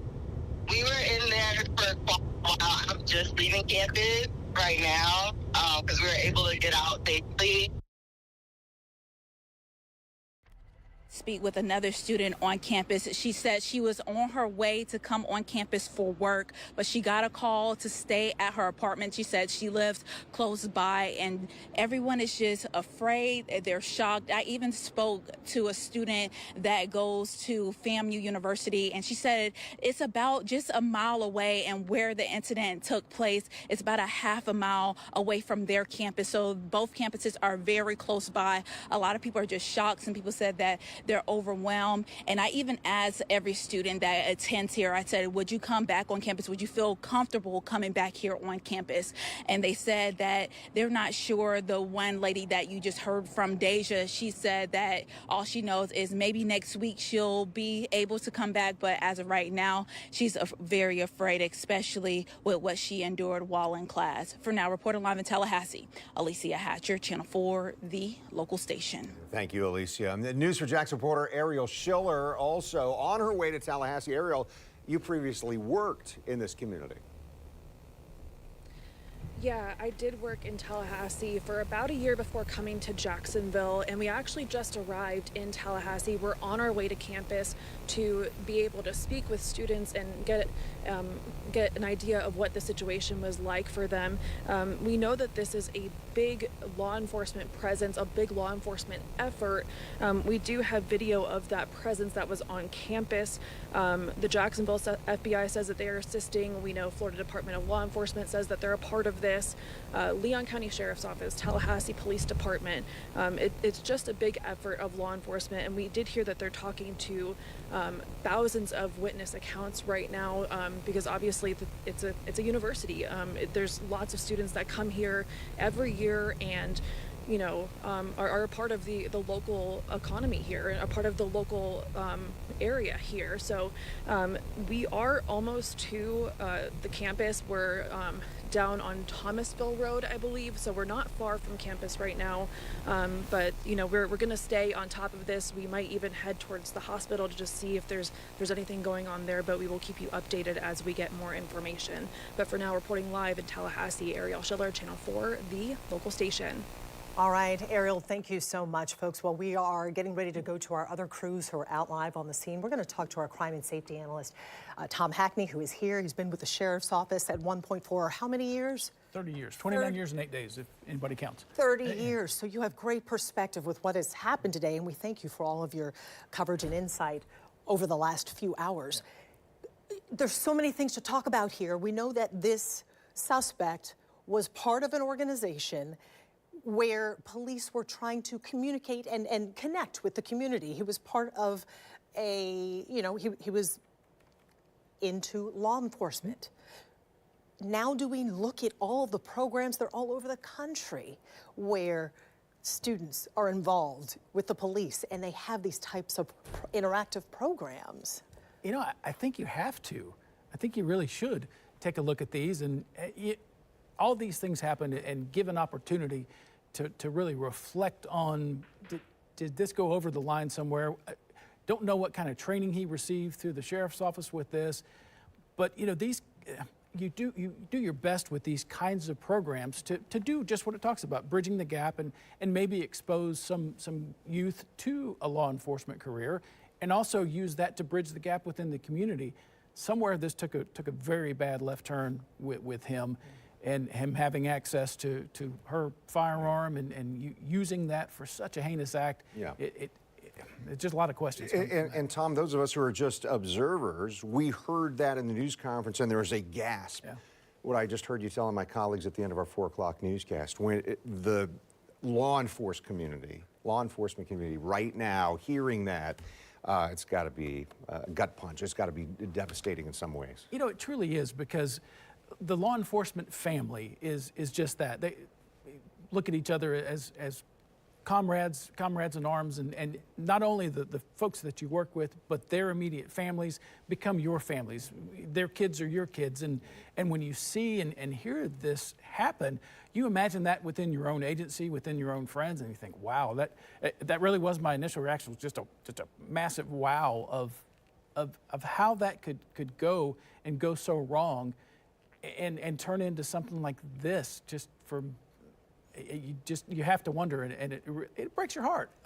From a former law enforcement officer, it breaks your heart that this could happen. And there's so much heartbreak on so many levels here. Absolutely. But because we're talking about the police angle, his mom, as a mother, I was just like, holy cow, she has got to be devastated by what happened and the guilt that comes along with that.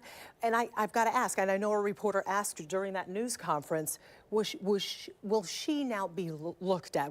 Are there any charges coming her way? Obviously, that's something that is going to be examined. You can't not. Yeah, you can't ignore that. He's an adult, so the laws that encompass access of firearms to kids don't come into play here. Did she allow access to this? And that there's a lot of questions that really come with personally the talk of the shotgun. Could that be her duty shotgun? And we may find that out in the future, and him having access to any of those things. But it's sad, and it's sad for her. I'm sure her agency will want to look into that to make sure that there wasn't something that went wrong. But all appearances, she's a very well-respected member of that agency, and a long-term respected member of that agency. And it's unfortunate, and I don't want to just gloss over 2 people are dead and more are injured from somebody, and I can't support. I don't care with the fact that he's law enforcement family. I can't support anything that he did, and whatever justice he faces, he absolutely deserves. And I want to bring you back. They mentioned it in the news conference, but you, in our coverage throughout the afternoon, you heard these students that we were interviewing saying law enforcement was there like that. Within moments, And that's part, I think, what law enforcement has learned over these years, certainly since the other tragedies we've had to talk about. The response that I heard them talking about today was every agency jumped, pounced, came right away to try and deliver the safety that was required.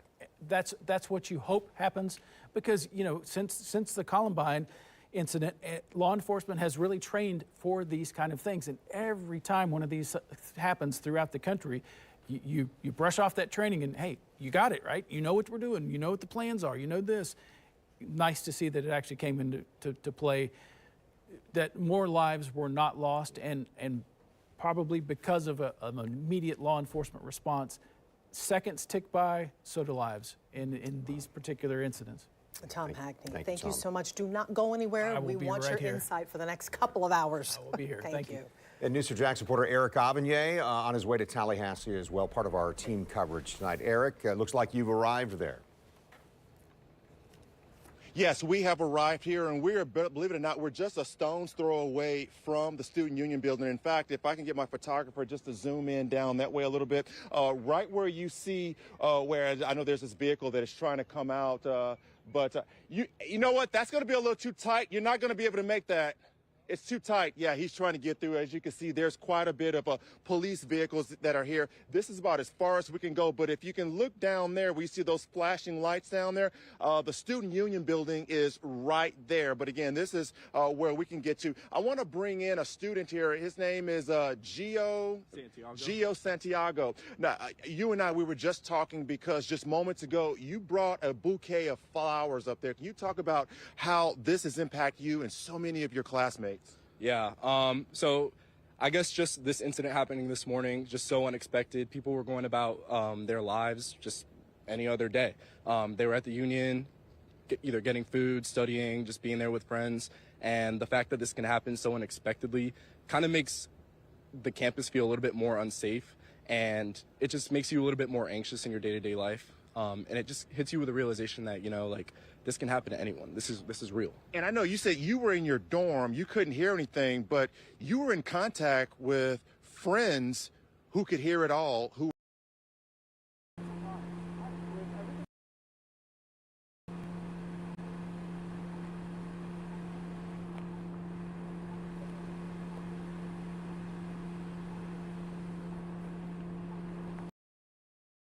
alert went out. When you found student who is the son of a Leon County deputy, what was your reaction? Because I don't think any of us were expecting to hear that. I was just shocked. You know, this isn't the ordinary. It's unfortunate that I have to say ordinary, but the ordinary school shooting story. The fact that that he was the son of a beloved, esteemed deputy school resource officer here in the community just goes to show that, once again, this can happen to anybody, and that incidents like this are just so regular. And the fact that people aren't really mobilizing to have a bigger reaction to this just goes to show how desensitized people have become to this type of incident. And like I said, you moments ago, you laid that bouquet of flowers down there. I'm sure this is hitting really heavy on you right now. Yeah, 100%.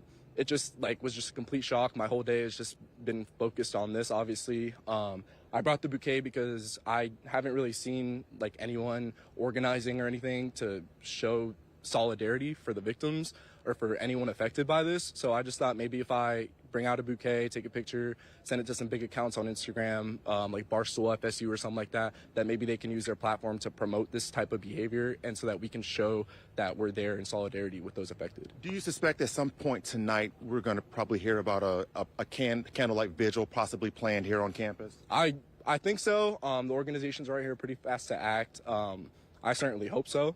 But if not, then I would like to get in communication with whoever plans that. And I know when we got here, we were driving around, we noticed that it was just this area is the area that you can't access, but the rest of the campus is pretty much open. As you were going around the campus, did you have any contact with anybody to kind of set the mood? You know, what's the mood been like amongst people that you may have come in contact with? Yeah, I mean, it's kind of like after any unfortunate tragedy happens, people just come together. People that you don't necessarily know, might be people you walk walk by every single day without knowing, but you just walk past them now and it's just you just feel compelled to be like, are you okay? Like, I got asked by two FSU dorm workers, like maintenance workers in the lobby today. Like, they were just like, are you okay? Just in passing, just people I've never spoken to today. And it's just, we just have a big community feel right now. Gotcha. Thinking again, that's Gio Santiago, who's a student here at Florida State University, who, again, just moments ago, brought a bouquet of flowers here just to the edge of the crime scene here, where there's some yellow tape that, which, you know, none of us can obviously go beyond. But again, we just got on campus. We're seeing police everywhere, not just local police, state police, federal. They're all over the place, but mainly, I would say, concentrated here in this area. Of course, we're going to be covering this all throughout the day into the evening. Reporting live from the campus of Florida State University, Eric Aubigné, Channel 4, the local station. All right, Eric, thank you. Well, Tallahassee really is considered Jacksonville's backyard neighbor, and the effects of the tragedy at FSU can really be felt here as well. Absolutely. Joining us right now to share his thoughts on what happened at Florida State today, former Jacksonville Mayor Lenny Curry. Mayor Curry, I can relate to this. You've got a current student at Florida State. My son graduated there just a few years ago. How has this been for you? And I understand that Boyd is safe. He is safe. And the way this day unfolded for our family was I was pulling in to have lunch at the Bearded Pig local barbecue restaurant. I just pulled into my parking spot and I got a text from my wife, Molly, that was a screenshot of an active shooter lockdown warning from FSU. She obviously didn't call me because she was trying to call him, our son, Boyd. And she couldn't get a hold of him. Kids sent him a Snapchat.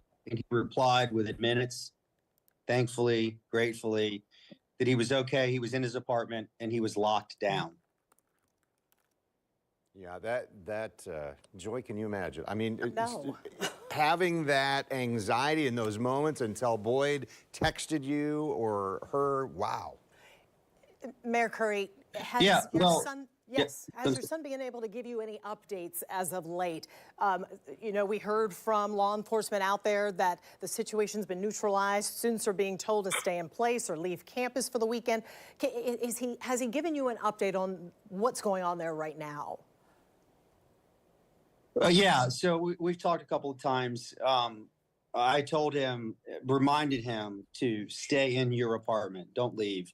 And his balcony overlooks the stadium. And I said, when this was happening, I said, don't go outside on your balcony. You have no idea what's going to unfold here. Let the first responders do their jobs. And he's still in his apartment right now as we speak. And he did share with me today, this is pretty scary. I will say that once I understood that my and I's son, Boyd, was safe and okay, we have tons of friends in this community that have students there. Are they okay? So far, from what we've heard, yes. The victims, there are families' lives that were shattered today, and I'm sure there are parents that still haven't heard from their kids, and they are just in a panic. Our panic lasted less than 5 minutes. Yeah. And just evil prevails. Evil happened today. A terrible way to be reminded of how fragile life is and how random it can be. Yeah, Mayor, I appreciate that perspective. Joy? Yeah, a quick question for you, Mayor Curry. Looking at the leadership aspect, you were mayor of Jacksonville, and you were mayor during a time when the Jacksonville Landing shooting happened in 2018. And, that's when you, not only as a person and a parent, you have to stand up as a leader. Looking at what happened in Tallahassee, there are so many teachers, so many parents, so many people that are in leadership roles for children right now who, have to talk to their kids about this, have to kind of make sense of it for the people who look up to them. How do you handle that as a leader? Well, I mean, first, can't make sense of this. There is no explanation for this. We will never have answers for why things like this happens in this broken world. But as a leader, you have to gird yourself, be compassionate, have empathy, try to get outside of yourself and understand of everything that's going on around you, even outside of your own immediate crisis. Your job as a leader is to minister to everyone else around you and be a part of the solution.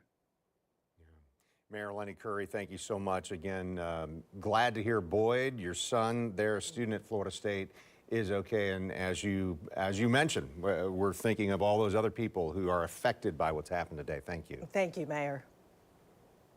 Thank you. Thank you for having me. Well, folks, thanks for staying with us. We continue our extended coverage of the shooting on FSU's campus. And after this break, we're going to be hearing from some students about that awful experience in Tallahassee today. And ahead at 5:30, we're taking a closer look at a similar incident that happened at Florida State University in 2014.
What was happening throughout the day and what was going through their minds in those moments. Now we have more from Laurel Day, an FSU student who actually spoke with Tarek and Ashley just a couple hours ago.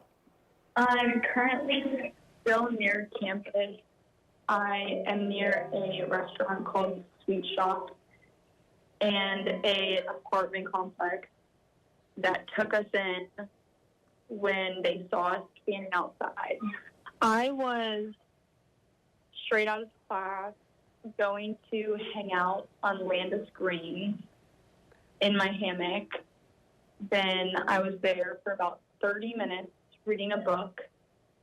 And then I heard gunshots and I was confused why I was hearing. So I wasn't really sure and I just started looking around. And then I saw students near the library running and screaming. So I was like very in shock. I grabbed my backpack. I started running. People were having their headphones on and didn't know what was happening. So I was yelling at them to run and that there was a shooter. So I was getting people up off the ground that were tanning, didn't know what was going on. We ran to the end of Landis where I knew that I was safe. I was in the other direction, so I was still running, calling my dad, crying. I wasn't really sure what else to do. Then at that point, I heard all of the cops, ambulances speeding by, knowing that they had an immediate reaction. I heard 4 single shots, and then I was very confused because I've heard industrial construction sounds before, but I have a good ear and I could tell that they were gunshots. And then I paused and heard about like 4 or 5 more single fire shots. And I was near the Union, very close, so I know that's where it was. So you heard a total of potentially 10 shots. Yes. Talk to me about what you remember the most now. And it just sounds like it's awfully traumatic to see so many students running and panicking in this moment. Yeah, so I live in a neighborhood that I've heard gunshots before, but this was just very different and very close. So I didn't believe it at first. You never think that is actually happening. My mind didn't resort to that. But it was confirmed when I did see people running and screaming. So I knew that I had to grab my things and run. I left a lot of my other things that are still there. But I knew that I had to tell the people around me as well to alert them, to also help them get off the campus. I can't imagine how terrifying that must have been, Laurel. We're so grateful you're safe. So I am very thankful that FSU has an incredible response and communication with students. Within 1 minute, the text went out to all students, and I was getting calls from family and friends. I was able to let them know that I was safe, and they talked me down to calm me down. And then I'm still near campus, just safe with other cops and students around me in a locked building. Once I was running off of Landis Green in the opposite direction of campus, I started crying and calling my dad, realizing what was happening. I immediately heard law enforcement and cops speeding by. I tried to call 911 immediately when I started running, but it wasn't working, I'm assuming, because everyone was calling. But I'm thankful how fast I heard law enforcement speeding by us. It was within 30 seconds. The last update that I got from the college was at 1 o'clock, saying to continue to self-report, that enforcement is clearing rooms, sure that places are safe. So I haven't heard any other news other than hearsay, which I don't want to believe. So I'm just trying to stay in this apartment with other people and wait to hear from FSU themselves about any updates. And you can hear how brave these students were, calling us while not knowing what was going on, as us helping us, updating them. But later on, we're going to hear more about the ordeal and what students went through on News4Jax at 6. Thank you, Yvette. Reaction to today's tragedy at FSU have been pouring in across social media. What leaders and others are saying, that's next as our coverage continues.